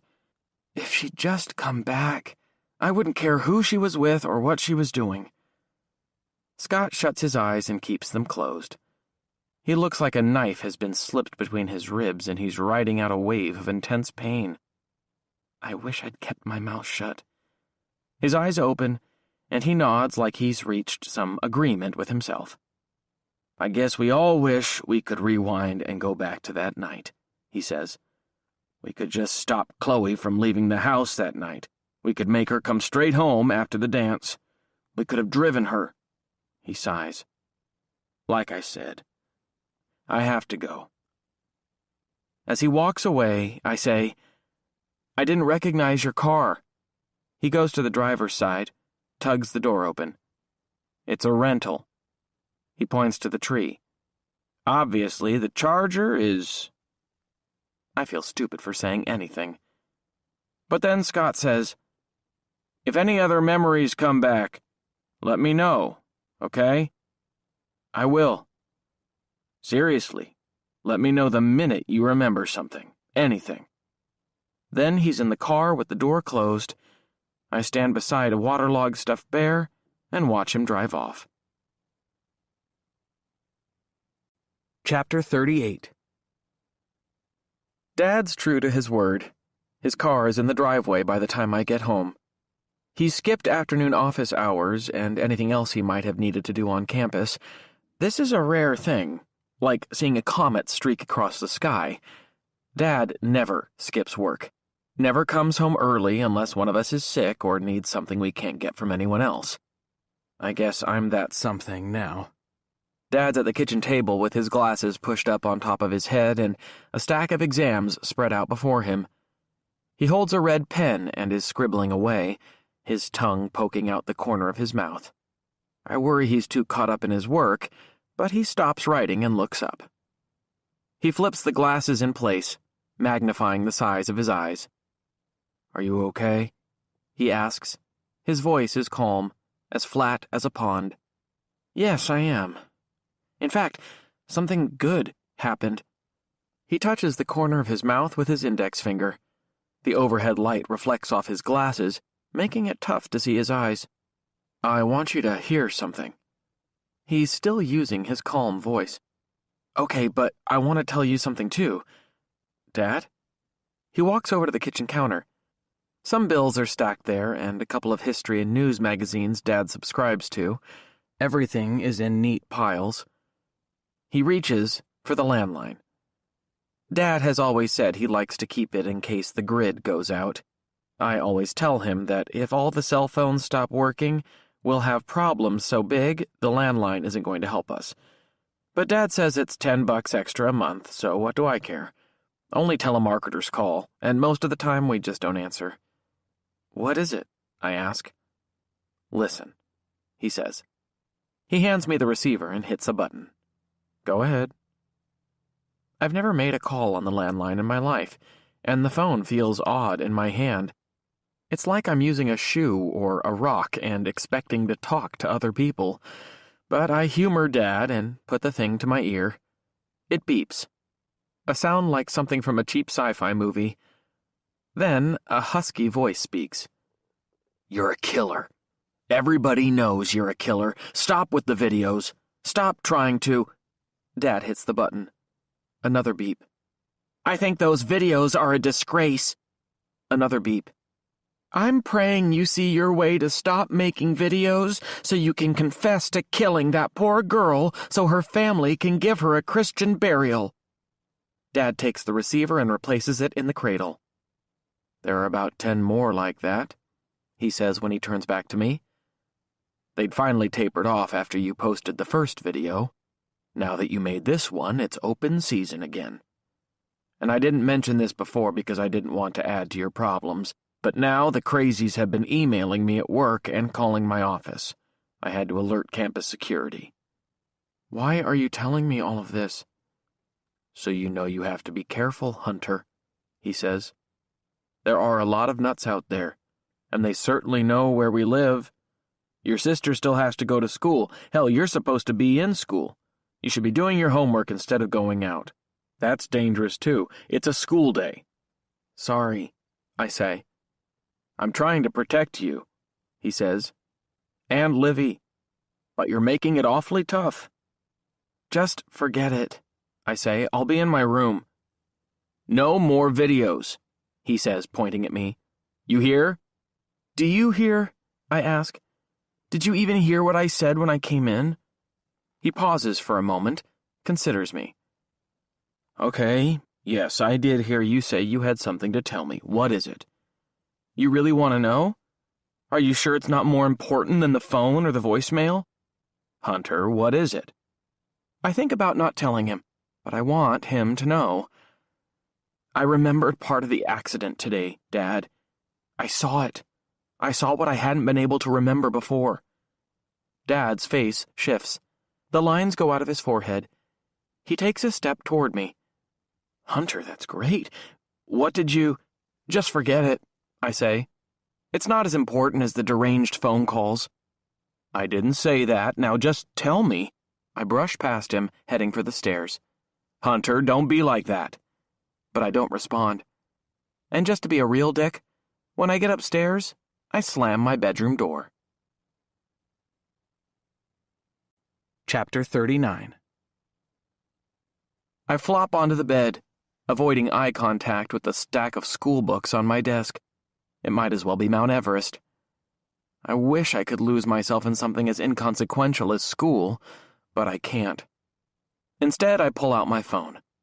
I scroll to the message from Daniel, the one he sent me the night he died. The one he must have sent me right before he died. It makes me feel empty, like I'm floating away. I almost put down the phone and ignore the video, but I can't. This is what he so desperately wanted me to see. This is what meant so much to him. I owe him this. I've seen the beginning already, but this time I'm not impatient or irritated. The poor quality and the cliches don't bother me. Instead, I think about the time it must have taken him to put the video together. The way he clearly selected the best photos of Chloe, of me, of the two of us together. The way his words, while occasionally predictable, also seemed to be chosen with care and spoken in a thoughtful, sensitive manner.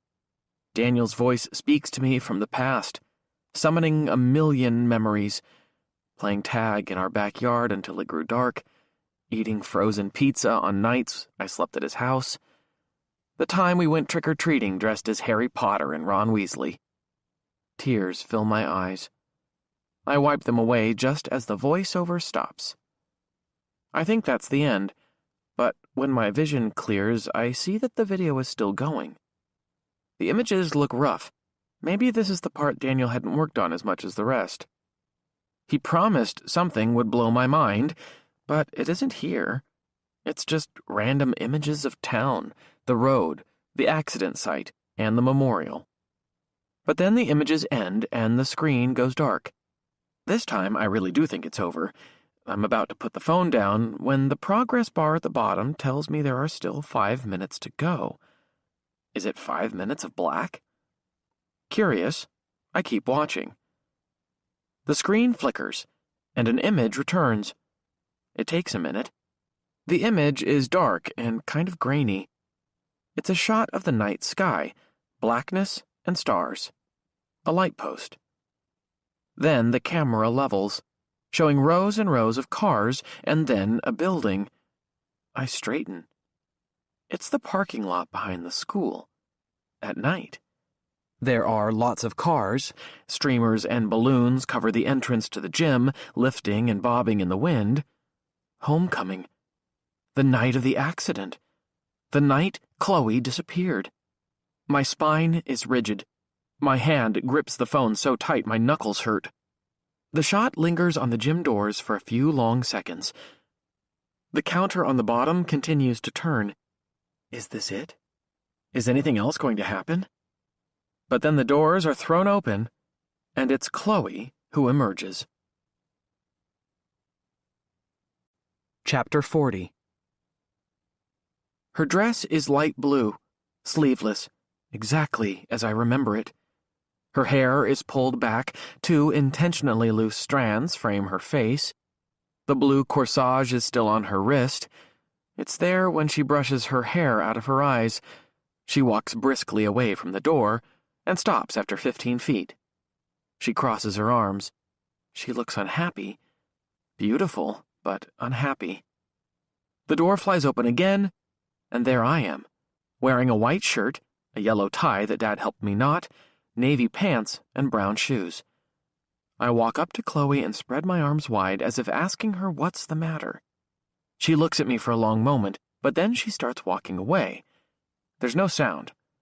We move across the little screen like actors in a silent movie. Then Chloe stops. She turns and looks back at me. She's upset. She's pointing at me as she says something. Or is she pointing at the gym? At something inside? My arms go up again, and Chloe spins and starts to walk away. She's moving fast, almost running. I follow her, my arms still wide, pleading.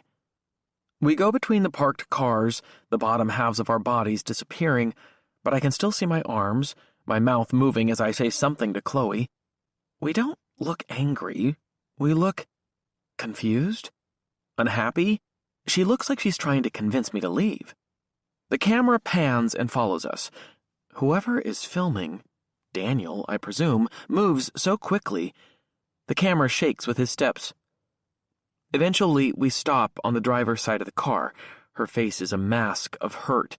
It's so rare, I can't tell if she's crying. I repeatedly point back at the school, like I want to go there. Finally, Chloe throws up her hands and dashes around the back of the car. She opens the passenger door, her head disappearing from view as she gets in.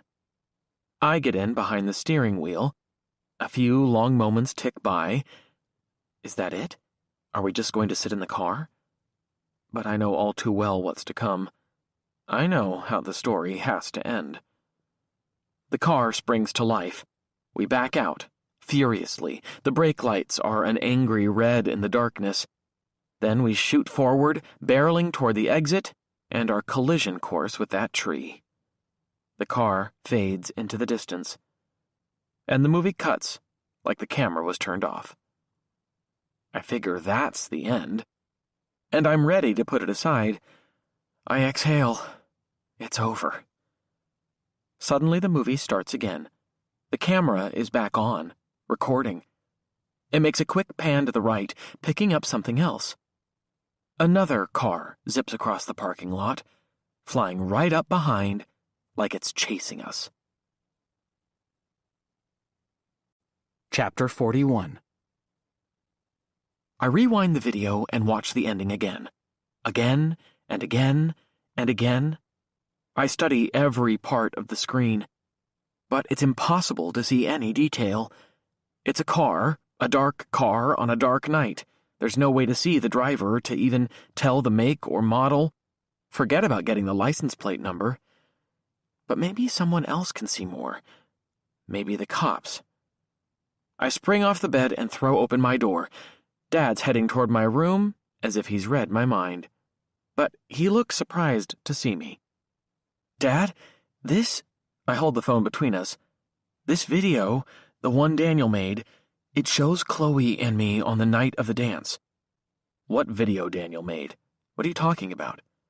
The movie, I say. Daniel's movie. Never mind. You have to come downstairs. Dad, we have to tell the police. We have to make sure they see this. They can enhance it or whatever. Let's call them. There's no need, Hunter, he says. What are you talking about? This is evidence. This shows what happened the night of the dance. Of course we have to call them. Dad's shaking his head. Something's going on, and they want to talk to you again. They're on their way right now, and I've got to call in to the lawyer. What happened? I ask. I have no idea. I can show them the video. If they can figure out who followed us that night, they might be able to figure out who ran us off the road, and whoever ran us off the road must be the person who took Chloe. Instead, I feel deflated. If the cops are coming over, that means they have more questions. What could they possibly ask me that they haven't already? Dad starts back down the stairs, but he hesitates when he sees I'm not following. What is it? He asks. I slump against the wall, the phone still in my hand. I don't know. He comes toward me. What don't you know? I don't know if I can do this anymore. I don't know if I can handle the cops asking me a bunch of questions that I don't know the answers to. Just thinking about it makes me feel worn out. Dad nods his head. I understand. You know, you don't have to answer any questions if you don't want. And then what? You run the risk that it makes you look guilty. That's not how it's supposed to work, I say. We just studied this in civics. I know. He stands with his hands in his pockets. For a moment, I think the awkwardness will descend over us, but when Dad speaks, his voice is clear and determined, and I imagine this is what he's like in class when he really gets going on some subject he feels passionately about. When your mom was sick, we just kept going to all these different doctors. You probably remember some of it. And every time we went, I thought one of them was going to tell us something we hadn't heard before. I thought one of them was going to give us some piece of good news that was going to make her better. After a long time of only hearing bad news, I dreaded each trip. I just didn't want to hear any more bad news from people who were supposed to be helping us. But you kept going. Mom fought until the end. She did. She wanted to. She wanted to be here for you and Livy. She really did. Because she wanted to try as hard as she could. Because I loved her. And I wanted her to stay with us as well. He looks at the floor and scuffs his foot over some minuscule piece of dust. I guess we keep on going when we love somebody, as long as there's a chance. He starts back down the hall and says over his shoulder, Just tell the truth, Hunter, and I'll be right there with you. And show them the video. You never know. Chapter 42. Dad offers Detective Haley something to drink when he comes in, and Haley declines. He's wearing dark pants and a white shirt with the sleeves rolled up to his elbows. No jacket or tie this time. There's some redness in the whites of his eyes, but his jaw is set firm like he means business. He holds a manila folder, the kind of thing people carry around in offices on old TV shows. He speaks to Dad. You understand Hunter can have his lawyer present. Those rights I read him the last time still apply. Our lawyer let me know she's in court, Dad says. If I don't like your line of questioning, I'll stop it. Haley lets out a sigh. That's your right as well. I know. The bickering and arguing tires me out. Just ask your questions, I say. And when you're done, I have something I want to show you. You do? Haley asks. Yes. Suddenly, Haley looks curious, and his posture becomes straighter. Okay then, first things first. We've already discussed the fact that you and Chloe were sexually intimate. My face burns. Dad is right there, and without even meaning to, my eyes cut to him. His face shows nothing, but he nods at me, indicating that I should answer the question. Once. One time about a month before the homecoming dance. That's right. And you said you used protection, right? A condom? He's been over all of this with you, Dad says. Chapter and verse. Maybe Dad has my back, or maybe he doesn't want to watch his teenage son squirm through another examination of his sex life. Either way, I'm glad he's here. I just need to make sure we agree on basic facts, Hunter, Haley says, an edge creeping into his voice. Yes, that's right, I say. And you said that, as far as you know, Chloe wasn't sexually involved with anyone else? I get a stinging pain in my chest. Why are you asking me this? Of course not. But do I know? Do I know anything for sure? Why was Chloe acting distant? Why was she so upset the night of the dance? Why was she afraid at the dance? Was it Basher? But you don't know for sure, Haley says. I trusted her. Trust her completely. We're committed. Haley reaches for the manila folder. He flips it open in a way that seems practiced. Something about it feels like a performance, like Sherlock Holmes lighting his pipe. It's taken us a while to go through Chloe's computer and phone records. It's a slow process, and a hard-working teenager uses her computer a lot, and makes a lot of calls, and sends a lot of texts, and we're kind of understaffed. The state has been helping us, of course, but we don't have an unlimited supply of computer technicians. He picks up a stack of papers from the folder and tilts his head back as he refers to them. About 2 weeks after what you say is your first and only intimate encounter with Chloe, she did a number of Google searches about pregnancy. Specifically, she was looking into the likelihood of getting pregnant if a condom broke during sexual intercourse. Did the condom break when the two of you had sex, Hunter? Dad's staring at me. His cheeks are flushed. Mine are too. I did not expect our conversation to head down this road. Not at all. You need to answer me, Hunter, Haley says, or we can go back to the station and call the lawyers. You could be there for a lot longer this time, days, maybe. No, I don't think it did. I guess I'm not sure. Chloe also placed a phone call to a pregnancy helpline, a nonprofit geared toward young people who might find themselves in psychological trouble or have questions about their bodies. We found a call to that number on her phone twice, around the same time as the Google searches. What did she say to this hotline? I ask, my voice low, although I wasn't trying to be quiet. That's just it, Haley says. These types of places are meant to be anonymous. You don't give your name, they don't record the calls. And they get thousands of calls every month, so to ask a volunteer to remember one specific call is impossible. What are you saying? I ask, although I obviously know. Hunter, Haley scoots forward.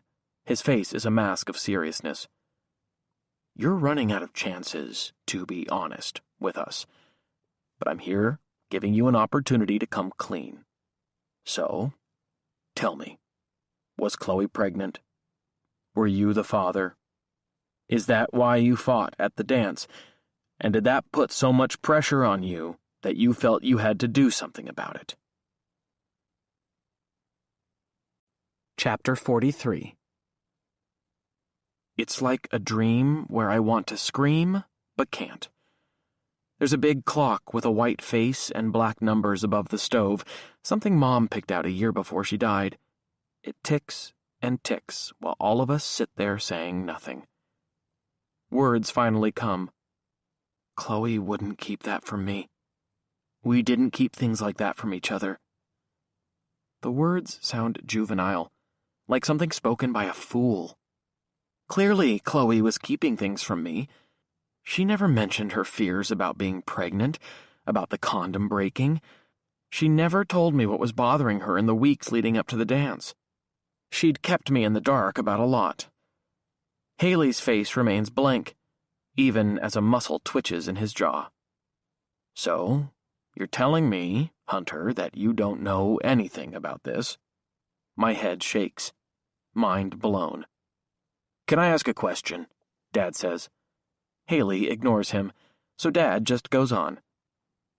Hunter, I can remember when I was young, before Mom and I got married, and I was always worried about getting one of my girlfriends pregnant.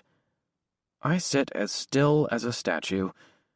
Dad has never spoken so casually about sex, never implied he had a sex life before Mom. My first instinct is to say, please don't go there, but Dad is talking to me like I'm an adult. We've crossed some invisible barrier, and it's good. What I mean is, sometimes I talked about it with my partners, he says, and sometimes we'd talk about what would happen if she became pregnant. What I'm asking is if you and Chloe ever had that kind of talk. It fits Dad that he wouldn't jump into sex without examining every possible consequence beforehand. He's not the most impulsive guy in the world. Chloe and I talked about everything, over hundreds and hundreds of conversations. And yes, leading up to our first and only time, we did talk about pregnancy. Chloe was pretty clear. She told me she was not going to get pregnant, and if she did, she wasn't going to let it derail her life. She told me about her cousin in Virginia who was at the top of her class, but then got pregnant senior year. She finished high school and had the baby but never went to college. Chloe swore she would never let that happen to her. She has 2 kids now, Chloe said about her cousin, and no degree. That won't be me. I relay all this to Haley and Dad. Haley nods, still showing nothing. So it sounds like Chloe felt pretty strongly, Haley says. If she found out she was pregnant, she intended to do something about it. Are you saying that's what she ran off to do after the accident? I ask. In her dress, and with no money or phone? Does that make sense? Haley looks thoughtful. He taps his chin with his index finger and studies me through his intense brown eyes. If Chloe was pregnant, then it would be in both your best interests to keep that from everyone, parents, teachers. If Chloe thought a pregnancy would ruin her life, then she might be willing to do anything. Run away for a while. Stage an accident. He leans forward. Hunter, maybe the 2 of you got in over your heads. You wanted to make this problem go away, but you got in too deep, and you're looking for a way out. That's not what happened, I say. Maybe Chloe pressured you, he says. I bet she was a persuasive girl. Maybe she turned up the heat on you to help her. Maybe you got scared someone would find out. Maybe the 2 of you disagreed about what to do. Hunter, did you want to have the baby? Is that the problem? I can prove that didn't happen, I say. I can prove how nuts all of that is. I pull out my phone, load the video, Daniel's video, and slide it across the table toward Haley, who pushes his manila folder aside. What's this? He asks. Oh, yes, I've seen it. You have? I hit play anyway. He frowns. Daniel's mother gave us access to his cloud storage. The rough cut of the movie was there. You watched the whole thing? I ask. You actually saw the other car following us?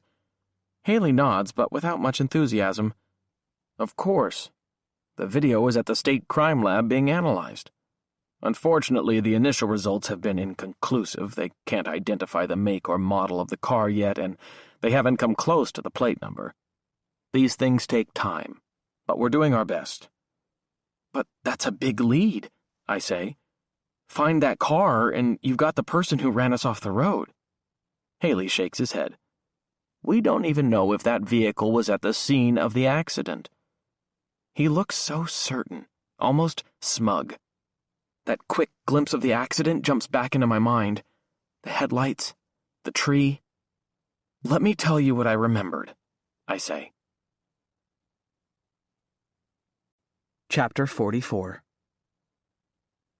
I went out there this morning to the scene of the accident, I say. I hadn't been out there since that night. Why did you go to the crime scene? Haley asks. To see it. I wanted to try to jar something loose in my mind, and it worked. Is this what you were telling me when you came home? Dad asks. Yes. Haley's brow is wrinkled. How did you feel when you went there? Was it exciting to you in some way? Did you get an adrenaline rush? Detective, Dad says. I don't think you... Just hold it, I say to Haley. Please, just hold on and listen for once. I detail the slow drives to the scene, the deer that scattered, then parking and approaching the tree, that brief piece of memory that raced back into my brain like a flash flood. Something happened that night, I say. Something came at the car from the left side. They're both focused on me, and I feel like a fortune teller who suddenly starts speaking in tongues, communicating with the other world in order to solve a mystery, except what I'm describing comes from my own memory, and I'm right here in this world. It had to be another car. Why else would we go off the road and hit that tree? I stare right into Haley's eyes. You've thought all along it was possible there was another car, one that ran us off the road. Well, now you have the video showing the car following us, and now you have what I remember. Haley reaches into his pants pocket, brings out his little notebook and a pen that he clicks open with his thumb. He scribbles some things in the book, but takes his time speaking. I push him. What do you think? Isn't this something? He presses his lips together and leans back in his chair. His eyes look wary, cautious, but also curious. He must see the possibilities here. He has to. Okay, he says. But you said you saw deer when you went driving out there today. 3 of them. It's fall, mating season. There are deer all over that road. Not a night goes by that we don't get a call about a vehicle hitting one. And people sometimes get hurt pretty bad. You may recall a few years ago a woman was killed when she hit a deer. Maybe you saw a deer out of your peripheral. Maybe that caused the accident, and there wasn't another car. Maybe Chloe was hurt in the accident. Maybe she was hurt bad, and you saw that, and you knew you were going to get blamed, so you panicked, and you moved her. Just tell us where she is, Hunter. We can work out something. It sounds so calm and logical coming from Haley. Like nothing could be thrown at the guy that he couldn't bat away, like he's a world-class ping-pong player when it comes to smacking down someone else's ideas. He's baiting you, Hunter, Dad says. Don't say anything. Detective, next you're going to tell us Hunter conspired with a deer to cause the accident. We're talking about wild animals, Haley says. They're unpredictable. Haven't you seen on the news when a deer goes crashing through a store window and then runs around inside, busting up everything? Or how about when someone's out in the woods and a deer goes nuts and attacks them? They're not all peaceful animals. This isn't making any sense, Dad says. Haley leans farther forward. Okay, so that's unfounded speculation. Let's stick to facts, Hunter. You and Chloe were arguing. Witnesses have verified that. Okay, you say arguing. To me, it looks like I'm trying to convince Chloe of something. To go back inside. You don't know it's an argument. I can't say for sure that we're angry. Hey, Daniel's movie shows it. Maybe Chloe was too upset to drive and that's why you got behind the wheel. And maybe you continued to argue or convince as you drove out into the country. So you're arguing. You're saying heated things to each other. Haley shrugs, tries to look more casual. Hey, I understand. We've all been there with a partner or a wife. Things get heated. It's emotional. Maybe she loses control of herself and makes a grab for you, distracts you, and boom, you go off the road. Don't say anything to that, Hunter, Dad says. I can't say anything to that because it isn't true. Chloe didn't do that. But you don't remember, Haley says, his words gaining a harsh rhythm as he speaks. You don't remember anything from the ride except that last moment before impact. So you say. But you have the accident. Chloe's hurt, she's bleeding, or she's crying, or maybe she's unconscious, and you panic. This is on your record. An accident. How will that look to the college admissions office at your top choice school? Do they want someone with a record? Okay, don't say anything else, Hunter, Dad says. Haley leans back. He considers me from across the table like a poker player about to place a large bet. You don't have to say anything, Hunter, he says. Your dad's right. But let's imagine for a moment you're correct about what you've said. Let's say that car in the video, the one following you and Chloe out of the parking lot, followed you all the way out to the scene of the crash. Let's say that's true, okay? Dad gives me a look that says, not a word. But let's also say there's something going on with Chloe, something you don't know about. That seems obvious, doesn't it? After all, she was calling a pregnancy hotline. She was upset, distant, crying. She thought you'd be really mad about whatever was going on. You've mentioned her ex-boyfriend, the football player, Mike Basher. So maybe, just maybe, that car that followed you, the one that might have, I say might have, come alongside you out there, maybe the person in that car knew Chloe's secret. Maybe the person in that car was part of Chloe's secret. They were in on it, and you weren't. Maybe Chloe arranged to meet them out there, and that's why she went off with them after the accident. Haley doesn't frame it as a question. He clicks his pen shut, letting his words hang in the air like a toxic balloon. Then he stuffs the notebook back into his pocket and gets to his feet. He nods at Dad and me. Hunter, Haley says, this has been a useful talk. I think you see more clearly now some of the possibilities concerning that night. I hope you know it will always be better for you if you and I talk about these things, if we keep the line of communication open. You can call me any time if you want to talk more about these possibilities. He turns and goes, leaving me more confused than ever. Chapter 45. Once Haley's gone, Dad says, he's just trying to shake you up. That's a cop's job. Then Haley's a very good cop, I say. Because he shook me. Hunter, why don't you... Dad, can I think I want to go to my room. Sure, okay. If you need me, I'll be down here, grading. My room feels off, a little strange. My thoughts rev like a NASCAR engine. Haley has taken up residence in my brain. Did Chloe plan to meet someone out there? Was she just using me to drive her away from the school? I text Hector and Cameron and Chad, seeking human contact, just asking how they're doing, what's up at school. Hector claims he misses me in physics because now he's the dumbest guy in the room. Cameron complains about having to buy his own French fries since I wasn't there to steal from. Our conversations linger for a few minutes, then die out. Chad doesn't answer. Soccer consumes them all.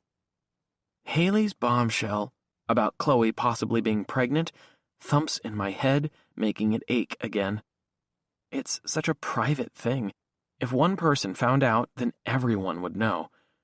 And when Chloe comes back, she's going to have to face all the people who know her most intimate business. But what if telling the right person makes the difference? But who is the right person? The next text I send sounds super casual. Hey, how are you? Natasha writes back immediately, as if she was waiting for me. She asks how I'm doing. She says lunch is boring without me because Chad is off with Hannah and Cameron and Hector act juvenile. The exchange seems to have run its course. We almost never talk one-on-one. I know you talked to the police already, but can you think of anything going on with Chloe? Then I add, anything weird? Those 3 little dots appear, and they sit on my screen forever. They taunt me, torment me. She must have a lot to say. No, not really. That's it? Nothing about our sex life? I mean, she told me you were going to try to do it again.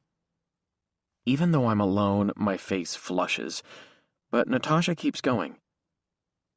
She was worried about going on the pill. I told her to go for it. I've been on it for a year and don't have any problems, but Chloe was worried. Chloe shared more with Natasha than I would have guessed. The conversation seems finished. A long time passes without Natasha texting back. My calculus book waits for me. Burning would say something like, "Do you think being a suspect in your girlfriend's murder means you don't have to do your homework?" The phone dings again. Natasha. "Chloe said she could tell you wanted to try again at Hoko, but she didn't think she wanted to. She felt weird about it." Natasha has my attention. Weird about what? Trying again. Why? I don't know. She just said sex felt weird to her. She wasn't sure she wanted to do it again. I don't think you did anything. She legit loves you. She loves me. But she might have been keeping the biggest secret of her life. Chapter 46. My room feels like a cell. Stale, confined. The same books, the same walls, the same view out the window of the neighbor's tree, even though it's turning 1,000 shades of orange and red. It all feels stale. I keep thinking about what Natasha said. Sex felt weird to Chloe. Weird. Why? We talked about it. We wanted to do it. But maybe our wires got crossed and fucked up. Had she written it all down? Scott told me the cops had been all through their house. They'd been through her locker, the car, her room. But what if someone else had the journal? Ron might have it. He encouraged Chloe to keep it, so maybe she turned it into him. My email to Ron asks him to call, says there's something I forgot to ask that morning when we spoke. 10 minutes pass, then 15, and 20. The floorboards squeak as I pace back and forth, back and forth. What the fuck? I say. The phone rings and I jump like someone has shocked me with a defibrillator. The phone almost falls to the floor when I pick it up. "Hunter," Ron says. "I have a message here to call you. I almost missed it. We have some kind of inane faculty meeting coming up soon. I just need to ask you something." "You sound breathless," Ron says. "Were you running?" "No, just anxious. An affliction we all suffer from. Ask away." "I'm wondering if you have Chloe's journal," I say. "You encouraged her to keep one in ex libris, I know that." "I encouraged you all to keep a journal," he says. "I believe Chloe's the only one who actually did it." Again, it feels like he's jabbed me with a needle, even though he's right. My attempt at keeping a journal lasted 3 days. Chloe is the only one who did it. That was Chloe. She didn't do anything halfway. "Did she turn it into you?" I ask. "Or show it to you? If we could find that, we might know what's going on." "Ah, yes," Ron says. "You know, Hunter, those journals are private. A way to work through feelings and ideas." "That's not the question," I say. "Did she give it to you?" "That's a really good investigatory notion, and one the police have already explored. They questioned me and specifically asked about the journal, but I've never seen it, nor do I know where it is." "That's not what I wanted to hear," I say. "Of course the cops have talked to Ron. Of course they asked about the journal. Do I think I'm smarter than they are? I know this is difficult, Hunter. I know this is tearing you up inside." "It is," I say. "There are a lot of people hurting in Bentley," he says. He sounds sad, as empty as I feel. It's affecting us all. I have to say it's gotten under my skin. Why, just last night I thought I heard someone outside my house. It woke me up. I tromped all around with a tennis racket in hand, checking doors and windows. When I went out to the car this morning, I kept looking over my shoulder like a burglar. It's a sorry thing." "Yeah, it is." "You're sure Chloe didn't share these concerns with you? Has your memory made any improvement?" "A little." "Really? And did you remember what Chloe was so upset about at the dance?" "No, just some details of the accident. But maybe it's a start." There's a long pause on his end of the line. His breathing is deep and steady. Ron? Hunter, there's something I've been meaning to tell you. I thought I'd tell you in person, but I'm about to share this with the faculty, so I better tell you here and now. Is something wrong? I ask. No, but it's a change. I'm turning in my resignation, he says. I've been contemplating this move for a while, and it just seems now the time is right. I have an opportunity to go back to my alma mater in Ohio, and, well, it's just hard to say no to a thing like that. Oh, it's unexpected. Totally. I flail a little, but find a silver lining. Okay, but that means you'll be here the rest of the year. I mean, until graduation and everything. Well, that's just it. This position starts at the semester break. I'll finish the term here, and then I'll be moving on. I know it's a surprise to you, but these transitions are normal in life. And like I said, it's my chance to go home. My mother still lives there, and she's getting close to 90. I'd like to be near her for whatever time she has left. Right. Of course. Hunter, I'm sorry. I must go. I have my meeting to attend. We can talk about this more another time. Please keep in touch, okay? Yeah, sure. Excellent. Chloe is smart and capable. Quite remarkable, really. Just have faith that this will be resolved. Chapter 47. Around dinner time, someone knocks on my door, thunderously, like she wants to break the door down. For someone so small, her fist pounds with the force of a sledgehammer, and she barges in before I can even answer. Olivia closes the door behind her. She's wearing Mom's oversized black hoodie that says New York City. We were supposed to take a family trip to New York the year Mom got diagnosed, but that news ended any chance of a vacation.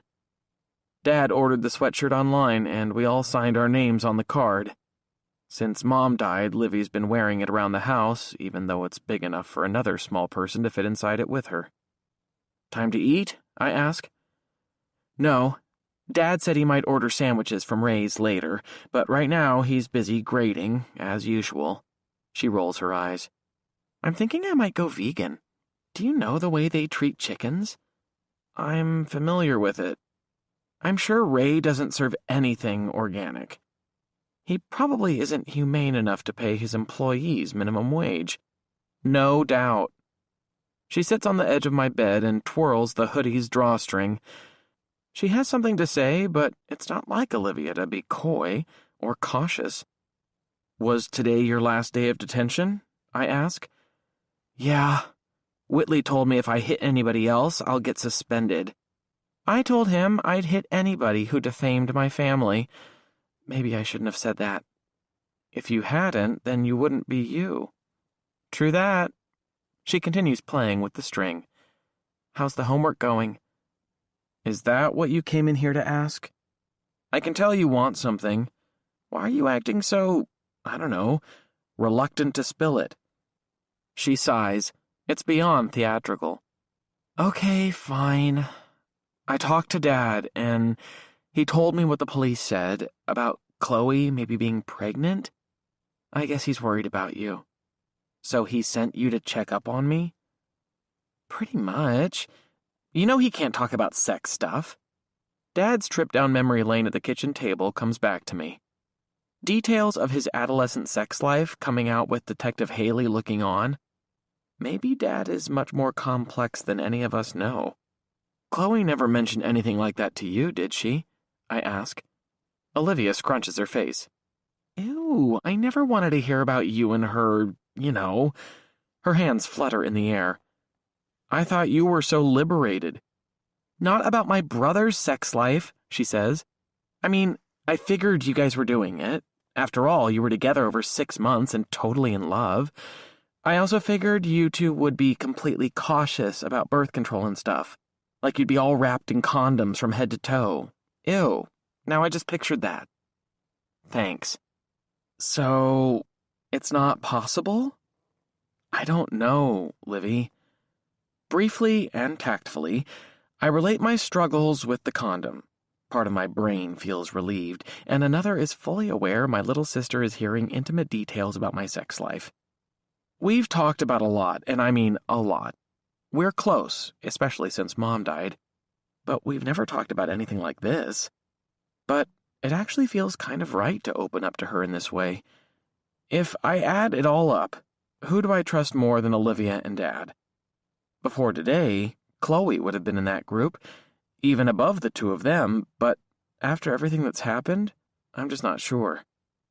So you're wondering if Chloe was pregnant, Olivia says. Like, maybe it was possible? Maybe. Did Chloe ever mention Mike Basher to you? I ask. That idiot? No, he's so gross. We'd know so much more if we could just find her damn journal. But the cops have searched her locker, the car. They've been all through her house and her room. Why would she keep a journal and then just get rid of it? What's in there? Olivia continues to twirl the drawstring. She seems to be twirling with greater intensity, and there's a distant look on her face. What? I ask. What are you thinking? The cops looked everywhere in her house? Of course, they're cops. Why? Did you tell them about her secret hiding place? She's joking, right? But the look on her face says something else. Olivia, what the hell are you talking about? Chapter 48. Olivia's mouth opens, but nothing comes out for one of the few times in her life. Then she says, I just assumed you knew. How do you know? She drops the string and holds out her hands, asking me to calm down. Okay, I'll tell you, but you have to promise not to get mad. Mad? Not mad, exactly. Just that overprotective big brother shit you do sometimes. You know, where you act like you know more than I do just because you're older, but you really don't because we all know I'm the smart one. Livy. Okay. So right when the school year started, Gabby's cousin came to visit. You know, the one who was here from San Antonio? Anyway, when she was leaving, she gave Gabby a joint. Just one, and she said we should try it sometime. Well, Gabby couldn't keep it in her house because her mom is so uptight and checks her room all the time, and I didn't want to ask you if it was okay to hide it in here because I knew you'd be all condescending and overprotective. I'm supposed to be that way. Yeah, I know. But anyway, I was talking to Chloe about it one day at school, and she said she'd hold it for us. Well, first, she gave me a lecture about being careful when we smoked it, but then she agreed to hold it. I thought being an only child, her parents would be more up in her shit, but Chloe said she had a place in her room where she could stash stuff. A place her parents didn't know about. She called it her secret hiding place. Olivia shrugs as if it's just that simple. I figured you knew too. I mean, you smoke, don't you? Sure, but I never kept any in the house. Not that I think Dad would ever look, but Cameron always has weed when it's not soccer season. His brother gets it for him. Okay, well, Chloe held our joint until we wanted it. So you did smoke it? Ugh, I don't want you to ask that. Did you? I ask. Yes, of course, she says. What happened? First, I giggled for 30 minutes straight. Then I just got really hungry. I mean, hungry like I've never been hungry, and you know I'm always hungry. Then I curled up in a ball and fell asleep on the floor. Gabby threw a blanket over me and went to bed. But you don't know where Chloe kept the weed? No. She just said in her room. Damn it. The sun slips away outside the window, leaving the sky orange and red along the horizon. The street light out front is coming on, casting a blue glow across the front yard. You could just tell the police to search again, Olivia says. They could really dig in and find the spot. Yeah. My breath steams against the window. I turn around, grabbing my chair and moving it closer to the bed so I'm within a foot of Olivia. There's just one problem with that. If the cops find that journal, then it might tell everyone what was going on with Chloe. And what if it makes you look bad? And by bad, I mean guilty. I mean more guilty. Yeah. Olivia shrugs. I don't know, Hunter. Isn't that the risk you take? Her mom and the whole school already think I'm guilty. Her mom seems pretty bizarre, Olivia says. What a fake bitch. She's worried about her daughter, it's understandable. Sure, you're right. Well, she'll get the chance to trash you again tonight. What do you mean? Oh, yeah, I forgot you weren't at school. The church Chloe's parents go to is having some kind of dinner tonight. It's a law enforcement appreciation thing, and I guess they're using it to make sure people don't forget about Chloe. The cops and volunteers are searching again this weekend, massively. They want to get a ton of people out, and they're worried they can't get enough. Dad always says people have short attention spans and start to lose interest. I think he's right. If they let her mom have a microphone again, she'll probably start railing against you. Talk about people I'd like to punch. What time is this thing? I ask. I don't know, 7, I guess? Why? Do you want to go and get roasted in person again? I can't believe I'm about to say what I'm thinking, but I say it anyway. No, of course not. But it means their house is going to be empty. Chapter 49. We run into Dad in the kitchen. He comes out of his office, a red pen stuck behind his ear. He looks surprised to see the two of us leaving. Where are you going? He asks. Not only is Olivia the most honest person I've ever known, she's also the world's worst liar. On the rare occasion she tries to lie, she stutters and mumbles and ends up sounding exactly like someone who is lying. If she tries to tell Dad a story, we're doomed. Over to Hector's, I say. The lie appears in my mouth like magic. They invited us. His mom is making fajitas. Fajitas? Dad says the word like he's never heard it before. I was going to order Ray's. Oh, yeah, I say. Sorry, we won't be gone long. How are you doing on that homework? Dad asks. It's slow, I say, telling the truth. But I made a little dent. Dad nods. His eyes roam over the two of us, settling on Olivia. She shifts her feet and twirls a strand of hair. Why are you going together? Dad asks. I figured you wouldn't want me out alone, right? Dad nods at this. And your sister can punch someone if there's trouble? Dad, Easy, Olivia, Dad says. Dr. Whitley told me about your little dust-up with the lacrosse player. He was actually pretty understanding given the circumstances. Just don't deck anybody else, got it? Sure, Dad, I was just going with Hunter because it's Hector's grandmother's birthday, I say, cutting Olivia off. That's why they're having a little party. And Olivia is really close to Hector's grandmother. Right, Dad says. They want a lot of people there, I say. She's turning 80. Okay. Dad studies Olivia for a moment. She presses her lips into a tight line. Drive safe. Stay together and keep an eye on each other, you hear? And don't stay out long. I don't want you falling so far behind on homework that you can't get out of the hole. I know you have a lot on your mind, but you also need to get back to those college applications. Of course, Dad. And with that, we're out the door, in the car, and free. I drive slowly and carefully, taking my time. Olivia is texting in the passenger seat. I'm going to drive by once we get there, I say. The cops might be watching the house or something. Good idea. She puts her phone in her lap. Have you ever lied to Dad before? That was pretty badass. Does Hector even have a grandmother? I don't know. Have you ever not talked back to Dad before? Never. It's so unnatural. I guess I did lie about stuff I did with Chloe sometimes. You know, where we were going and what we were doing. It's none of his business if you're having sex. That's private. I thought you hated that word. Don't argue with me, Hunter. I didn't know talking to you was the same thing as arguing. It's none of Dad's business, okay? It's certainly his business now, I say. Everything about our sex life came out with the cops, and with Dad right there. For real? That's the most awkward thing I've ever heard. I think Dad gets it. We're not little kids. You have a girlfriend now. Still, it's so weird. Chloe lives in a subdivision called Brighton Mews.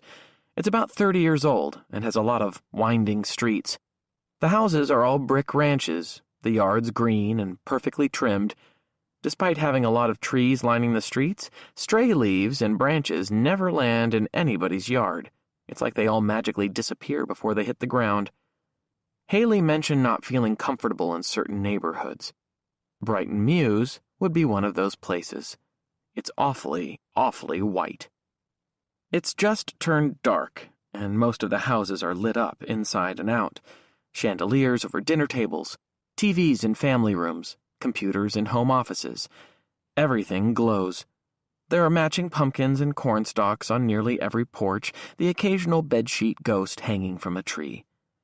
I turn down Chloe's street and take my time, expecting to see a cop car parked right out front, maybe more than one. What if Chloe came home and no one was there to greet her? What if whoever took her came back? We cruise by her home, but there's no one out front. A few lights burn inside, but there are no cars in the driveway or at the curb. Are you sure they're going out tonight? I ask Olivia. Her dad has a gun, you know. He keeps it in a safe, but still, I don't want to get shot. Her mom tweeted about it. Laura's on Twitter? All the time? Olivia starts tapping her fingers against the door. All the time. Livy, what is it? Well, you know, she's just on there a lot. You know, saying things. About the case. About me? I ask. Is that what you're not saying? Yeah, she's keeping your name alive, and let me tell you, I want some credit. I've managed not to mix it up with her. I mean, I really want to go after her, but I don't. I just don't. That's good. We don't need any more gasoline on the fire. I know that's what you prefer, but sometimes you just need to light the match, you know? Kaboom! We go around the block and check the Summers' house from the back. No cops there either. No one on foot or any cars. We go around 2 more times and still see nothing. You're sure her window will be open? Olivia asks. It always is. The lock's been broken for years. That's how Chloe used to sneak out, or how I would get in. Her parents even know about it. They might have fixed it after she was gone. I guess so, I say. But if your daughter disappeared without her keys, and you knew there was a way for her to get back in, would you get it fixed? Maybe you'd leave it broken just in case. Chapter 50. We park 2 blocks away. We sit in the car and go over the plan one more time. If you see anybody coming, I say, and I mean anybody, then you text me or call right away. I'll have the phone set to vibrate, okay? You already told me this, she says. I get it. You're sure? We're not landing at Normandy, Hunter. Okay, if you're sure. And if you want to back out, you're my brother, so we're in this together, okay?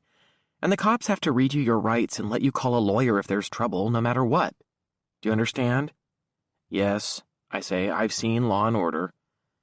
We walk back towards the Summers' house. Someone is burning leaves, and there's a smoky scent floating on the light breeze. The stars are out, like crisp and clear pinpoints in the dark sky. We move slowly, side by side, and except for our lack of costumes, I could imagine we were back in time, back to some previous Halloween when Olivia and I went trick-or-treating together. But we're both in high school now, and we've been through too much for the illusion to last. We're half a block from the Summerses when something rustles in the bushes to my left. It sounds like a dog, maybe a giant one about to bite us. But then a person climbs out wearing dark clothes, and I jump back, not sure if I should run or prepare to fight. Easy, a familiar voice says. The figure steps forward and gives Olivia a hug. Gabby? I ask. It's me, she says. What are you doing here? I ask. Liv texted me. She said you needed backup. Livy, the more people who know. She can watch the back while I watch the front, Olivia says. I can't cover the whole place alone. Gabby, I don't want you getting in any trouble. You don't have to stay. Oh, I'm going to stay. Look, I'm dressed in black. She points to her leggings and sweatshirt. And I brought my switchblade. Your what? I'm kidding, Hunter. Chill, I don't have a switchblade. Don't you know immigrants commit crimes at a lower rate than natural-born citizens? I don't care about that, I say. But Olivia shouldn't be dragging you into this. It's not a game. Gabriella places her hand on my arm. Hey, I'm here for you, Hunter. Don't worry. Okay, I say. Thanks, but if there's any trouble, if the cops come or whatever, then just run. Forget about me and get out of here, both of you. You got it, boss, Olivia says. Then she leans in and kisses Gabriella. I'll miss you, my love. Gabriella rolls her eyes, and they head to their posts. I give them a few minutes to get positioned, and then I cut through the next-door neighbor's backyard, heading toward the window into Chloe's bedroom. The same window I've climbed through dozens of times when she was waiting on the other side. Chapter 51. I cross the yard, crouched down, moving like a soldier in a war movie, except I'm no soldier. My way of ducking across Chloe's property might make me hard to see, or it might make me stand out like a firework in the night sky. I reach the back of the house, and the windows to Chloe's bedroom. There are two of them. They're fairly large, side by side. Chloe always said she was glad she didn't have any siblings to fight her for the bedroom with the big windows. She also liked that her parents' bedroom was on the other side of the house, separated from Chloe's by the kitchen and the living room. She, and we, always had a lot of privacy on her end of the house, which was something I liked too. The left window is the one with the broken lock. I've opened it dozens of times, so I don't even have to think. Using my fingers, I push the screen up as high as I can. I place my hands on the wooden frame and start to push it as well. At that moment, a shout comes from next door. I drop to the ground like someone has fired a gun. I lie there, frozen, the grass tickling my nose, the rich scent of damp earth filling my nostrils. Was it Olivia? Gabriella? But why would they shout? The person yells again. Trevor? What, Mom? Get in here right now! My held breath escapes. Just a kid getting chased inside by his mom. Although I never knew his name, I've seen that kid, Trevor, playing in his yard many times. I pick myself up, brush the grass and twigs off my clothes, and return to the window. I get a good grip on the frame again and push. As the window moves up, it makes a squealing sound I never noticed before. It's a surprise because the window used to have the opposite problem. It was so loose it would just slide closed behind me without anyone touching it. Or is it possible I never noticed the squeak because the stakes were never this high? How would it look if I got caught inside Chloe's house now? What would everyone think? I push the window farther up, even though it sounds like a chorus of banshees howling in the night. Now, the hard part. The part I'm not really sure I can do alone. Every other time I came over, Chloe was there, waiting for me. And when I boosted myself up, she would grab me by the arms and help pull me in. Chloe is strong. She's almost as tall as I am. She's lean and fit. When she'd grab my arms as I pulled myself up, I could feel the strength in her grip. Conversely, when Chloe snuck out of the house to see me, it was easy. She'd just jump out, and I'd steady her when she landed. All of a sudden, I wonder, had she been sneaking out of the house to meet someone else? Had she helped someone else in to see her? It doesn't matter now. Tonight, I have to do it by myself. I have to jump up, pull myself in, and swing all my body weight over the sill without anyone helping me. Olivia or Gabriella could give me a boost, but they can't be that close to the house. If something goes wrong and the police come, they can still avoid them. This is my mess and my plan. I let out a deep breath like a diver on the high board and leap for the opening. Both my hands grip the sill. My forearms hit the frame. My feet push against the brick to try to propel my body up, digging for purchase, my sneakers scraping, gaining some traction. My body moves up slowly, and I arch my back like an inchworm and keep going. Once I'm over the sill, I take hold of the small end table just below the window inside Chloe's room with a lamp on it and use it to pull myself forward. But, just as I make some headway, the table slides toward me across the hardwood floor and my body weight goes backward. The lamp tips over and crashes. Thank goodness it's not ceramic. My heart jumps, and I grab for anything, but I only get air, and I'm starting to go back out the window again like a falling piano. Chapter 52. My arms go out and catch the sides of the window frame. My biceps scream in protest as I hang there, suspended like a poor imitation of Spider-Man. Crap, I say. Holy crap. It's not far to fall, but I don't want to have to start all over again. I'm not sure I can get myself out of the position I'm in either, and I've now made enough noise that if anyone is listening, they'll definitely know something is up. Then the mom from next door starts again. Trevor! Oh, shit, I say. Don't you dare, Trevor, the woman says. I'm going to the Summers' house, Mom. My legs pump, my shoes searching for some traction, but it's not enough. Trevor, come back here this instant. Go away, Trevor, I think. Go the hell away. Okay, Mom. I dig with my feet and then pull harder against the edges of the window frame. I reach out far enough to grab the leg of Chloe's desk. It's solid oak, made by her grandfather, and there's no way it's going to move. It's like gripping an anchor. I pull and pull until my body slides over the sill. When my waist hits the frame, I know I'm home free. I slide the rest of the way and tumble onto the floor of Chloe's bedroom with a loud thump. If anyone is home, it's all over. I might as well prepare myself for handcuffs. But I'm too tired to care. I lie on the floor in the dark, my chest rising and falling. When my breathing finally slows, I get up. And then it hits me. I'm standing in Chloe's room. I'm still in the room, but no one knows where she is. Everything is so familiar.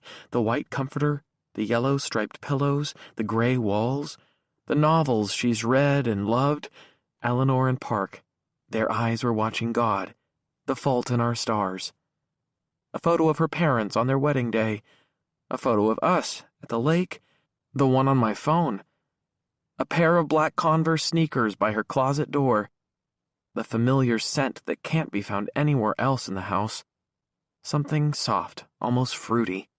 Something that let me know I was in Chloe's room with Chloe. But nothing is the same, not by a long shot. I want to soak it all in, get in the bed, pull the blankets and pillows around me, and pretend she's there with me like so many times before. The space holds so many memories. The word shrine jumps into my head, but I push it away. No shrines, no memorials. Those are for dead people. And Chloe isn't dead. I tell myself to focus and get to work. Time is short, and I can't just stand around in a house I've basically broken into. Okay, I think. The secret hiding place. It can't be in the closet, under the bed, or in one of the drawers. Those places are all obvious, and the cops would have turned them inside out right away. It has to be someplace else, someplace more obscure. I spin in a slow circle, searching. It's dark, but my eyes are beginning to adjust. I've spent enough time in this room to know nearly every inch of it, but that doesn't mean I can discover a hiding place that's meant to be hard to find. Could it be hidden under the floorboards? The room is carpeted from wall to wall. I go to the corner to see if the carpet comes up, but it doesn't move. I try the other 3 corners with no luck. I drop down on all fours and look under the bed, the flashlight on my phone shining at the underside of the mattress. Maybe Chloe tucked it under there. There's nothing besides dust balls and a lone yellow sock. It all seems hopeless. A terrible idea I never should have tried. I curse myself for not remembering more about the accident, for not coming up with a better plan than to break into Chloe's house and try to find something that may not even be there. But then it gets worse. Much, much worse. I'm still under the bed, cursing myself, when my phone vibrates. A text from Olivia. Chloe's parents, pulling in now. Get the F out. Chapter 53. When I stand up, my head bangs against the edge of the metal bed frame. It's a sharp, jarring pain, one that causes starbursts to appear before my eyes. No more head pain. I wince. The pain eases, so I start around the bed for the open window. I grab the lamp and the end table I'd knocked over and stand them back up. My movements are frantic and urgent, the blood rushing in my ears like a roaring wave. When I let go of the lamp, my hand gets tangled in the cord and it starts to fall again. I catch it before it hits the floor. Once I'm sure it's steady, I turn back to the window. But it's closed. It slid shut like it always does. Damn it! My phone buzzes, but I ignore it. I try to work my fingers into the small space between the bottom of the window and the sill. I can barely do it. A splinter pierces my index finger and I pull my hand back. Shit. My phone buzzes again. And again. I know it's Olivia or Gabriella. Do they think if they text me over and over it will make me move any faster? Do they think I don't recognize the urgency of the situation? My heart does. The roaring wave is now a tsunami. I work my fingers back into the narrow space. That's when I hear it. A door slams in the house, followed by voices, 2 of them. Are you just going to sit in there again? Is that really for the best? It's Scott. His voice muffled by the closed bedroom door, but it's him. And then Laura, her voice closer. I'll do whatever I want. This is my daughter's room. I'll sit here all night. You're already sleeping in there, Scott says. You spend all your time in this room. You spend all your time going out to your garage. You're out there now more than ever. Is that how you're staying sane? Do you have a problem with me staying relatively sane my own way? No, honey, I don't. That event tonight. I don't give a damn about the event. What do I care about the police? What are they doing to bring Chloe home? Detective Haley couldn't find his ass with a funnel. They're right outside the door. I have a choice to make, and a split second to make it. I push the window down gently, shutting the 1/4-inch gap I've been trying to work open. Then I take 2 quick, long strides across the carpet to Chloe's closet, pulling it open and slipping inside.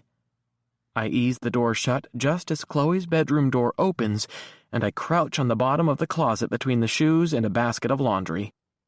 The doors are slatted, so when Laura flips the overhead light on, some of it leaks through, but the slats are at an angle, so no one can see in unless they open the door. I hold my breath, willing every muscle in my body to freeze. The bed springs squeak, and then 2 thumps as she kicks off her shoes. I'm sorry that was so hard, Scott says. I shouldn't. If you want to sit in here, that's fine. Thank you. Can I get you something? No, thank you. Okay, I'm going to check the voicemail.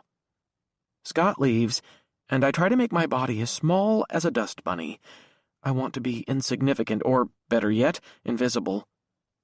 The bed springs squeak again. I hear Laura's soft footsteps against the carpet. They get louder. She's coming to the closet. Her silhouette rises through the slats. My body tenses. Every muscle clenches like they're made of wires and bands stretched to their breaking point. Laura is right outside. What are you doing? Scott again. I don't know, Laura says. I just like to look at Chloe's things. Her clothes still smell like her. Detective Haley called. He said he's sorry he missed us at the church. Screw him, Laura says. He's doing his best. Did you fix the closet? Laura asks. The closet? What about it? The hole in the plaster, remember? She threw her boot in there last winter and made that hole. You were so pissed when she did it, remember? Oh, yeah, that. Scott sounds confused, but also like a guy who doesn't want to admit he knows what his wife is talking about. Did you fix it, Scott? Laura asks. Not yet. It doesn't seem like the most important thing. I want you to fix it, Laura says. I want everything perfect for when she comes home. Maybe we should get new carpeting, too. She wanted the room painted, but why wait until she goes to college? And you know what else? She needs a new winter coat. Laura's hand reaches for the door and starts to pull it open. Chapter 54. I squeeze my eyes shut like a little kid, as though she won't see me if my eyes are closed. Scott says, No, honey, stay out of the closet. Come on. Don't worry about that. Don't go in there. Why don't you lie down? I want to look at her coat and see what size it is. She needs a new one. Something nice for college visits. We're going to be doing those when she gets back. We'll get her a new coat, I promise. But she can pick it out herself. Will we? You want to move. You keep talking about leaving town and starting over. We need to be here, Scott, in this house for when she comes back. I know. You're right. They move away from the closet. Just as they do, my phone vibrates again, over and over like someone is calling. I cup both my hands around it, hoping they can't hear it. What was that? Laura asks. What was what? Didn't you hear that? Scott doesn't speak. Then I hear the noise too, not my phone, but a distant chime. It's the front door, Scott says. Who could be bothering us now? It might be the police, or maybe the neighbors with more food. Someone brings a casserole or a cake every day, you know that. Scott's heavy steps leave the room, and the bed springs squeak again. Everything is quiet. Dead quiet. Then, sniffling from Laura. Oh, Chloe, my little Chloe, where are you, little girl? Where are you? This gets to me. Tears burn at my eyes, and I choke them back, trying to keep them from spilling over, trying to keep from making a sound. Laura continues to cry softly until Scott comes back. Honey, he says. Yeah. You okay? No. Well, there's someone at the door who wants to see you. Who? A girl from the high school. Someone who knows Chloe. She wanted to go to the church tonight, but couldn't, so she came here. Do you know her? Laura asks. No, she says her name is Maria. She's a Latina girl with purple hair. A Latina girl with purple hair? Gabriella. I don't know if I'm up for it, Laura says. Come on, Scott says. Just say hello. It will do you good to see how much these kids care about Chloe. There's a long silence, one that feels like it stretches for days. Then Laura lets out a long, loud sigh. Okay, I'll say hi. But Scott, then I'm coming right back here. I might sleep in here again tonight. What if Chloe comes back and I'm not in here? That's fine, Scott says. That's really a good idea, Laura. Their footsteps slowly leave the room. I wait, but not so long I miss my chance. And when it's safe, I stand up, my muscles aching now from being squished down in the closet for so long. I slowly push open the door and peer around the edge. The room is empty. Just the bed and the furniture and the window I need to get through. I start across the room, but freeze in my tracks. I remember the hole in the closet wall. I go back and look around the closet. I clearly see Chloe's shoes, clothes on hangers, the sweaters neatly folded on the shelf above, and down on the lower right-hand side, there's a hole in the plaster. Like Laura said, smashed with a boot. I go right over, and the opening is just large enough for me to put my fist in. I half expect to grab a dead mouse or a wire that will shock me into unconsciousness. It doesn't seem big enough to hold a journal. But the space opens up, and it's larger than it looks. My hand scrambles through dust and grit, and then I feel something leather and smooth. I grip it and pull back, but the only way to get it through the opening is to roll it over like a tube. When it's out, I don't even bother to look, but just dash back across the room. I face the challenge of the window. I put the journal in my armpit and slide my fingers under the window again. With the light on, it's easier for me to see and get my fingers into the space right away. I push up, and the window slides open, squeaking as it did before. But I have to go. I have to get out.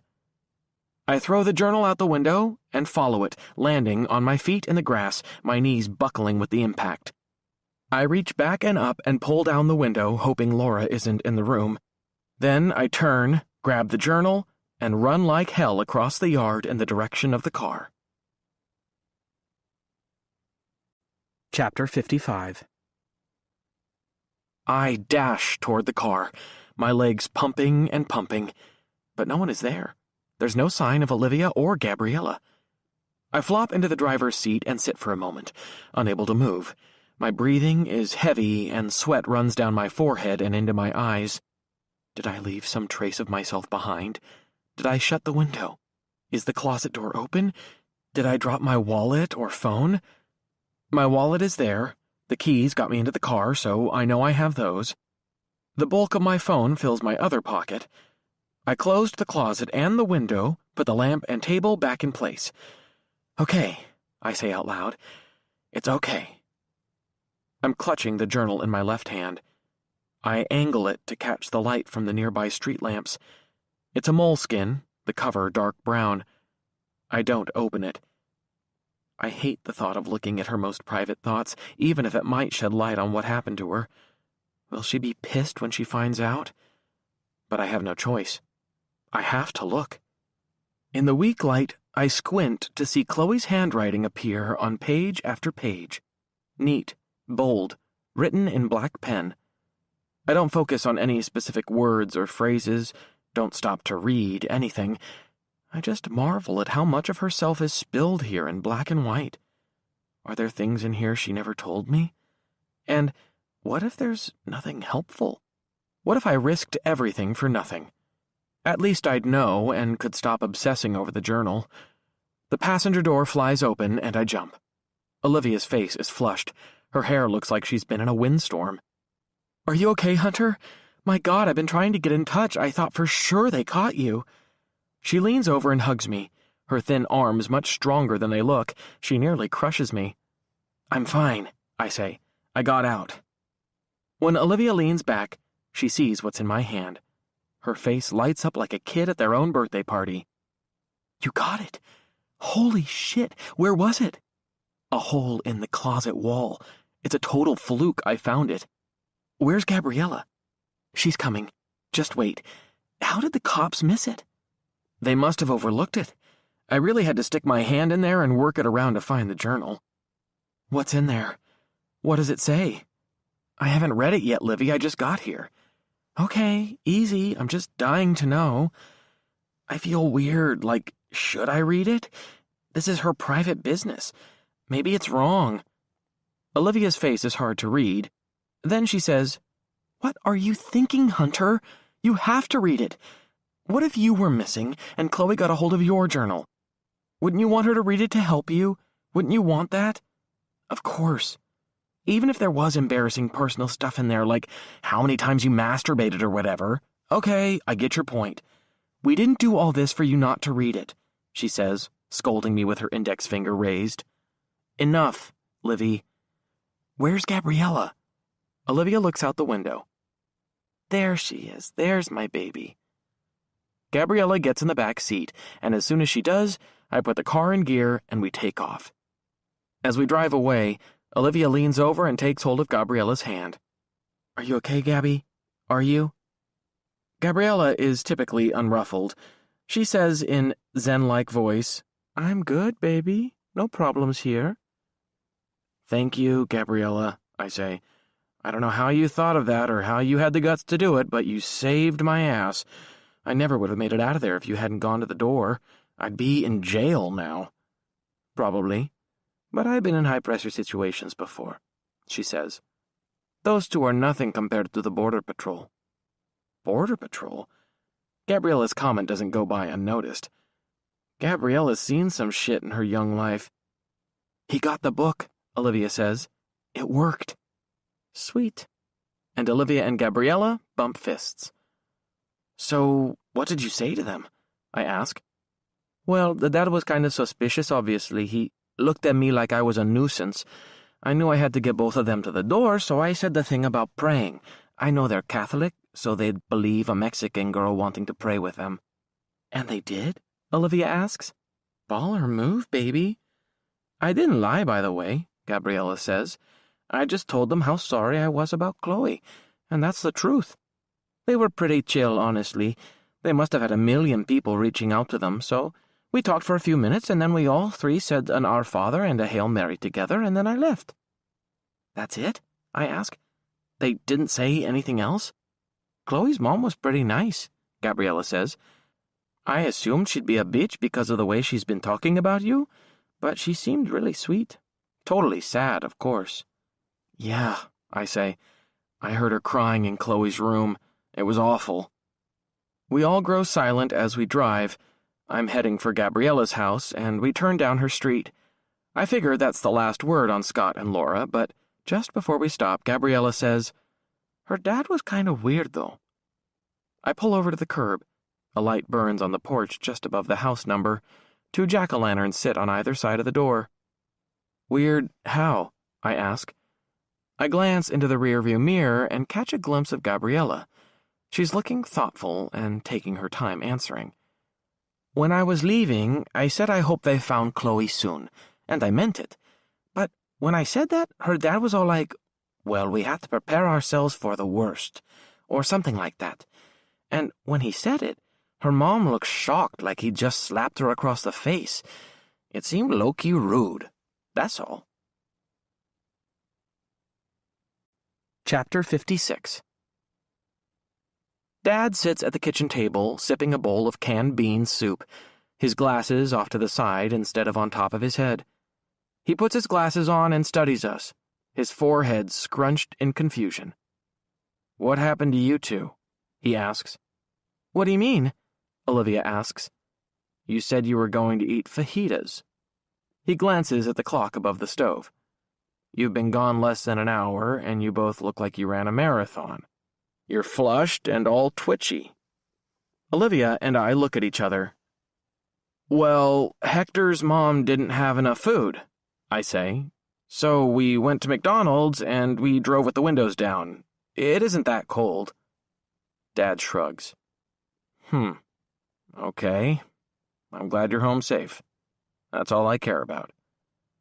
"I need to get going on my homework," I say. I grab Olivia's arm and we start for the stairs, side by side. Then Dad asks, "Was Chad over at Hector's?" We freeze. "Chad?" I ask. "Yeah, Chad, you know, tall guy, kind of handsome, goalie on the soccer team, your best friend. Was he over there?" I sense a trap. And that's not like Dad. He's pretty straightforward. If he has something to say, he says it. When there's nothing to say, he's quiet, and that's most of the time. But given how jacked up Olivia and I looked when we came in the door, probably like we just robbed a bank, it's no wonder he's suspicious. Dad never asks who I've been with or who was there. Mom did that all the time, but Dad never does. I have a 50-50 chance of being right if Dad knows something I don't, so I play both sides. "Well, not when we were there. We didn't stay, not enough fajitas."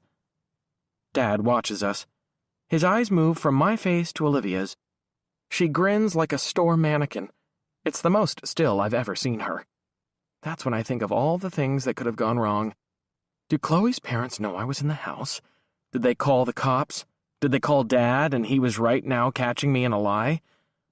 Then he says, "Well, Chad came by while you were out. You might want to get in touch with him." My lungs release all the air I've been holding. "Great. Sure, Dad." Olivia and I don't wait for more questions. We both run up the stairs and remain quiet until we go into my room. Olivia flops onto the bed and puts a pillow over her face and starts laughing. And, despite everything going on, I laugh too. It's not because we're happy. It's just because of all the tension of the past hour and the strange feeling that comes when you get away with something you shouldn't be getting away with. I cover my mouth so Dad doesn't hear. When we both calm down, Olivia takes the pillow away from her face. "I can't believe you lied so well. You're turning into quite the criminal, Big Brother." "That's what I hear," I say. "Oh, Hunter, I was just kidding. You know I don't really think that." "You and Dad might be the only ones." "And Chad, and Hector, even obnoxious Cameron." "I guess you're right." Olivia points to my stomach, changing the subject. Before we came inside, I had tucked Chloe's journal into my pants and pulled my shirt over it in case Dad was waiting for us. I pull out the journal, expecting it to glow like the Holy Grail. Instead, it's just a regular moleskin journal, nothing special, the kind of thing anyone could buy in a bookstore. It feels as light as a feather in my hands. "Are you going to read it?" Olivia asks. You better. Yeah, I say, but my voice is kind of low and distant. I guess I'd better open it. Again, I'm hyper-aware of the problem, digging into Chloe's personal thoughts without her knowing. Maybe I should just take it back, or lock it up. You should do it alone, Olivia says, standing up and stretching. I have homework anyway. She goes to the door. But if you need anything, let me know. I will. She pauses at the door. You did ruin one thing for us tonight. I look up. What? You told Dad we went to McDonald's. I haven't eaten, and now if I do, I'll blow our cover. She laughs when she says it. I smile too. Thanks, Livy. See you, brother. And then I'm alone with Chloe's journal. Her thoughts. Her secrets. Chapter 57. My hands shake, a faint tremble like a leaf in a light wind. I flip open the journal, starting at the beginning. Chloe's familiar large script, the one that decorated silly notes and just because cards she'd given me over the past 7 months, ones that told me she loved me or wanted to kiss me, fills the pages. Just seeing her handwriting gives me a lift, a touch of her essence spilled across the pages. The first entry is from July. I'm really going to keep this journal. I've tried before and it never worked. I didn't stay with it and stopped writing after a few weeks. I'm hoping this time is different since this can be a way to practice my writing, and a way to put down all those things too weird to share with anyone else. But I know myself. Sometimes I'll write things and then just tear them out right away because it's so bad. Disappointment courses through me like cold water. Chloe and I were dating when she started this. We were close when she started this. We told each other, I love you, every day, as many times as we could. We shared everything. What did she have to put in her journal that she wouldn't share with me? A few days later. The most amazing night with Hunter last night, under the stars and under a blanket in Ryan Park. I'll never forget it. I love him. That night, we went to a movie alone and then the park. It was late, so the park was closed and we were in danger of being chased away by the cops. Unlike me, Chloe didn't worry about being caught. She grabbed the blanket and spread it on the ground. We stared at the stars for what felt like hours, identifying the constellations. My full attention shifted to her, and now I wish the moment had consumed me the whole time, that I'd never let 1 second slip by without appreciating being with Chloe. The pages flip by. Chloe says she loves me. Chloe says she cares about me. Nothing is wrong. Then, an entry in which Chloe talks about the future. God, when I think about all the work ahead of me and trying to get into a good college, the kind of college Mom and Dad want me to get into, I just really don't know if I can do it. It's like a giant weight pressing down on my shoulders every day. Sometimes I just want to quit everything and go away. She felt a lot of pressure from her parents to get into a great college, preferably Ivy League like Harvard or Penn. If not those, then the University of Chicago or Vanderbilt. But she seemed to handle it with ease. She made jokes and rolled her eyes. More than anything, she just kept doing the work. Everybody knew she'd get into a good school. But is it possible it all became too much for her? Did she crack in a way no one would ever have thought, not even me? Did she use the accident to run away? A fist pounds against my bedroom door, and the journal falls. It's an angry knock, louder even than Olivia's. They're here. Chloe's parents figured out what happened in the house and called the police. Forget graduation, forget college. Do not collect $200. Do not pass go. It's prison for me. Come on, Hunter, open up. More knocking. Lighter this time. It's Chad. Chapter 58. I stuffed the journal under my mattress. Olivia is out in the hallway, leaning against the wall, and she and Chad are staring each other down and exchanging insults as usual. I need to tell my dad to call the exterminator, Olivia says.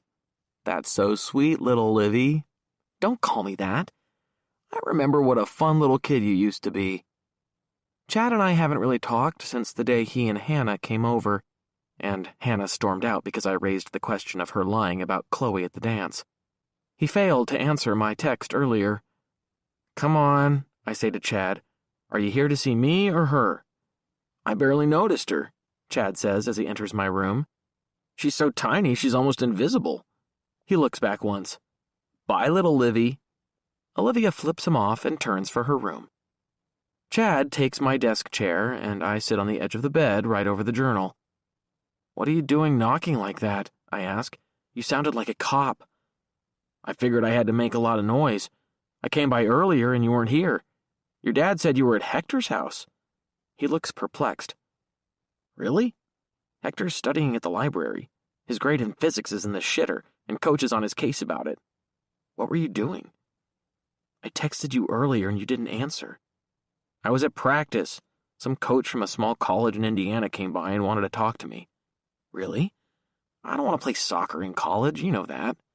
Okay, I say. Look, I'm sorry things got weird when you came over with Hannah. It feels like I'm apologizing a lot. It doesn't make my life any easier when you get Hannah pissed, he says. But don't worry about it. Life goes on. I guess it does. So, where were you earlier? He asks. It's a long story. Chad studies me, waiting for more. Okay, Chad says, stretching. If you don't want to tell me. It's good to see him. I feel like one of those kids who live in a bubble because they have a disease that keeps them from real contact with other human beings. Except my disease is suspicion. Everyone thinks I'm guilty. So, what are you hearing? I ask. About the case. Oh. Chad looks a little disappointed. Well, I guess the gossip at school is the same. Just wild rumors. Like what? Some people are saying Chloe and Daniel were secretly dating, and she killed him and then ran off to California to become a Scientologist. They sat next to each other in Trig last year, and people think they conspired to do it. Maybe since Daniel wants to make movies? He shrugs. I don't know, man. People don't say as much about it because they know we're friends. When I walk into a classroom, I can tell they're talking about it, but they shut it down when they see me. That makes sense. Anyway, I wanted to... What about Hannah's dad? Her dad? What's he hearing? Did she manage to get any more information from his phone calls? Oh, that, Chad nods. No, she didn't hear anything else. Hannah kind of just caught that other stuff by accident. She's not really that plugged in. You know how she is. Yeah. I know I'm not hiding my frustration. What? Chad says in a slightly irritated voice. What? You seem pissed. I guess so. It's not fair, but I really want someone to tell me something useful, something that clears things up. When you said you came by, I figured you'd heard something important. That's not why I came by, Chad says, his voice mellow again. I'm here to see how you're doing. You know, everybody's worried about you. I'm worried about me too, I say. Every time someone knocks on the door, I think it's the cops coming to take me away. And that's preferable to the alternative. What's the alternative? That they're coming to tell me Chloe's dead? That they found her body in a ditch somewhere? Shit. I'm sorry, man. I know that's a black cloud to live under. That's why I came by.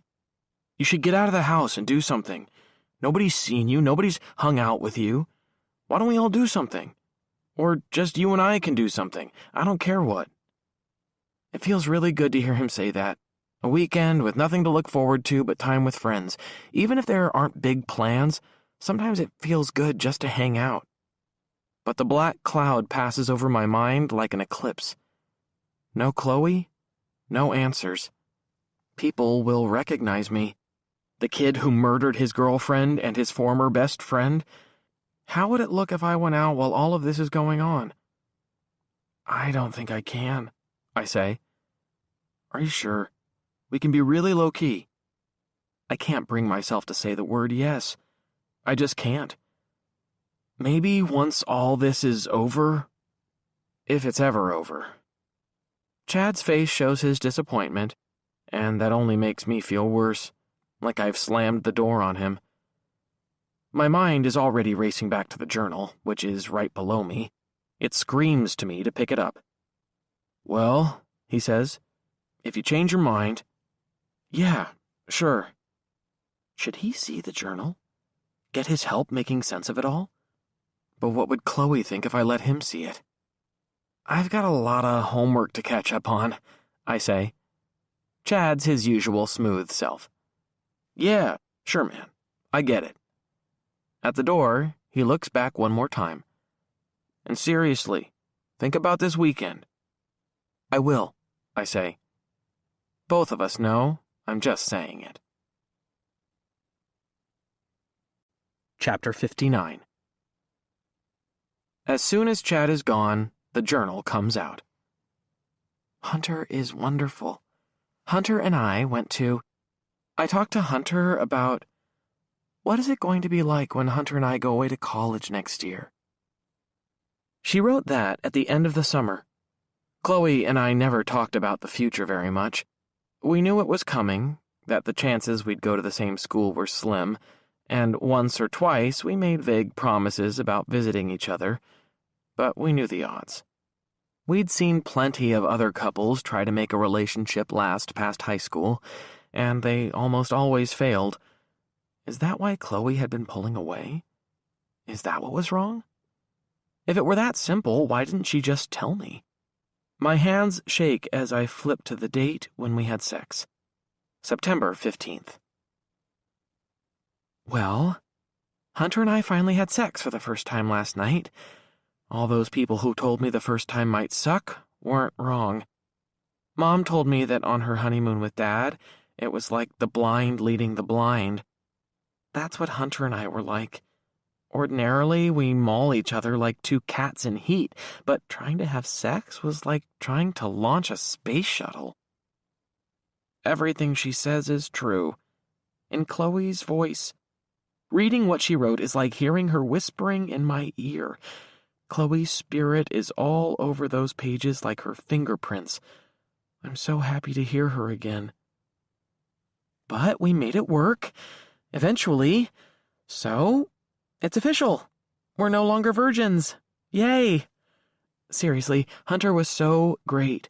Patient, gentle, loving.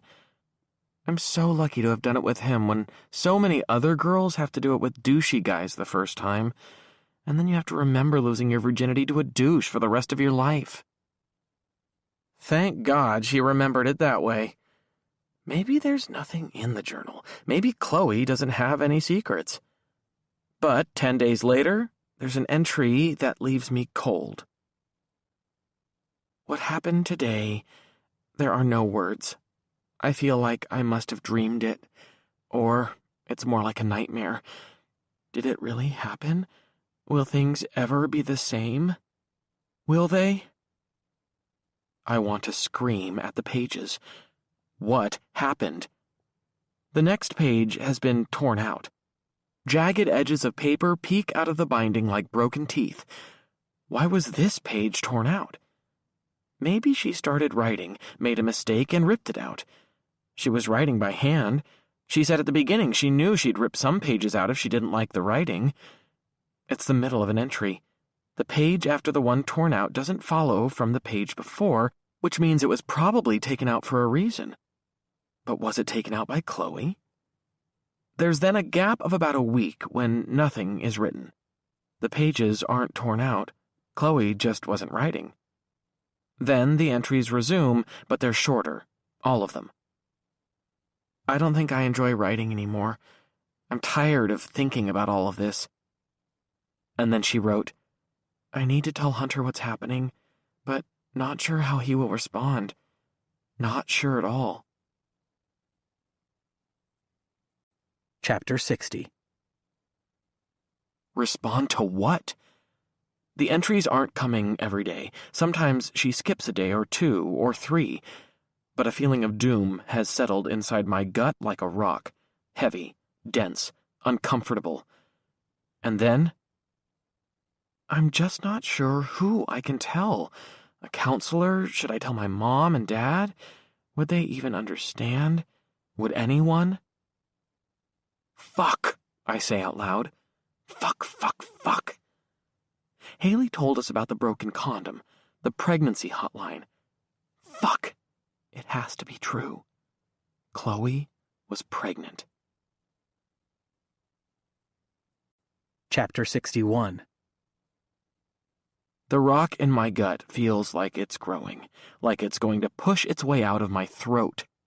I stand, hands on knees, breathing. The first wave of nausea passes, slowly, but it passes. Everything is shaking when I sit on the bed again and flip ahead like a madman. Some of the entries are totally mundane, as though her crisis was the furthest thing from her mind. Went to lunch with Mom, such a great time. It felt more like we were friends than mother and daughter. This physics lab is wiping me out. Found a dress today. But then, I can't sleep thinking about it. I feel sick. I need to talk to someone. The Tuesday before homecoming, Chloe wrote, I'm going to tell Hunter after Hoko. I can't wait. He has to know. And I don't care what the consequences are. I can't keep this from him. I know he's going to be hurt, confused, maybe very angry. I hate this. The next day. I can't believe Basher came over, and I can't believe I wanted to talk to him. Basher? Did she really want to talk to Basher? Why? When I turn the page, there's nothing there. The next 2 pages are ripped out, and the rest of the journal is blank. Chapter 62. Basher. There's nothing else in the book. An idea grows in my mind like a poisonous weed. Basher was always hanging around Chloe's house. Basher never got over Chloe. Basher is tight with Scott. He wanted her back. After Chloe and I had sex the first time, she pulled back. She didn't want to do it again. She pulled back in every way and told Natasha it felt weird. The sex felt weird? Or sex with me felt weird? Does that mean she had sex with someone else? Did she have sex with Basher after me? Did she cheat on me with Basher and become pregnant? Is that what she wanted to tell me at homecoming? Is that why we were both so unhappy that night? Is that why Basher was there when we left the dance? Was he waiting for us? For her? Is that who ran us off the road? And then he killed Daniel because Daniel caught it all on film. Only one way to find out. Chapter 63. Olivia is in the kitchen eating a giant bowl of vanilla ice cream smothered in chocolate syrup. She sees the journal in my hand and drops her spoon onto the table. Hunter, what are you doing? I've got to go somewhere. She jumps up and puts her tiny body between me and the back door. Did you find something? Something we need to talk about? I think I know what's going on, I say, but I just want to make sure. Then I'm coming with you, she says. No, don't. I'm fine. I'm not letting you do this alone. Whatever it is, you look not right. I have to do this alone, Livy. I look down at her bare feet. And you don't even have shoes on. And I have to go, now. Just tell Dad I'll be right back. She tries to put her hands on me, but I easily brush past her. Hunter. Basher's house isn't far. Back in January, right before Chloe and I started dating, he had a party when his parents went on a cruise. It was one of those epic parties that starts with a small group of people, but then everybody texts their friends, and pretty soon the whole school is there. I went with Chad and Hector. We couldn't get close to the beer, but we hung out in the basement, shooting pool. Basher's parents had a whole shrine devoted to his lousy football career. You'd have thought he'd won the Heisman Trophy instead of mostly being a backup quarterback on a mediocre high school team. On the drive to Basher's, I make a call. It takes a few rings, but Detective Haley eventually answers, his voice clipped and efficient. I say, "I need you to meet me at Mike Basher's house right now. I have to show you something that could be the most important thing in the whole case." "You want me to go to Mike Basher's house?" Haley asks. "Right now?" "Yes, I do. You'll see when—" "Whoa," Haley says, sounding surprised. "Are you on your way there?" "Yes." "Okay," Haley says. "I'll meet you outside. I'm already at the Basher residence, but I don't want you coming in until we talk." I want to ask why he's there, but he hangs up. I let myself believe I'm right. Why else would Haley be there, unless he's reached the same conclusion I did? At the Basher residence, there's Haley, standing on the lawn, hands on hips, looking like a statue. Chapter 64.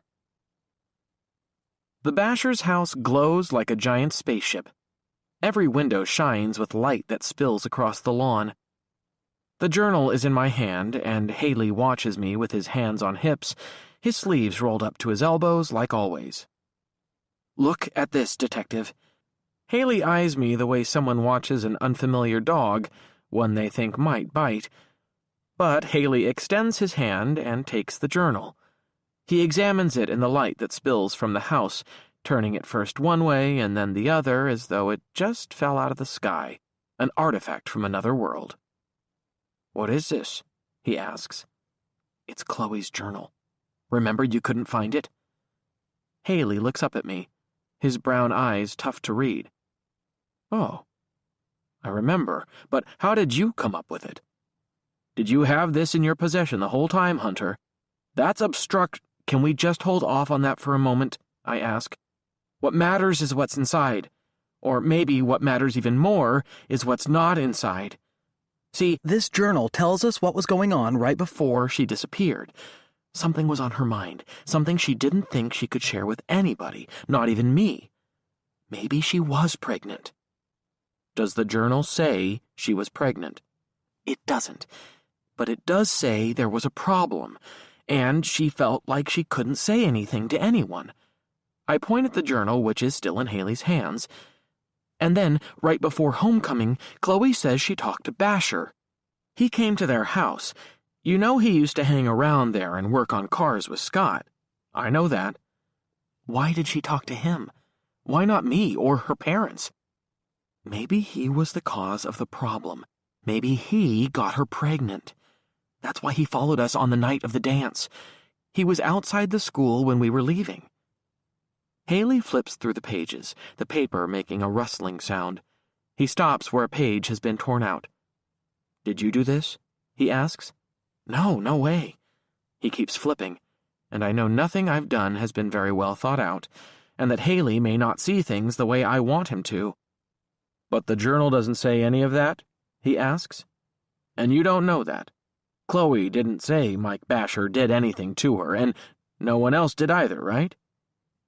"But something was wrong at the dance. Something made her upset." "You had a fight." "Stop saying that. You don't know for sure." "Do you know why I'm at this house tonight?" It starts to dawn on me that Haley knows something. This has happened to me in class before. I think I know more than one of my teachers, only to find out they possess knowledge I hadn't even anticipated. I feel that way now, standing face to face with Haley. He seems to know more than I do, and he's just waiting for the right moment to prove it to me. That moment is now. "I'm here, Hunter, because we've been investigating." The front door opens, and Basher steps into the rectangle of yellow light on the porch. He wears a smirk on his face, the kind guys like him always wear. It's a look that says, "You can't touch me. No matter what I do, you can't touch me." "Hunter, stay here." "No, someone's going to touch you." I run past Haley and across the lawn, heading for the front door. Basher struts out into the yard, still wearing the stupid smirk. He's almost a head taller than me and twice as broad. He may be a terrible football player, but he lifts weights and runs and stretches and does all the athletic things I don't. But I don't care. "What did you do to her?" I ask. "What did you do?"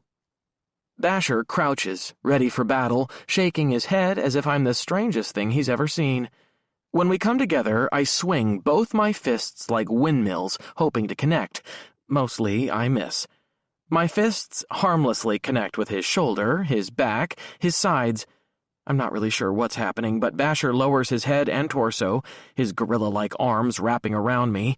They clasp me tight, and all of a sudden, I'm seeing the ink-black sky, the pinpricks of stars. I'm upside down. Then, the grass slams against me so hard that all the air leaves my body. More hands are all over me, and voices reach me. "Break it up, guys. Knock it off. Did you see that? The kid's violent." My breath is gone. No words come. Basher has been pulled off me after executing a perfect tackle, and there are more people in the yard than just Basher and Haley.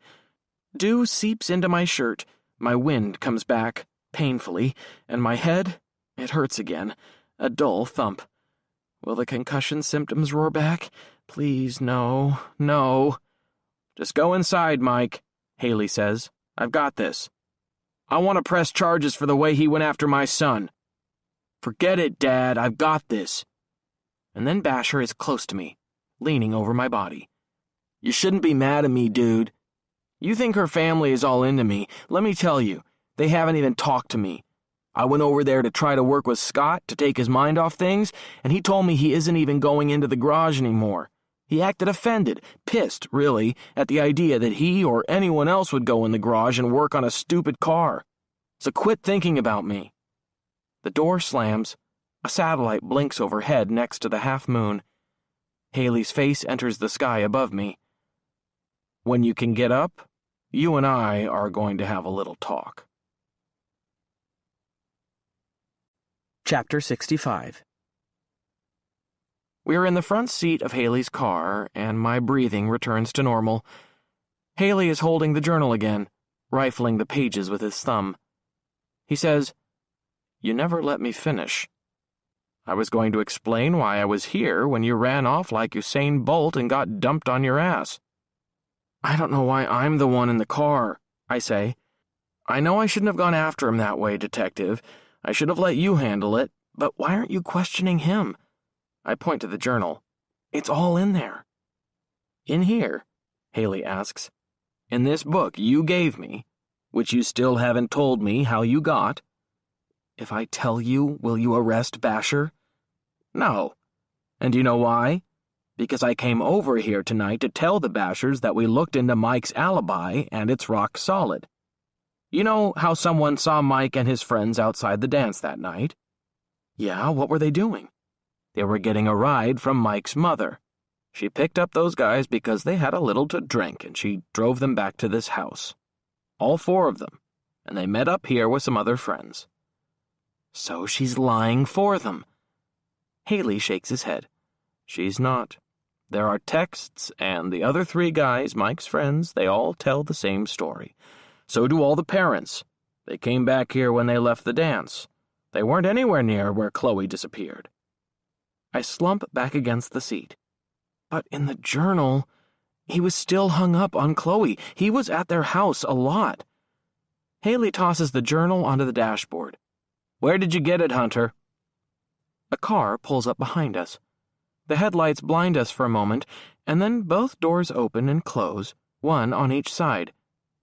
Haley rolls down his window, and Dad's face appears, leaning down to see inside the car. What is he doing here? "Mr. Gifford," Haley says, "your son put on quite a display tonight." Someone taps on my window and I lower it. Olivia. She looks a little worried and a lot embarrassed. "Are you okay, Hunter? This detective guy called the house and said you were coming over here, so Dad was worried you were going to do something dumb, like get in a fight." "It wasn't much of a fight," Haley says. Dad looks concerned. Really concerned, and I'm the cause of it. Again. "Can I take him home?" he asks. Haley shakes his head. "Not a chance. You see, Hunter here was just about to explain to me how he ended up with a journal the police haven't been able to find since Chloe disappeared. So if you'd like to stick around for that revelation..." I did it. My head whips back to the window. Livy, no.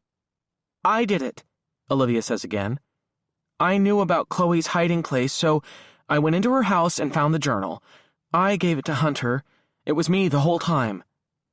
Livy, I say, just stop. Don't say anything else. Well, it kind of was my idea.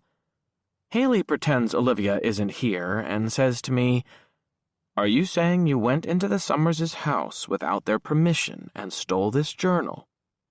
It sounds a lot worse when you say it that way. But yes, I did go into their house and find the journal, and I always intended to bring it to you, Detective. Dad's face still fills the driver's side window. His mouth hangs open, and his forehead is more wrinkled than I've ever seen it. But he doesn't say anything. He just looks at me like he doesn't know me. You'd better tell me the whole story, Haley says. Video number 3. The red light glows. It burns like an angry eye, one that sees me and judges me. Unlike the other times, I have no idea what I'm going to say. I'm not even sure I want to make the video. But something compels me to do it.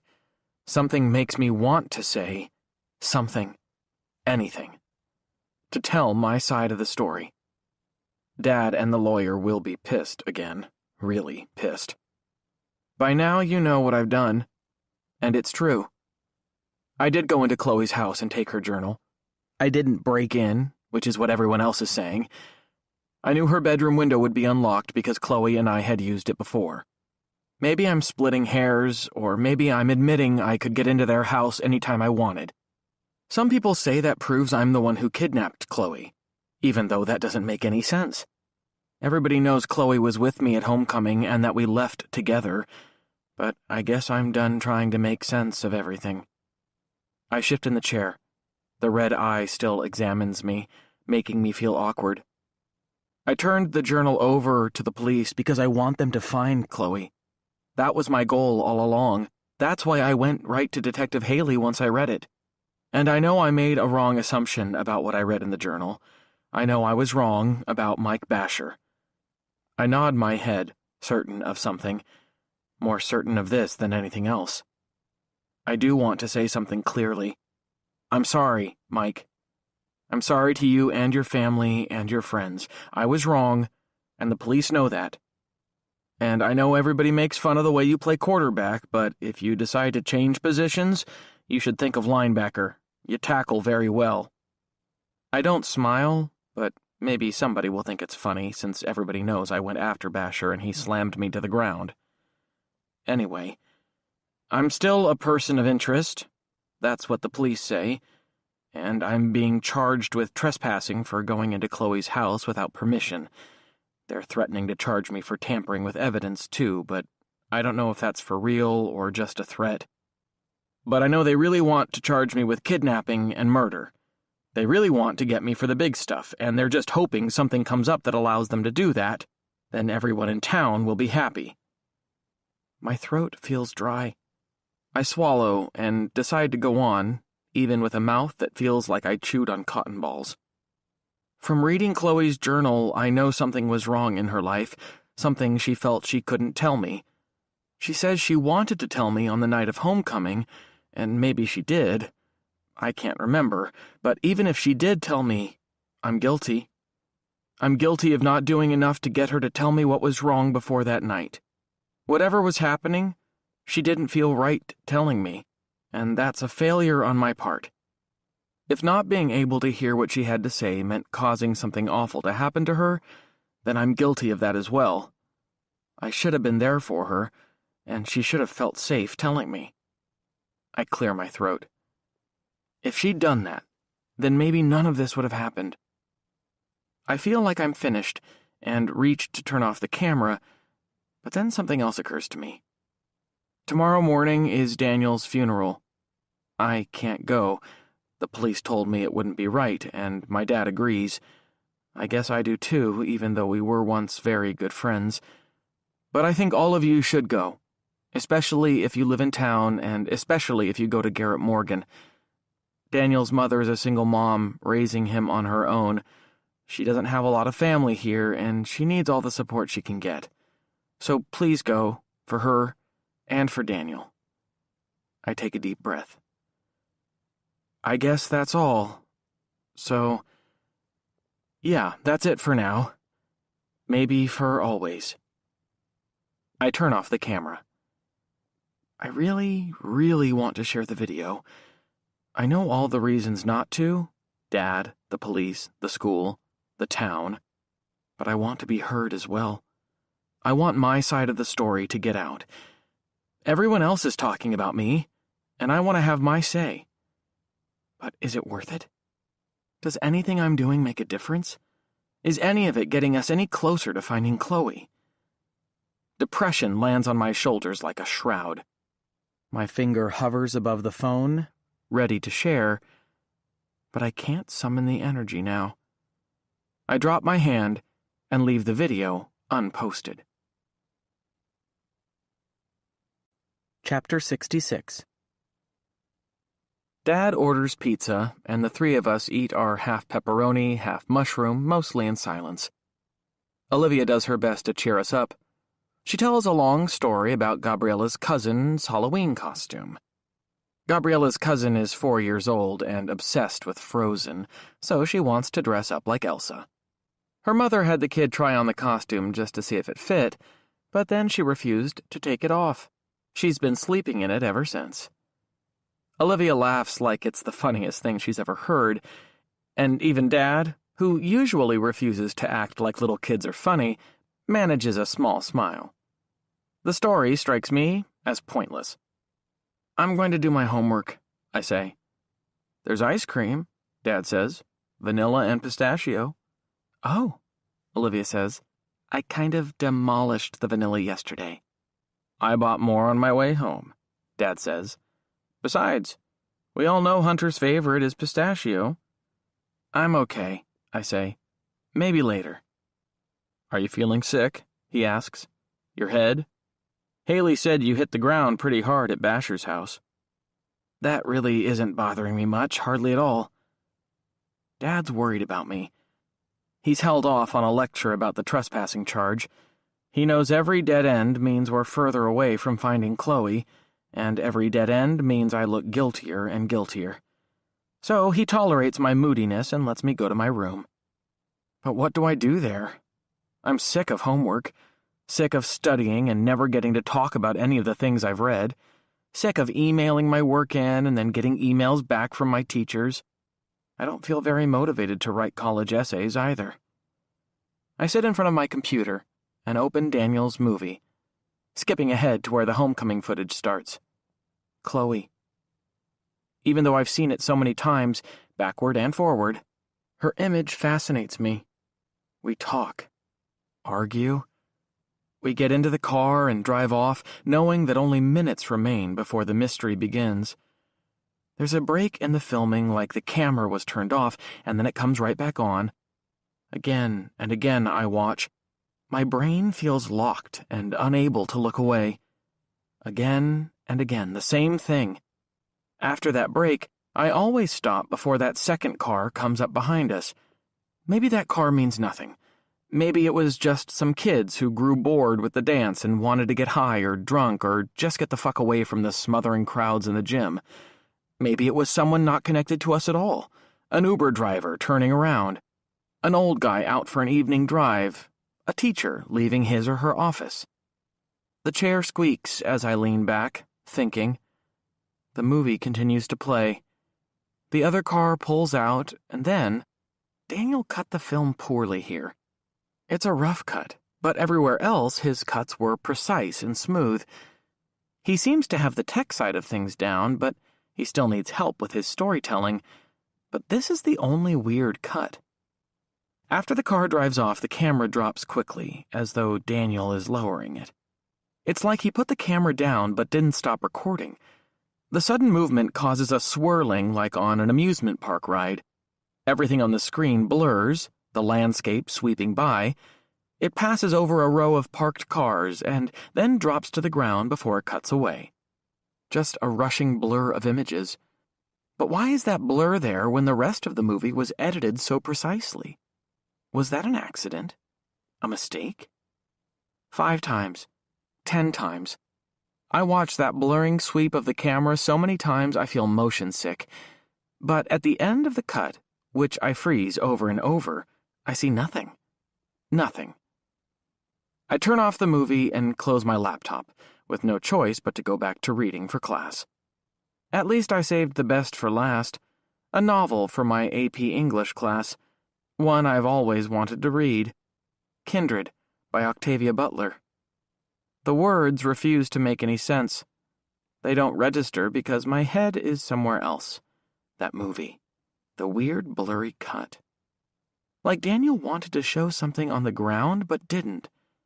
Still, if it was so important, he'd show it to the viewer, wouldn't he? No, I say out loud. If it's important, and I mean really important, he'd put it at the end of the movie, where it would have the most impact. Maybe Daniel knew more about storytelling than I realized. Maybe. I'm off the bed, grabbing my keys. Chapter 67. Lights burn inside the house, and 2 cars sit in the driveway.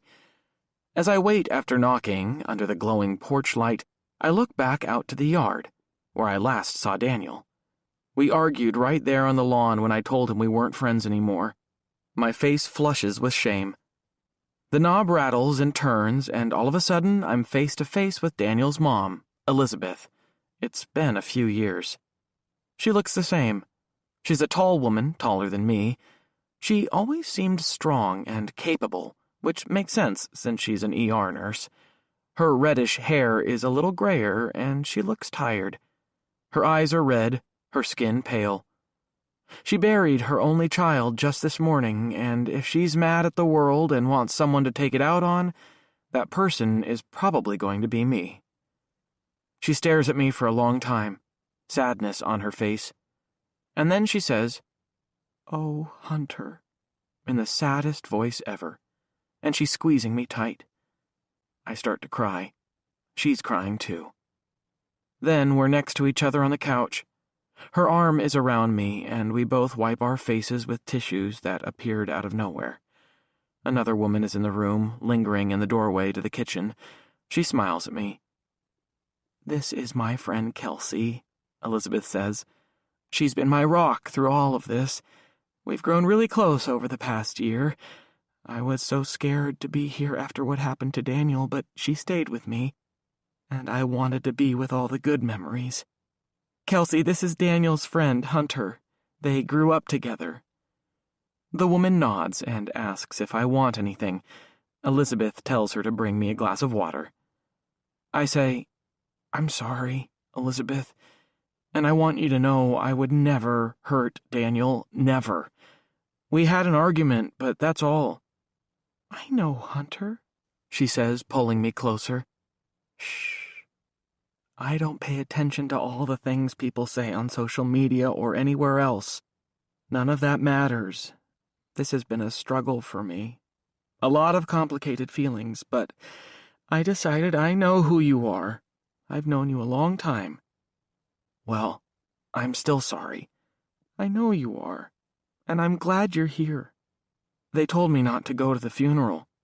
Someone told me that. I knew I'd see you sometime. I just knew.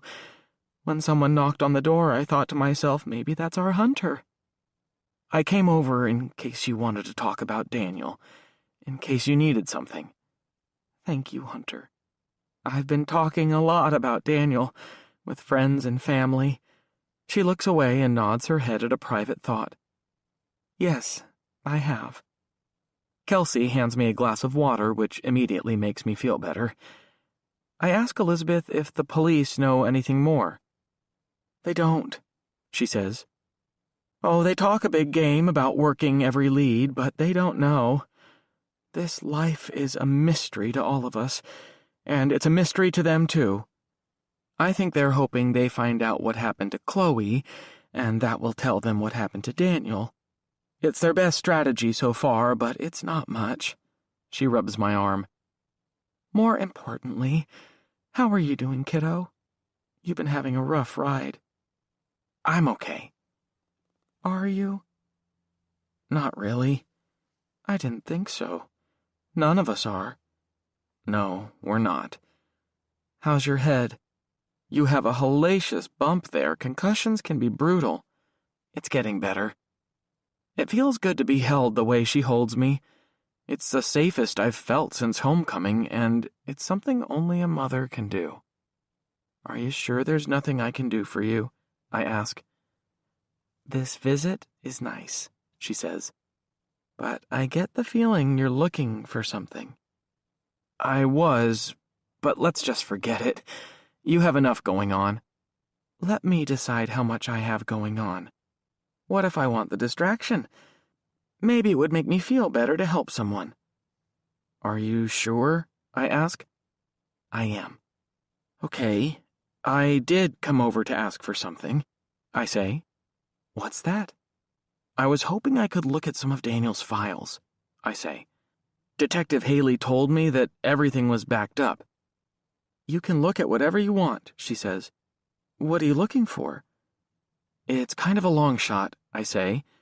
Most good things are. I'm just wondering if there's something Daniel filmed that I might understand, and if I could just look at it, well, maybe we could all know what the hell is going on around here. Elizabeth appears to think this over, nodding her head. Well, I'd love for someone to find out what's going on around here, but my mind can't really imagine what that might be. Chapter 68. Do you have a laptop with you? She asks. No, I say. Whoever killed Daniel took his. They took every piece of computer and film equipment he had. So Elizabeth gets out her laptop and logs onto the cloud. She explains that she and Daniel shared a storage account. And, Elizabeth says, I was the one paying for all of it, so here are his files. Elizabeth sets me up at the dining room table. There are a lot of files on the screen, a lot. It hits me like my physics homework, overwhelming. I take a deep breath and start looking. Daniel's folders are all labeled, and it looks like he was working on a ton of different projects. There are folders labeled Cop Show, Sci-Fi, Epic, War, Pilots, and on and on. One is labeled True Crime. Within that folder there are hundreds of files, videos, Word documents, images, designs. Unfortunately, those files aren't labeled individually. They just say Scene over and over. I have to click on each file to see what it holds. When my neck feels stiff like an old man's, my phone buzzes. It's Dad asking me where I am. I tell him the truth. Dad writes back a simple, okay. Then a moment later, please tell her how sorry I am. Elizabeth appears at my side. Tired? He shot a lot of stuff, I say. You know Daniel. He always had his camera going. Elizabeth yawns and stretches. Maybe you need a break. I should go. I'm keeping you up. It's okay, she says. But I'm not sure.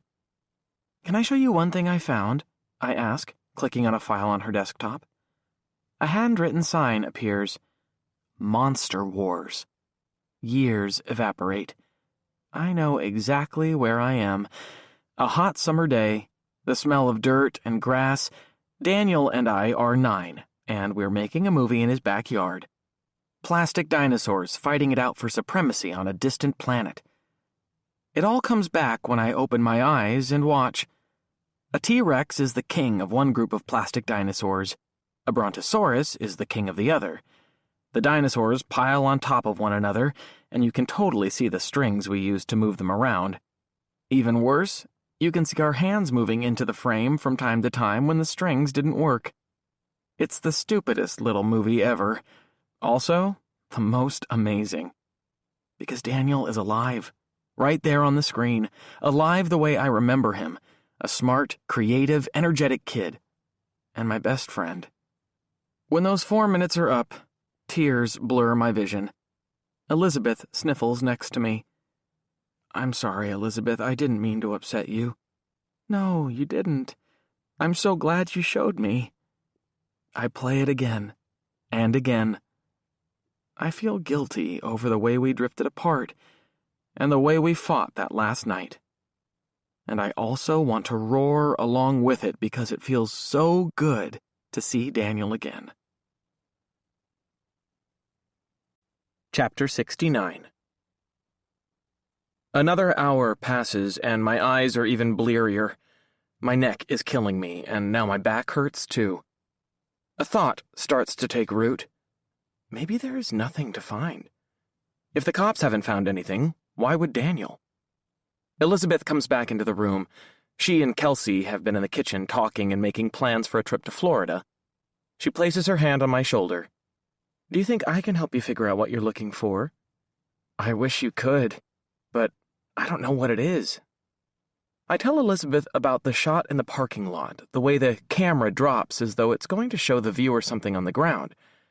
I just don't know what could be on the ground that's so important. And there's so much footage to get through. He wasn't the most organized kid, she says. Did he talk about the movie? Did he talk about anything? Who he wanted to interview or what he still wanted to add? Elizabeth sits next to me. She has reading glasses pushed up on top of her head, resting in an unruly pile of her red hair. He didn't say much. One of my big regrets, Hunter, is that I had to work so much. Daniel spent a lot of time on his own, and when I came home from work, I was tired. That's just the way it is as a single parent. Your dad is getting a taste of that. Yeah, he works all the time. I remembered Dad's text. Oh, my dad says to tell you he's sorry. He always really liked Daniel. They talked at the vigil. Elizabeth smiles. That's good to hear. But as far as your question, all I really know is that Daniel told me he was excited about this new project he was working on, and he said it was about Chloe. He mentioned that he wanted to interview a lot of people, cops, Chloe's parents, if they were willing, teachers and students from the school. I told him that might be a hard sell. I'm sorry, I should leave and let you get back to your life. You know, Daniel was lucky to have found people to fill the gap after his father left. Mentors, friends, teachers. She points at the screen. Daniel was getting a lot of advice from Mr. Hartman, the creative writing teacher. I think Daniel said you were close to him. I am. I searched back through all the conversations I've had over the past few days. But Mr. Hartman said he didn't know Daniel. I think it was Mr. Hartman. Is there another creative writing teacher at the high school? No, just him. Maybe I misunderstood. Elizabeth scratches her head, almost knocking her glasses loose. No, I'm sure. In fact, I think Daniel said Chloe put him in touch with Mr. Hartman. He and Chloe took a class together, didn't they? Trig, last year. Right. And I guess Daniel mentioned to Chloe that he wanted to be a filmmaker, and she suggested he talk to Mr. Hartman. I think Mr. Hartman has a friend who was a screenwriter. I guess I really didn't talk to Daniel about it. Elizabeth reaches over and pats my arm. I hope you don't feel guilty about that, about you and Danny not being as close as you used to be. I kind of do, I say. That night I was here, the night, I said things to him I shouldn't have said, and that's the last time we talked. A few words you say to someone in a heated moment doesn't cancel everything else you've ever shared. I hope not. It doesn't. I should go. It's late and I'm not finding anything. You can come back any time. Kelsey and I would be happy to see you. Do you mind if I keep looking at those files at home? Of course. And I will come back, I say. I promise. Elizabeth walks me to the door, and when we're there, she hugs me again and holds on tight. A parent never gets over losing a child, she says. That's just a fact. But you're young enough to move on from all of this. I hope you remember that. I'll try, I say. Be careful out there, she says. Chapter 70. My eyes snap open. Dreams. The images come back to me. Chloe. Right before my eyes. We were walking down one of the hallways at school, except it wasn't really our school. It was some school I'd never been in before, with giant ceilings and palm trees growing out of the lockers. Chloe walked ahead of me. She kept looking back at me over her shoulder and smiling. And when I rushed to catch up to her, to reach out and touch her, she kept slipping away, farther and farther away. My t-shirt sticks to my back. My surroundings come back to me. My laptop sits at the foot of my bed. The lamp burns on my desk. I fell asleep looking through Daniel's additional files, using the password Elizabeth gave me. I searched and still didn't find anything. It's 6:17. Dad is always up by 6, brewing coffee in the kitchen, showering and shaving, and then preparing for class. Olivia will still be asleep. A cannon could be fired through her bedroom and she'd snooze right through it. Something sticks in my head, something about the movie. I've already seen the rough cut dozens of times, so I reach for my phone and pull it up once again. While it starts, and I see the same familiar footage, I think about Ron. It's weird to me that he said he didn't know Daniel. Could Ron just have forgotten? Maybe. Ron's been teaching for 30 years and had a lot of students. Maybe he saw Daniel as a budding artist, a filmmaker, instead of someone goofing around on social media. But it's still weird to me, and weird that Chloe is the one who introduced them. Is that just a coincidence? I know exactly the section of the movie I want to see. It's the end, where the camera does that weird blurry drop. Once again, Chloe and I get into the car drives off, red taillights glowing. The other car right behind us out of the parking lot, and then the camera drops and I hit pause. Too far. I rewind, then hit play again. The camera drops and I hit pause. Daniel stood behind a row of cars while he filmed, the cars parked closest to the gym. In other words, where the faculty parks in their assigned spots. The grainy image remains frozen on the screen. There's a car on the left, Mr. Feltz's ancient Volvo. On the right, Mr. Haggerty's minivan, gray and with a Berea College sticker in the back window. In between those two vehicles, nothing. That space is empty. The space where Daniel focused the camera. I know whose car is supposed to be there. Chapter 71. I'm pacing behind the school at 7:30. A few teachers have already gone into the building, including Dr. Whitley, the assistant principal, but he didn't notice me, or else he noticed me and didn't feel comfortable talking to me because of all the suspicion. A few students trickle in, kids working early in one of the science labs, or kids on the swim team slogging across the parking lot from the natatorium. Otherwise, it's quiet. Ron's sedan comes my way. The car moves slowly like a shark through deep ocean water and pulls into spot number 57. He climbs out, wearing the clothes he always wears to teach, houndstooth jacket, white shirt, bow tie. He looks like someone's idea of an English teacher. When he sees me, he smiles, but it looks forced, like my smile in the videos I've posted on YouTube. Well, this is a surprise. For me, too. He opens the back door of his car and pulls out a battered leather briefcase. When he straightens, he looks me up and down. My heart is pounding. It's thumping so fast I think I might have something wrong with me. My hands are shaking as well, so I stuff them into my jeans pockets.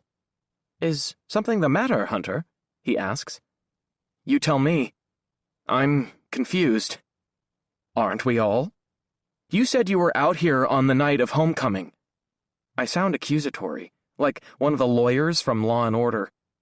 You said you saw Chloe and me argue and then drive off, right? Isn't that what you said? Hunter, I'll answer your questions if it helps you, but you need to speak to me in a more respectful tone. I know I've allowed things to be informal between us, but we are on school grounds. I count to 5, trying to slow my heart by taking deep breaths.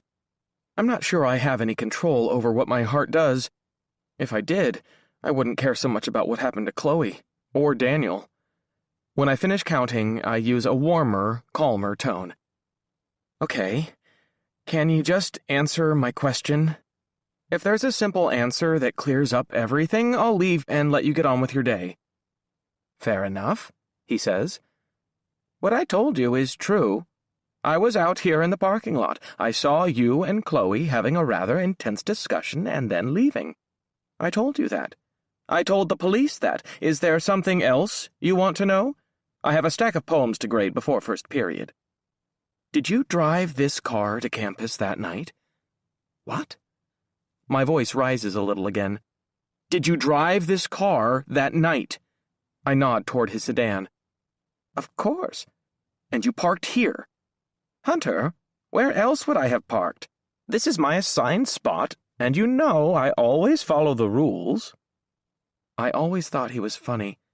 I always laughed at his jokes and admired his irreverence, the part of him that enjoyed poking fun at the administrators who made all the rules that governed everything we did, but right now, he doesn't seem so funny. You were out here with Daniel Nevin, weren't you? I told you I didn't know the unfortunate young man. I only learned who he was when he died. That's bullshit, and you know it. Hunter, don't forget where you are and who I am. You can't talk to me that way. You were out here with him on the night of homecoming, right? You wouldn't be asking me this question if you didn't know. A good lawyer never asks a question they don't know the answer to. I feel like you're cross-examining me. So you were with Daniel while he was filming, even though you said you really didn't know him? Ron lets out a theatrical sigh, lifting his shoulders and then letting them fall. His jacket moves with him. You caught me. I am guilty of the crime of standing in a large school parking lot, generally in the vicinity of a student who was filming the scene. And I'm guilty of not precisely remembering how well I knew a boy who later ended up dead. You got me. Now, if you'll allow me, I really have to grade these, no doubt, risible poems. He starts to walk off. I want to reach out and grab him by the arm, but everywhere I turn, the ice is as thin as tissue paper. School, the police, Chloe's parents. No more screw-ups. So I stop him with my voice. The movie he made, I say, it tells us all we need to know. It's rock-solid proof. He looks back. I have his attention. Excuse me? Your car wasn't here, I say. In Daniel's movie, your car wasn't here. After Chloe and I drove off, Daniel turned off his camera, but then he turned it back on and filmed your car leaving. After that, he showed this parking spot, and it was empty. You told me you went back into the dance and finished chaperoning after Chloe and I left, but your car was gone. Why? Ron stands about 15 feet away from me. He looks at the school building, almost longingly, as though some reward awaited him inside. But then he turns back to me. Hunter, some things are just too complex to easily understand, and this is one of them. Why don't we talk about it another time? You will be calmer, and I'll be able to speak more freely. No, I say. I take my left hand out of my jeans pocket and point to Ron's parking space. Why wasn't your car here that night? Did you follow us? Did you run us off the road? Did you kill Daniel because he caught it on film? You knew him. You can't deny that. I take a step forward, feeling my calmness slipping away. You and Chloe, did she? I can't say the words. I can't even find them. Did she tell you she was pregnant? Did she tell you she cheated on me? Did everyone know but me? Is that why you're quitting? Because you want to get out of town before it all comes to light? Ron looks to the sky, as if seeking an answer there. Hunter, what went on between Chloe and me was much more complicated than that. Very complicated indeed. Chapter 72. Ron walks toward me and points to his car. More teachers are pulling in, more people straggling by. Some of them glance at us but say nothing. Ron goes around and gets in on the driver's side. Once we're in, Ron starts talking using the same voice he uses in the classroom, deep and lofty. You know very well that Chloe is a special young woman, Hunter. She's not like any other young woman in this entire school. He gestures with both hands just like he does when he's teaching. She's unlike 99% of the students I've ever taught. What do you know about her? I ask. He sighs and rubs his forehead, as if I'm the slowest student he's ever taught. There's something that happens when a student and a teacher connect in a deeper way, an intellectual way, dare I say, a spiritual way. You mean the way you and I do? I ask. Chloe is an extraordinary person and has extraordinary talent as a writer. His words sting me for a number of reasons. Is he trying to be intentionally hurtful? Did you read her journal? Like I said, we connected. I work very hard at my job. I've devoted my life to teaching, so much so that I don't get to write my own poems anymore. When I form a bond with a student in this way, the way I did with Chloe, it's a rare gift. But you're all so very young, and you all may not understand how precious it is to feel that way. You all have so much time ahead of you, so many opportunities to meet and connect. You and Chloe have had that to some extent these past months. When you both go on to college, you'll find it with others. But someone my age? With my life? My train of thought screeches to a halt. I'd come to campus assuming that Ron knew something about what was going on with Chloe. He said he'd stood outside on the night of homecoming. He'd mentored Daniel and was there while Daniel filmed, even though he initially claimed not to know Daniel. And Daniel, for some reason, pointed his camera at Ron's empty parking spot. Daniel sent a message with his movie. He let us know Ron drove off when he said he was, and was supposed to be at, the dance. Ron and Daniel must have known Chloe's secret, and Daniel was going to put it in the movie, and it was going to be that Chloe was pregnant, cheating on me. But Ron is talking about something else. Something I really don't want to hear. Something I couldn't have imagined. What are you trying to tell me? I ask. You're saying that you and Chloe... We connected, he says. Didn't you hear me? Are you too naive to understand what I'm saying? Stop it. Just stop it. The air in the car starts to feel stifling. I smell the odor of coffee and cigarettes coming off Ron, and there's a trickle of sweat on his forehead. He's never looked older to me, much older than my dad. You're the one who followed us and ran us off the road, I say, no longer trying to control my voice. It nearly cracks like I'm back in junior high, going through puberty. Chloe was upset that night at the dance. She'd been distant from me, emotionally, physically. She thought she was pregnant. Were you... Ron's eyes widen. The most unplanned gesture he's made since I got into his car. Did you touch her? I ask, my voice ringing in my ears louder than a bomb in the enclosed space. Are you the father of her baby? Don't be absurd, Hunter.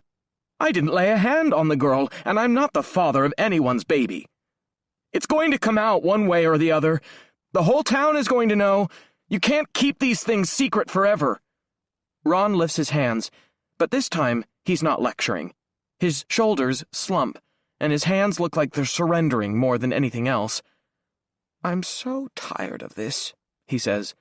Everywhere I go, this narrow, conventional morality derails things. No one understands. What happened? He runs his hand through his hair.